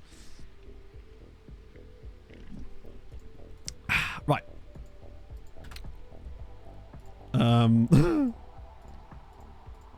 We kind of need to be on it here, just in case. Nagelsmann's still managing Bayern in this save. Christ. Let's go. It's another pretty button to click, exactly. I couldn't have said it better myself. Yeah, Ahsoka in goal is definitely about to have the game of his life. We've just got a dream. I just want to see us play better against the team whilst playing this system.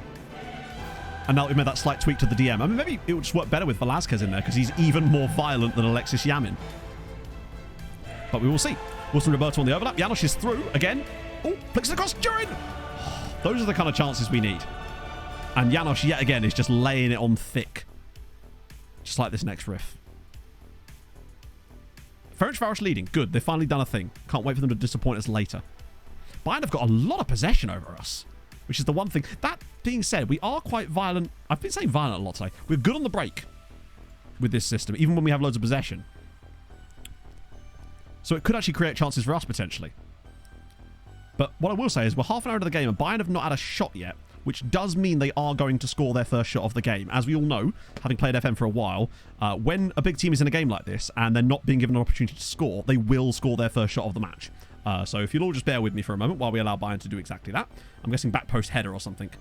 And there it is. I'm here all week.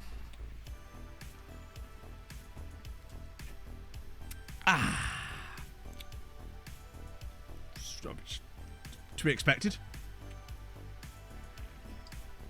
We completely lost Nico Christoph there. So Bayern's first shot of the match is a goal because we're playing Football Manager. And Budapest, oh, they're losing at home. Concerning to Dortmund, who've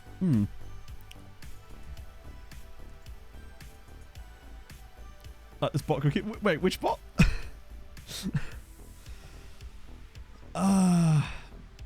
Oh, go on. Ball over the top. Come on. This is where we need it. Blast. Right. Through. Come on. Round the goalkeeper. Oh, fuck. Right. Yeah, no. Okay, it's one of those games. Never mind. I could press any button in the game right now and nothing will happen. We're having one of those matches. Ah, dear. Yeah, I think we're losing this one because that is the sort of thing that happens in those games that you're not going to get a result.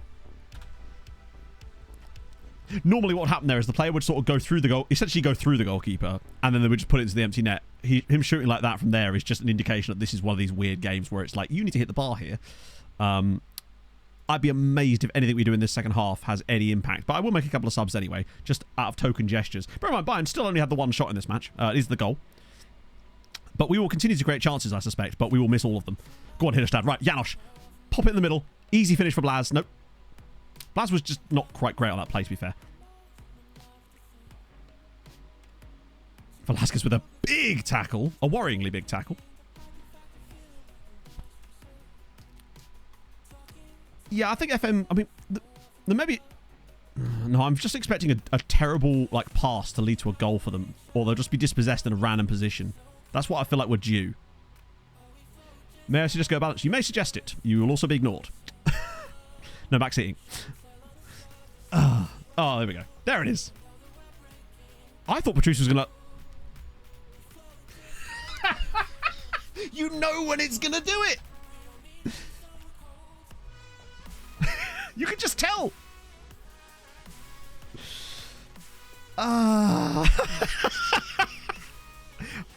It's it's an FM game. It's a match engine game. There's nothing, no tactical change, nothing we could have done this match would have made any difference when you have that shit sort of happening. Like, firstly, he has such an advantage over him, right? Why does he randomly slow down? Secondly, he then controls it straight to his path. And then you know it's a goal after that. This is wild. So 2 shots on target. Sorry, 2 shots for Bayern, 2 goals. Always good to see. Blaz is having a shitter. Always good to see. Although really only 7. I want to keep Blaz on, honestly. Fuck it, we're going Schumacher. He's always good for a win. I love that they're giving Cooper a 6.5 as if he could do anything about the goals. Ah, dear. That one irks me because it was it wasn't even like a... It gave them one of those goals too. With the way that the defender randomly slows down to allow the striker to catch up, then touches it into his path for no reason. As if in any world they wouldn't just play that ball back to the goalkeeper. Just touch the ball back to the goalkeeper, done. There's no world in which he wouldn't do that, but that's how you know you're about to... And just everything we've seen in this game is just that. It sucks that you can predict things like that too easily. That the entire game is just not going to happen.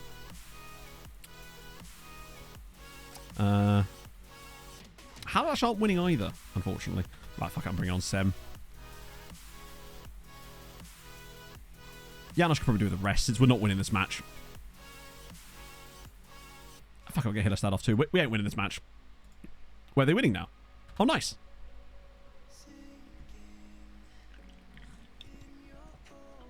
I'll tell you who ain't winning, us.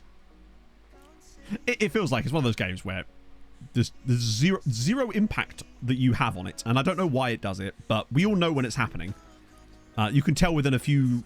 You can tell usually within the first highlight or two. Oh, wow, shot on target that didn't go in. At the moment, we can still get 18 points if we were to win our other matches, which I think we've got a good opportunity to do. So, That's shit. Yeah. One of those games, unfortunately. But, yeah, 18 points would get us through. If we won all the other matches, we'll still get through, most likely. The key will be an invincible wall, but usually I don't even notice it's those games. Usually it's the ones where your players will make random errors like that for no reason. Did French Forest not beat FC Copenhagen in the end? Oh my god. They were winning. They conceded 4 goals in half an hour. Wow, they are just awful. Honvida with a really good point against Dortmund. And then Haladash beat Chelsea. Haladash have won 5 out. They're the new MTK. We're 6 points behind them now. We are not going to be the top-ranked Hungarian side. We might not even be the second best Hungarian side. So as long as we go through, it's not the end of the world, but results like that are irksome. Because that's the second time... Actually, the Chelsea one in the first match was less... It was a little bit like that, but not really. It was mostly just because our tactics weren't sorted out properly yet. That one was just FM doing FM things. But at this point, I've kind of given up caring about that. I'm just on more of the case of, like, just gotta laugh at it because it is just silly. It's like it just basically means that it's like you're not going to be allowed to win consistently here. So we're just going to throw this in here. And I'm fine with that because that's football. But at least make it look good. At least make it just look like we haven't turned up and they're going to play better than us. Just make it look like that, please. That's all I want. If they're going to do those games, just make it look like that. Don't make it always be down to our random mistakes out of nowhere for no reason. Don't do that. That's all I want from it. Just make it less obvious, yeah. Is a very... exactly, I'm past the point of being angry about it now. So, Debrecen away at Dynamo Kiev. Giro hosting Monaco, not easy. The Messi boys play Dynamo Batum, but they've got to get the win. Just, yeah, exactly. Make them look genuine, but maybe that will come with Unity. I don't know. Imagine that in Unity. Kekshmer away at Tirana. Okay. Hopefully the others can clean up for us. It's the way that you can tell that it's decided there's going to be a goal at the start of that highlight because it's the way that Patrice has like a 10-yard advantage over the guy that's chasing him, yet he slows down randomly to allow him to be close enough that when he does take that touch randomly to space, that he can just clear it off of him. Yeah. Well, there you go. Wait, who's pronouncing what as what? So Midtjylland get a draw. Debrecen draw, not ideal. The Messi boys with a 5-goal. Good God. And Girmont just humped Monaco 4-0. So 7 points on the board there for the Europa League contenders. And Alfred has... Wow. Look at this. They're still all in the top 8. 12 points for Girmont. 12 points for Mezhkovest. And 10 for Debrecen is really good news. What about our other boys? Surely Kekshmet have got a result here, right? 3-1 win. Zhao with a brace. Good stuff. So now they go up as the 3rd spot. They're looking pretty good. Plus 13 goal difference. Gislaine has 10 goals in the Conference League this season. And in all competitions, he's now got 22 in 21. God, he's 4.5 stars now. I always knew... I felt that guy, just from his attributes alone, you could tell he was going to be... Well, maybe not a world beater, but I think he might be, you know. Teams were lower XG. Yeah. But bear in mind, that game wasn't about the XG. Like, our XG was only minorly better than Bayern's in that game. It's the way the goals come about. The fact that after... During hit the bar that I was able to tell you that it was going to be one of those games and everything after that backed it up. It's usually there's always seems to be an early woodwork hit from a really weird looking opportunity. That's usually the giveaway that I use. If the game starts within like the first 5-10 minutes of the game, you see a really weird situation where they hit the bar or post. Usually the bar actually. But in a highlight that doesn't look like normal, that's usually how you can tell it's going to be one of those games. And everything after that is basically just a passenger. Because if that game had finished 2-0 like that, it would have been... And also, once they scored their first shot of the game, then scored their second shot of the game, you can kind of just assume. Particularly the way the goal came about as well. Yeah. Not that we created much in that match. The biggest chance was the Duran one. No longer wins the cup. Oh, good for you. But that's fine. It's been a while since we've had a bit of a weird Champions League campaign in the actual the group stages of it. So that's the Inter game is the last one, so we're nearly there. Duran back in front of him. We'll just play whoever wants to play for this game, really. As long as Duran starts, then I'm happy. Oh, wow, they actually didn't put Teixeira in for once. About damn time. It would make a very good intro. Someone should use that from time to time. The fact that it was Neil Brock as well just makes it funnier, yeah. On today of all days. The fact that it was an over powerful face in the game striker for the second time that Bayern have done that to us with one of those. Do you remember the Kane full of love hat-trick of free kicks, if I recall? Another hat-trick for Duran. Nice. We like those. Who played out wide? Was it Big Manovic? Yeah, that's why Janos is so much better there. Yeah, the problem is, Mazel, as you know, FM doesn't balance out very well like that, so the chances of us getting one of those games in the knockouts is equally likely. Also, our gap at the top has really started to stretch now. Blasno has 19. How many is he on now? 26. Jesus Christ. And it's not like he's even scored like 12 in a random cup game in order to boost his numbers this year. He's just been unmistakably excellent pretty much every game, with a few exceptions. Like, statistically, the next best scorer after him is Big Manovic with 4. Although what I will say, Janos probably does need to up his scoring a little bit. Bro has got 4 XG of goals, but has only got 1. He probably does need to score a couple more. Right.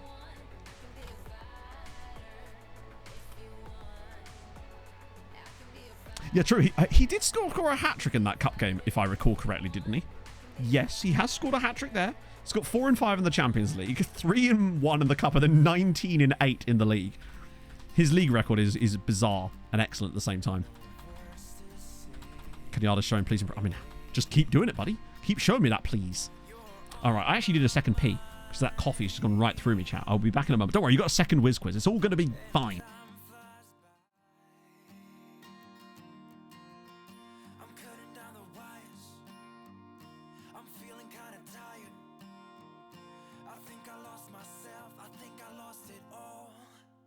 You know it's true, I've been thinking about you. You made me feel so safe right when you told me you were mine.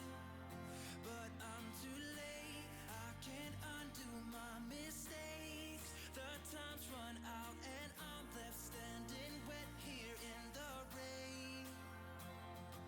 The same cloud hanging over my head. God, I wish you were here to save me from myself. It feels the same. The days goes on, but that's okay. Why can't you stay right here with, I said right here with me. I'm cutting down the wires. I know I'm looking tired. I think I lost myself. I think I lost it all. You know it's true.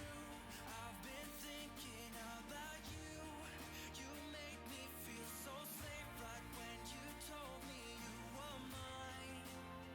But I'm too late. I can't undo my mistakes. The time's run out and I'm left standing wet here in the rain. The same cloud hanging over my head. God, I wish. Yes. Yes. Need to change the Twitter logo to an X. Do I? Do I really? I mean, who gives a shit? Like, do you not know what it was? Like, as if anyone calls it X anyway. So, yes, Steven Alzate was the correct answer. That was he hadn't played for a lot of clubs either, because he's still quite young, isn't he? So, yeah. Didn't have quite the same effect as the Maltese do from earlier. Oh, it's that moment every 6 months when Van Damme complains. And then I go like that, and then he goes like that, and then we're good. Back to school with you, sir. Jesus Christ, what happened here? How did you just get humped by them?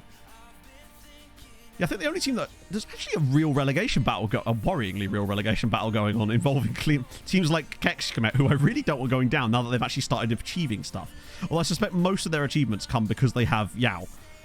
And I think now that we've got on the higher detail, the game really likes him because he is probably he'd be a starting striker for most clubs in the Champions League right now.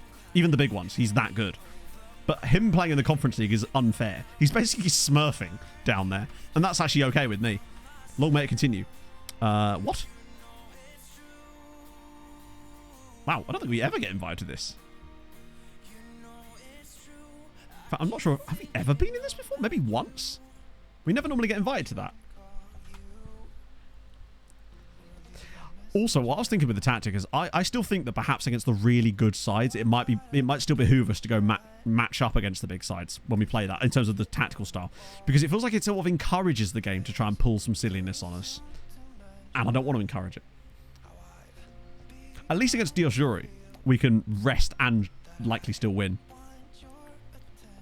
A lot more. Oh yeah, it's not so much that. It's talking about it's him, like his quality. He's got 22 in 21 so far this season. Is by far the best scorer out on loan. Booty. Para's looking okay with his... I mean, he's got a decent amount of goals for the B team this year. He just needs a loan. Got confused. Ah, it's true. I do say ciao sometimes. Next time I'll say buongiorno and we'll see what happens. And then I'll say mi scusi. Wait, why am I scouting Pushkas?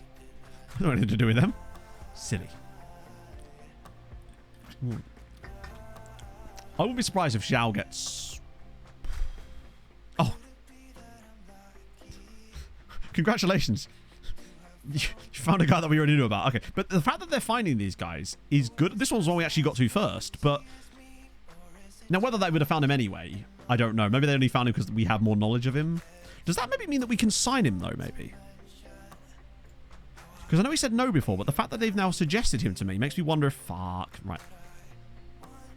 It does make me wonder if we can actually... Kate Mikuchi, potentially. Don't mind a bit of Garfunkel and Oates. Get rid of that. Get rid of that. I just want to see if maybe that's why we were being told about him, because now we can sign him. Doesn't always work out like that, though. That Sheffield United. Yeah, no thanks. Very expensive players from English clubs for some reason. Unless they were being... Oh, hang on. Shit. That might be because it's their contracts are going to be up for... Oh, hang on. Martin Belau from the Catholic Daddies is a left back too, with 15 tackling.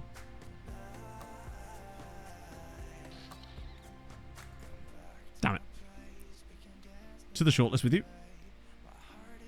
He looks quite tasty. Yeah, these are all nice from the Catholic Daddies. Oh, German second nationality, true. I'm surprised he wouldn't sign for us then. Oh, he just signed... Oh, wait. Maybe that's because he just signed a new contract. Wait, did he? Yes, he did. Fuck. That's fine. We'll get him in 6 months. But it does make me think that those players from those English clubs there would be available for free. So I'll have to take a look at those guys, because I always try and find a few of them. This is full strength, isn't it? I might bring Janosch in for this one, because we do want to be as full strength as possible for this game, so that we can then switch out fully for the next one. Although, particularly as it's Haladash too, we'd quite like to play well against them. I just want to see a Janosch goal. Only one goal this season is a bit disappointing from what I would have expected, but he has still done well. But he's become more of a playmaker this year. And I wonder if it's just because he's playing in that Trek role. Whereas last year he was playing more as an inverted wing, or as like an inside forward. So he was getting forward a little bit more. But he still seems to have generated a lot. What the hell? We just straight up lost to Haladash. That was a full strength team. They weren't playing a 4-2-3-1 by any chance, were they? Yes. Yeah, I think that might be the issue. Oh, God. Please don't be too serious. No, that's fine. I think that might be the problem. But this is a good year to find out. Please tell me Inter aren't going to play that system against us. But it seems like when we come up against really decent teams... God damn, he's still got... Good God, he's good. Still only 22 as well, which is scary. Broken lower leg. That does suck for him. Moving on. Radovanovic does score a lot. Now, he is on penalties for them, I believe. But neither of those goals were penalties, were they? He is actually lethal. I wonder how many goals he's got for them.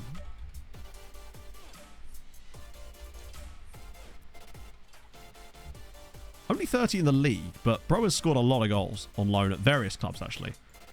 Okay, none there. It seems that he's really started to become more of a goal scorer upon moving to Haladash. Yeah, he got 12 that season. 6, 4, 14 goals from centre-back. 7, 11. He's already got 5 this year. Hey, I'm happy to reap it occasionally. But I think, I mean, to be fair, last year we'd have still won that game very easily, so that's what makes me think it's the tactic, and it's just not really designed to... Well, we wanted to try and figure out a way around it first, see if we could make this system work against that formation, but obviously the Bayern game was just weird, but we weren't that great going forward against Bayern either, so I think maybe when we come up against that formation, we should switch. In the league, I'm not super bothered because at least it keeps the tactical familiarity up and you don't want to switch tactics too often. But say, for example, in this next game, if Inter are also playing that system, Reefs are back. If Inter are going to play that system as well, we might have to try Death by Death, or whatever it's called these days. Right, rotation. Hillestad is not starting. I'd rather play Leal there, actually. Schumacher, the backline is good. Ramirez is good. Yaman can play here, I think. Although I think he's just going to be... Yeah, he's too knackered anyway. Oh, yeah, Cooper. Shit. That'll do. Although maybe not Munoz through the middle. Why does he... I guess because Sem is really old. I say old, he's like 28. No, I think they are playing him as a centre-back. That's the thing.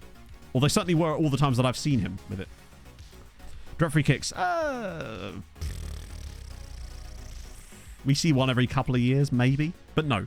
Free kicks in FM have been notoriously shocking for a while now. To the point where... I remember one year I had a Premier League season where there was like one direct free kick scored in the entire year. Right, let's go. We should be able to beat Diosjour without too much trouble. Although I didn't actually see what system they were playing, so maybe not. Although, actually, we humped them 6-0 earlier this season. I think they were playing a 4-4-2. So we should be okay. Yeah, I think Jasiba only ever scored one. Maybe not in that, only 2-0. But we did create a lot more in that game. Van Dam scored and Janova Obando scored as well. Puskás had a wild day. Kujvada putting Kekshkemet back in the mud some more. We are still, like, clear at the top. Even if they get their goal, that win to get back into it, they'll still be 5 behind us. We were much... Like, to give you an idea, after 17 matches last season, we were like 6 points off the top. Improved it? No, you don't. You've got... How long is your contract? You've got 2 more years left on it. Just enjoy it while it lasts. Yeah, free kicks are just... They're just very out of balance, as in they just do not occur at the rate that matches real-life football, sadly. Fucking Jesus. Hey, look, it's a 1-star youth intake, and luckily we've got a C-rated centre-back in it. Wow! My surprise is just enormous. As I'm sure you can tell. Kenyatta's injured, Raposa's injured. Not now. I think they'll probably both be back, or certainly because Kenyatta will be. Hadash do get the win. Yeah, they're still 5 points behind us. Our goal difference is superior. Dreadfully in-game. That's really weird. Usually for us it's the other way around. Damn, he's actually quite decent, but we've clearly scouted him before. Actually, maybe we haven't. They keep... as if they're going to drop him. I constantly get that news article saying that he should be dropped. It's like, as if they've got a better player. Like, as if Ethiopia have a better player than this guy rocking around. Although, I feel like I should play him a bit more. Or find a loan for him. Because he hasn't played as much as I was expecting when he came back. But I think next year he will, because Velasquez is just going to keep getting worse in terms of his, like, technical ability. Oh, God. Right. Well, Schumacher's playing the next game. So that's fun. Very curious to see what Inter set up like. We are away. Again, Inter are 23rd. But we've also had bad results in the past against Inter, so I'm curious to see how this goes. Even if they do play the 4-2-3-1, I'm still tempted to play our system again, just to see if it was just a weird one we had. Milan are playing City there, and City lose again. Good news. More points off of England. So did we check the coefficients last time? 9 point... Wow. Spain are having a lovely time. But I still think 10 points after this match day isn't out of the realms of possibility. With 8 teams to play. I mean, they wouldn't all have to win. Although, actually, it would require quite a lot. Milan under 18s, go on. Oh, Christian Di Pasquale. He's quite decent. Carozzo... Wait, we've already looked at Di Pasquale. I'm assuming it's just because he's stupidly priced. Dutchy knows his Dutchies. Right, so I think these guys must have their contracts up at the end of... Yes, they do. That's why they're here. Right, in that case... Oh, those guys are from... Yeah. Those guys are scout again. These two, though... Trotman, mother of God. And Ramal Power... Good Lord, okay. I'll shortlist them both. That way I'll get notified when their contracts are up. But that's definitely what those news are. I did wonder why we always suddenly got these random news article, scout reports that would always come through at the same time every year. Called Joe. What was the Christian surname? Hadash away at Liverpool. I can see them winning that, honestly. What if French Farish are playing Bodder? They'll probably lose.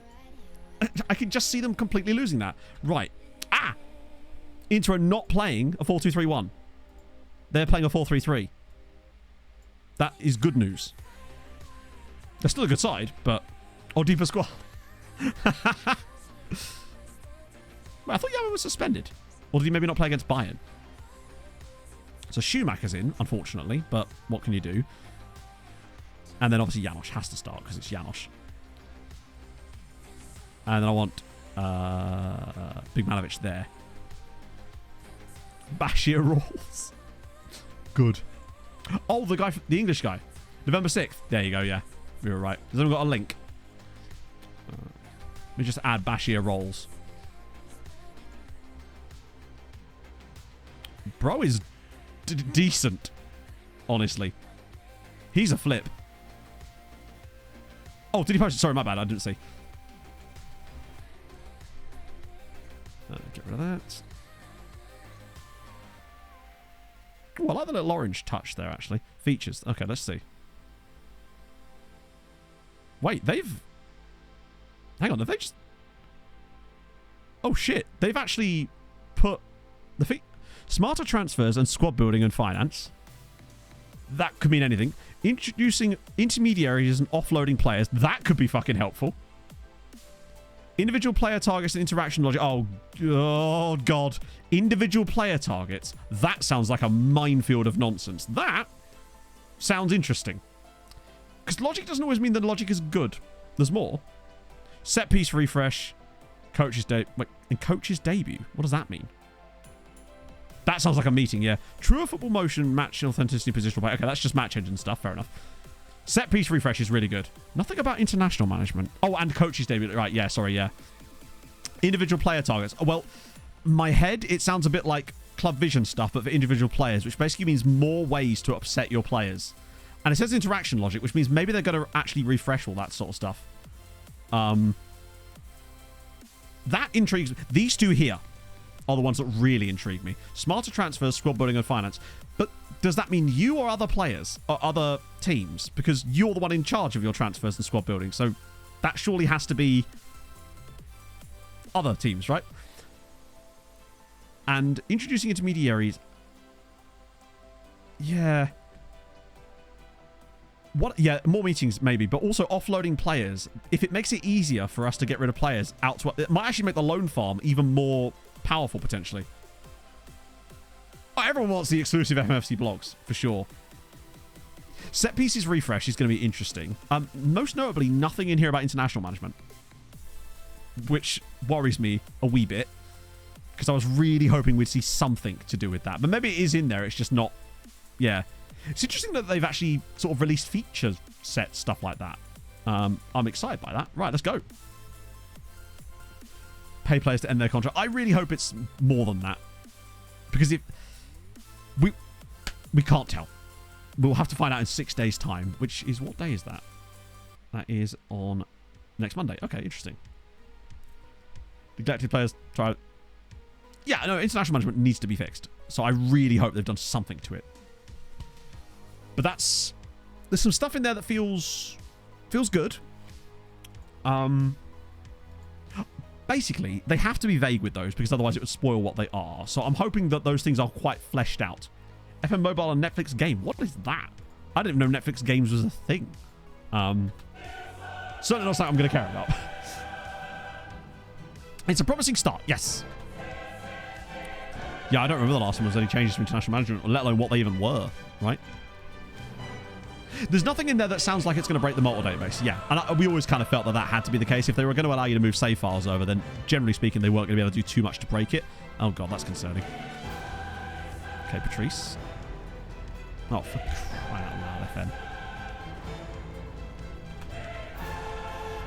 FM. I'm actually so fucking... FM24 cannot start soon enough. That is ridiculous. Is that going to be offside? It bloody well is. Thank Christ. But that sort of shit is what I'm on about. Basically, the moment I saw that weird touch in the midfield, I thought, oh god, this is going to be a concession for us, isn't it? But hoping, what? Oh, but like, what is this? Pass to the goalkeeper. Do anything. Do literally anything here. But they just stand there. It's such dog shit. And then he hits the pass. It goes back to him anyway.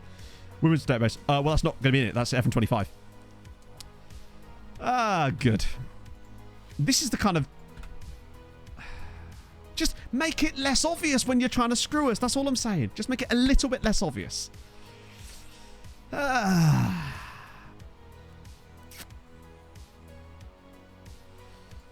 Just give me something, FM. Today has not been a day for good stuff. Like, all the games that we've lost, except for the Chelsea one, have been like that. Just with weird shit. Okay. It's fine. We're going to win anyway. We're going to win 3-1. The goals are starting now. Schumacher. Oh, look at... He keeps taking really weird touches like that. You can knock this down, maybe. Right, back to it. Yamin's in there. Some really overly large touch as well. Oh, for God's sake. Never mind. It's fine. Chat, welcome to the passenger seat, where you and I will be spending the rest of this match, because it does appear to be one of those games again. This will be a goal now, because it's second phase of set piece. Oh, fuck off. All right, I'm done. This is the sort of shit that they need to fix. The set piece, I'm glad they are able to do. This is ridiculous. Look.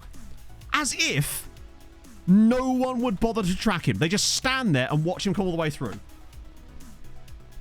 It's because they treat the second phase as a set pieces as if the set piece hasn't been taken. This is just ridiculous now. It's just... Fix that shit, maybe. How about that? How about just bug fixes as a new feature? Oh, Jesus Christ. Stuff like that, it just ruins the experience, because it's just like, just make them be better than us. That's all I need. Just have them score a good goal. Is that so much to ask, just to let them score a good-looking goal? We are going to the playoff at this rate. Yeah, I might even switch the tactic in the second half, just to see if it makes any difference, but... Oh, God. I mean, I'd love a new feature if the feature was just the current one works. Because unfortunately, they'll add new stuff without fixing the stuff that's broken originally. And they're just building on top of it. So it's still, like... He's not gone towards the ball there for some reason.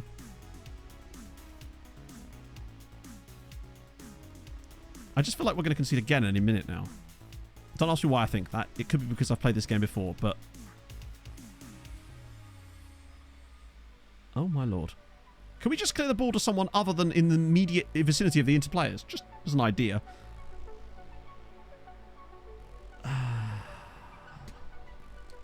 What a weird year.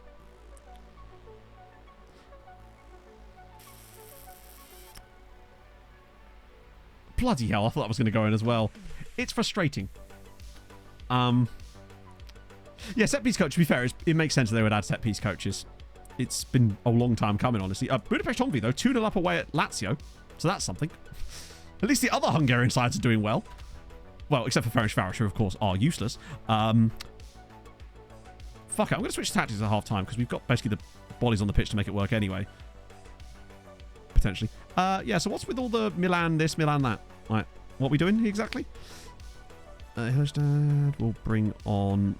Oh, no, Hillestad can't play there, can he? Shit. We'll bring on Velázquez to play there. I just need to do something at this point. That'll do. Takes time to get... Yeah, and the fact that we've had 2 in a row now, it's just disappointing, isn't it?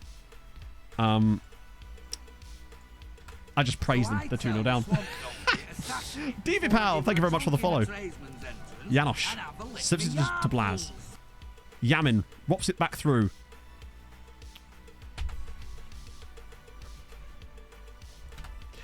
This is what I mean. No matter what I do tactically, it doesn't make any difference because that's the sort of stuff that it's going to do to prevent you. So there you go. Oh well, that's fine. It'll let us create the chance, but it won't let us score them. Dearie me. Oh well. What we're missing is like a random red card. Although usually that happens before you start playing playing like crap. So actually, we might have to wait a little bit longer. Yeah, the crossbar slammer is usually that's an absolute tent pole of the you're not going to win this match at any state, any kind of level. Goes to the outside of his right foot there for some reason as well. Like, oh, good result there for Shrevenda Vesta. I think we're going to have to go through the play.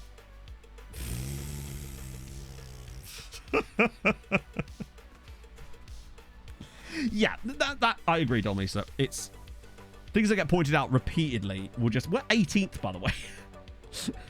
Like, we've only just got enough points to get through ourselves at this rate. Hadash are also losing to Liverpool, unfortunately. Hang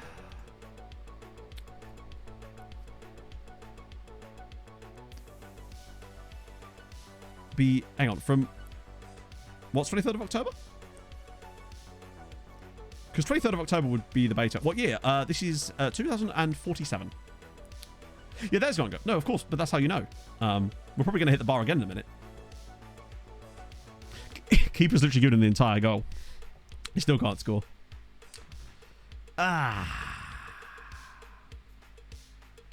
So as much as we are actually playing slightly better in the second half, now that I switched tactic, we're still losing, and we are actually losing by more than we were when I moved to it, but we will get a late consolation goal, usually.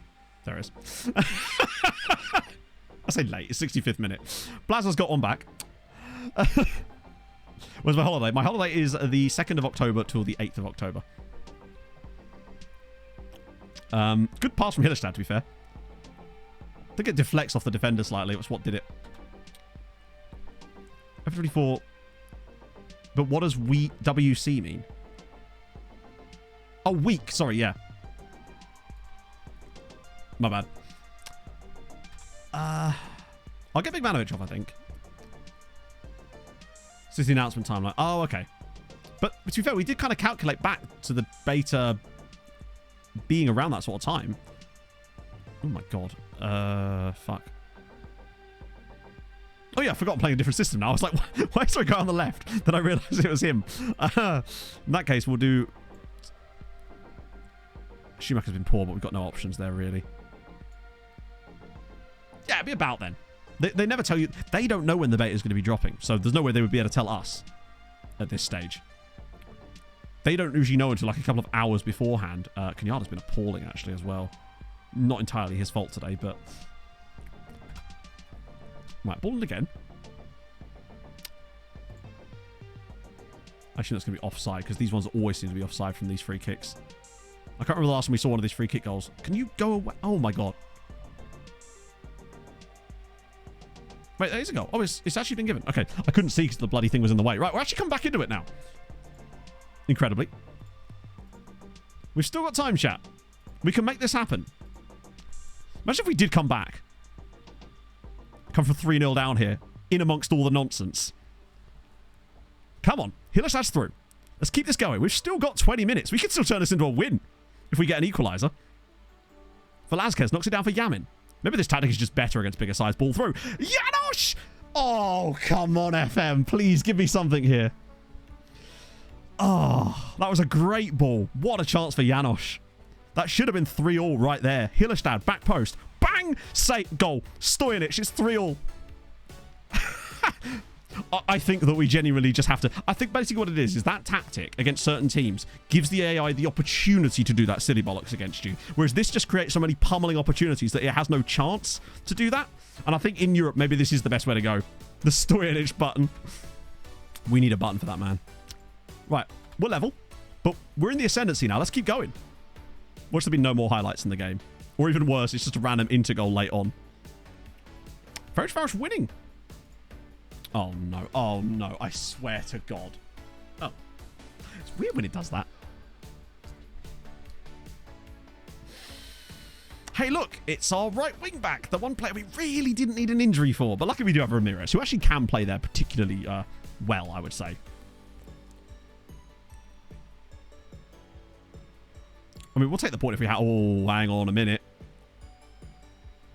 Please don't be asking to say... Oh, for God's sake. I swear to... Oh, what a save. Well played, Cooper.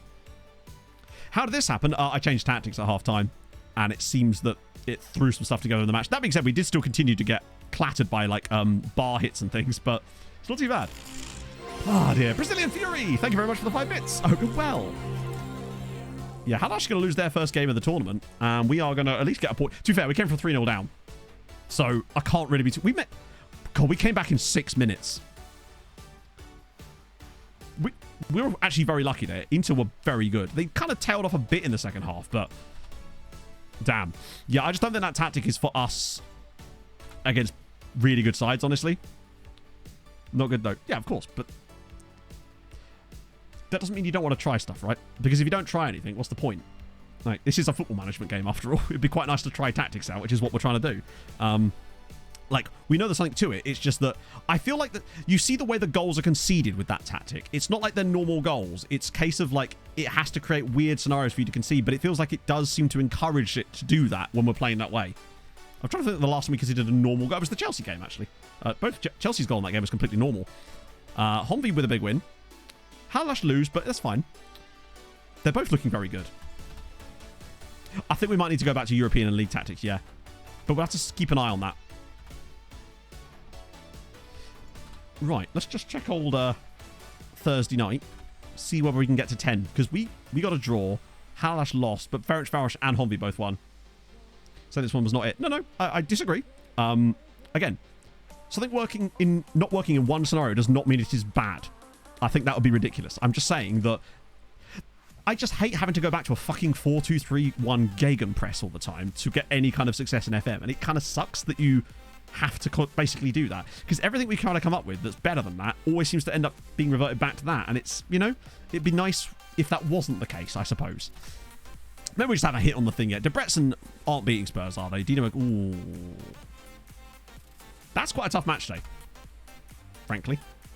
And Keksh Kmet are away at Osijek. Not easy. This is going to be some tough ones. Tad's good in the league, but the leagues... I think the teams are worse. They're not really, are they? There's some very good teams in this league. Although, that being said, we've also lost to Halash. I don't know, it's a shame, because it felt like there was something to it. And weirdly, it was playing really well against those same teams last season.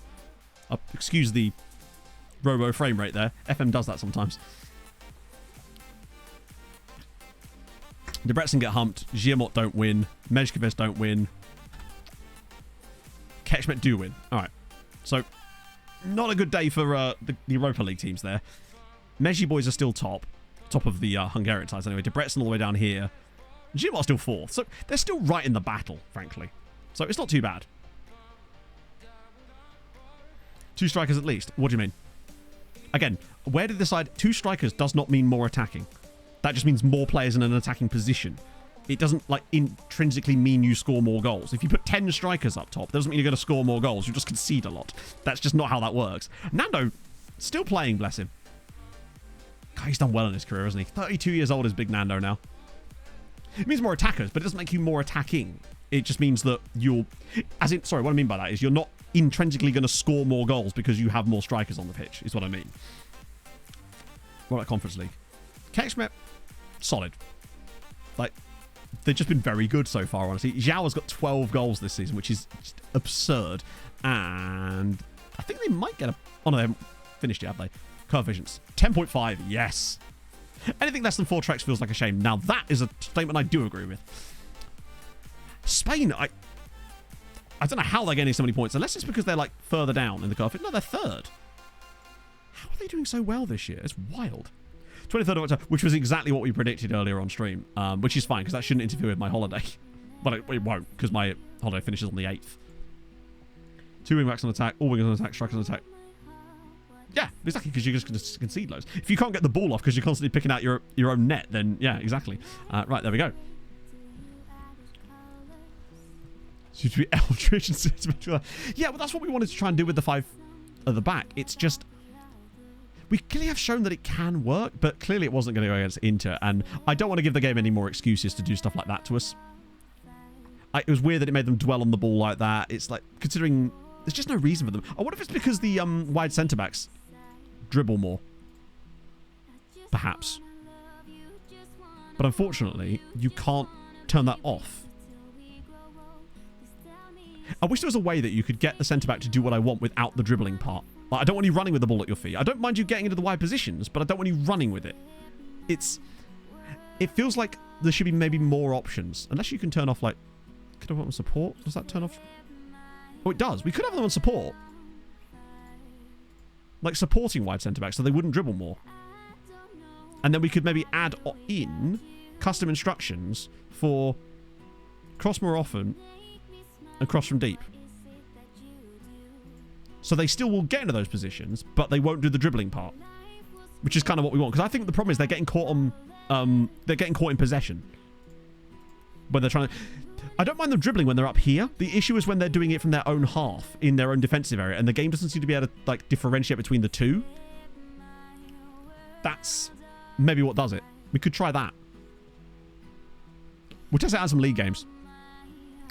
But that's actually... I'm glad we looked at that now, actually. Hopefully Teixeira's injury is not too bad. Wait, did the game even say? Oh, yeah. Oh, that's fine. He won't miss any more Champions League matches, so that's going to be cool. Right, cool. Let me save that so I don't forget. Whew. Okay. That was suboptimal from us, frankly. Now, we did have some quite tough pot 2 teams in Liverpool and Inter, but even so, ironically, we did still take 4 points from them, but losing both to Chelsea and to Bayern was disappointing. Hopefully this could maybe set us in the right direction. I don't know. But regardless, at least the Hungarian sides are killing it. The Conference League is looking great. Europa League is looking great. Honvéd and Haladáš are smashing it in the Champions League, right? He was crossing byline. Surely he's not, is he? If he is, I'm almost glad that he's not. As in, I don't want them crossing from the byline, because... But let's have a little look.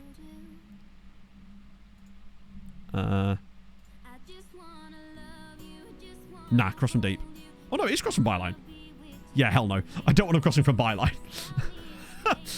Like, because that would imply they'd have to reach the byline, and I don't want my centre-backs going to the byline with it.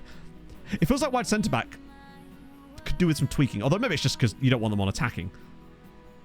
I wouldn't mind them... I couldn't even put them on dribbling less, honestly. Yeah, they are already on stay wider, but I think that's part of the role already. Okay, that's fine. So, that'll be sorted. Right, let's find a raid. Go full wider? What do you mean? You can't go any full wider than they are. They're already on stay wider, so you can't go any wider than that. That's actually part of their role intrinsically, thankfully. Right. SCU's live this afternoon. Don't know why I said it weird like that. I'm ready. Why is my phone going off? Oh, of course, it's all the FM notifications coming through at the same time. Oh, full wider. I thought I said wider, not wilder. Never go full wider. Boom. Thank you for joining me today, friends. That may not have gone perfectly for us, but it's still given us, you know, the usual memes and frustration that we're used to at this point in playing Football Manager. But now we at least have FM24 to look forward to. And some of that stuff looked pretty encouraging. It's just hard to know until we can really see the depths of it, what to actually expect from it. But at least we have a little bit more information about when it's going to be coming out. So I will see you on Thursday, my friends. Let's go say hello to United City FM, the man, the myth, the legend. And thank you for joining me today. I'll see you soon. Hold your gun. Capybara. Bye-bye.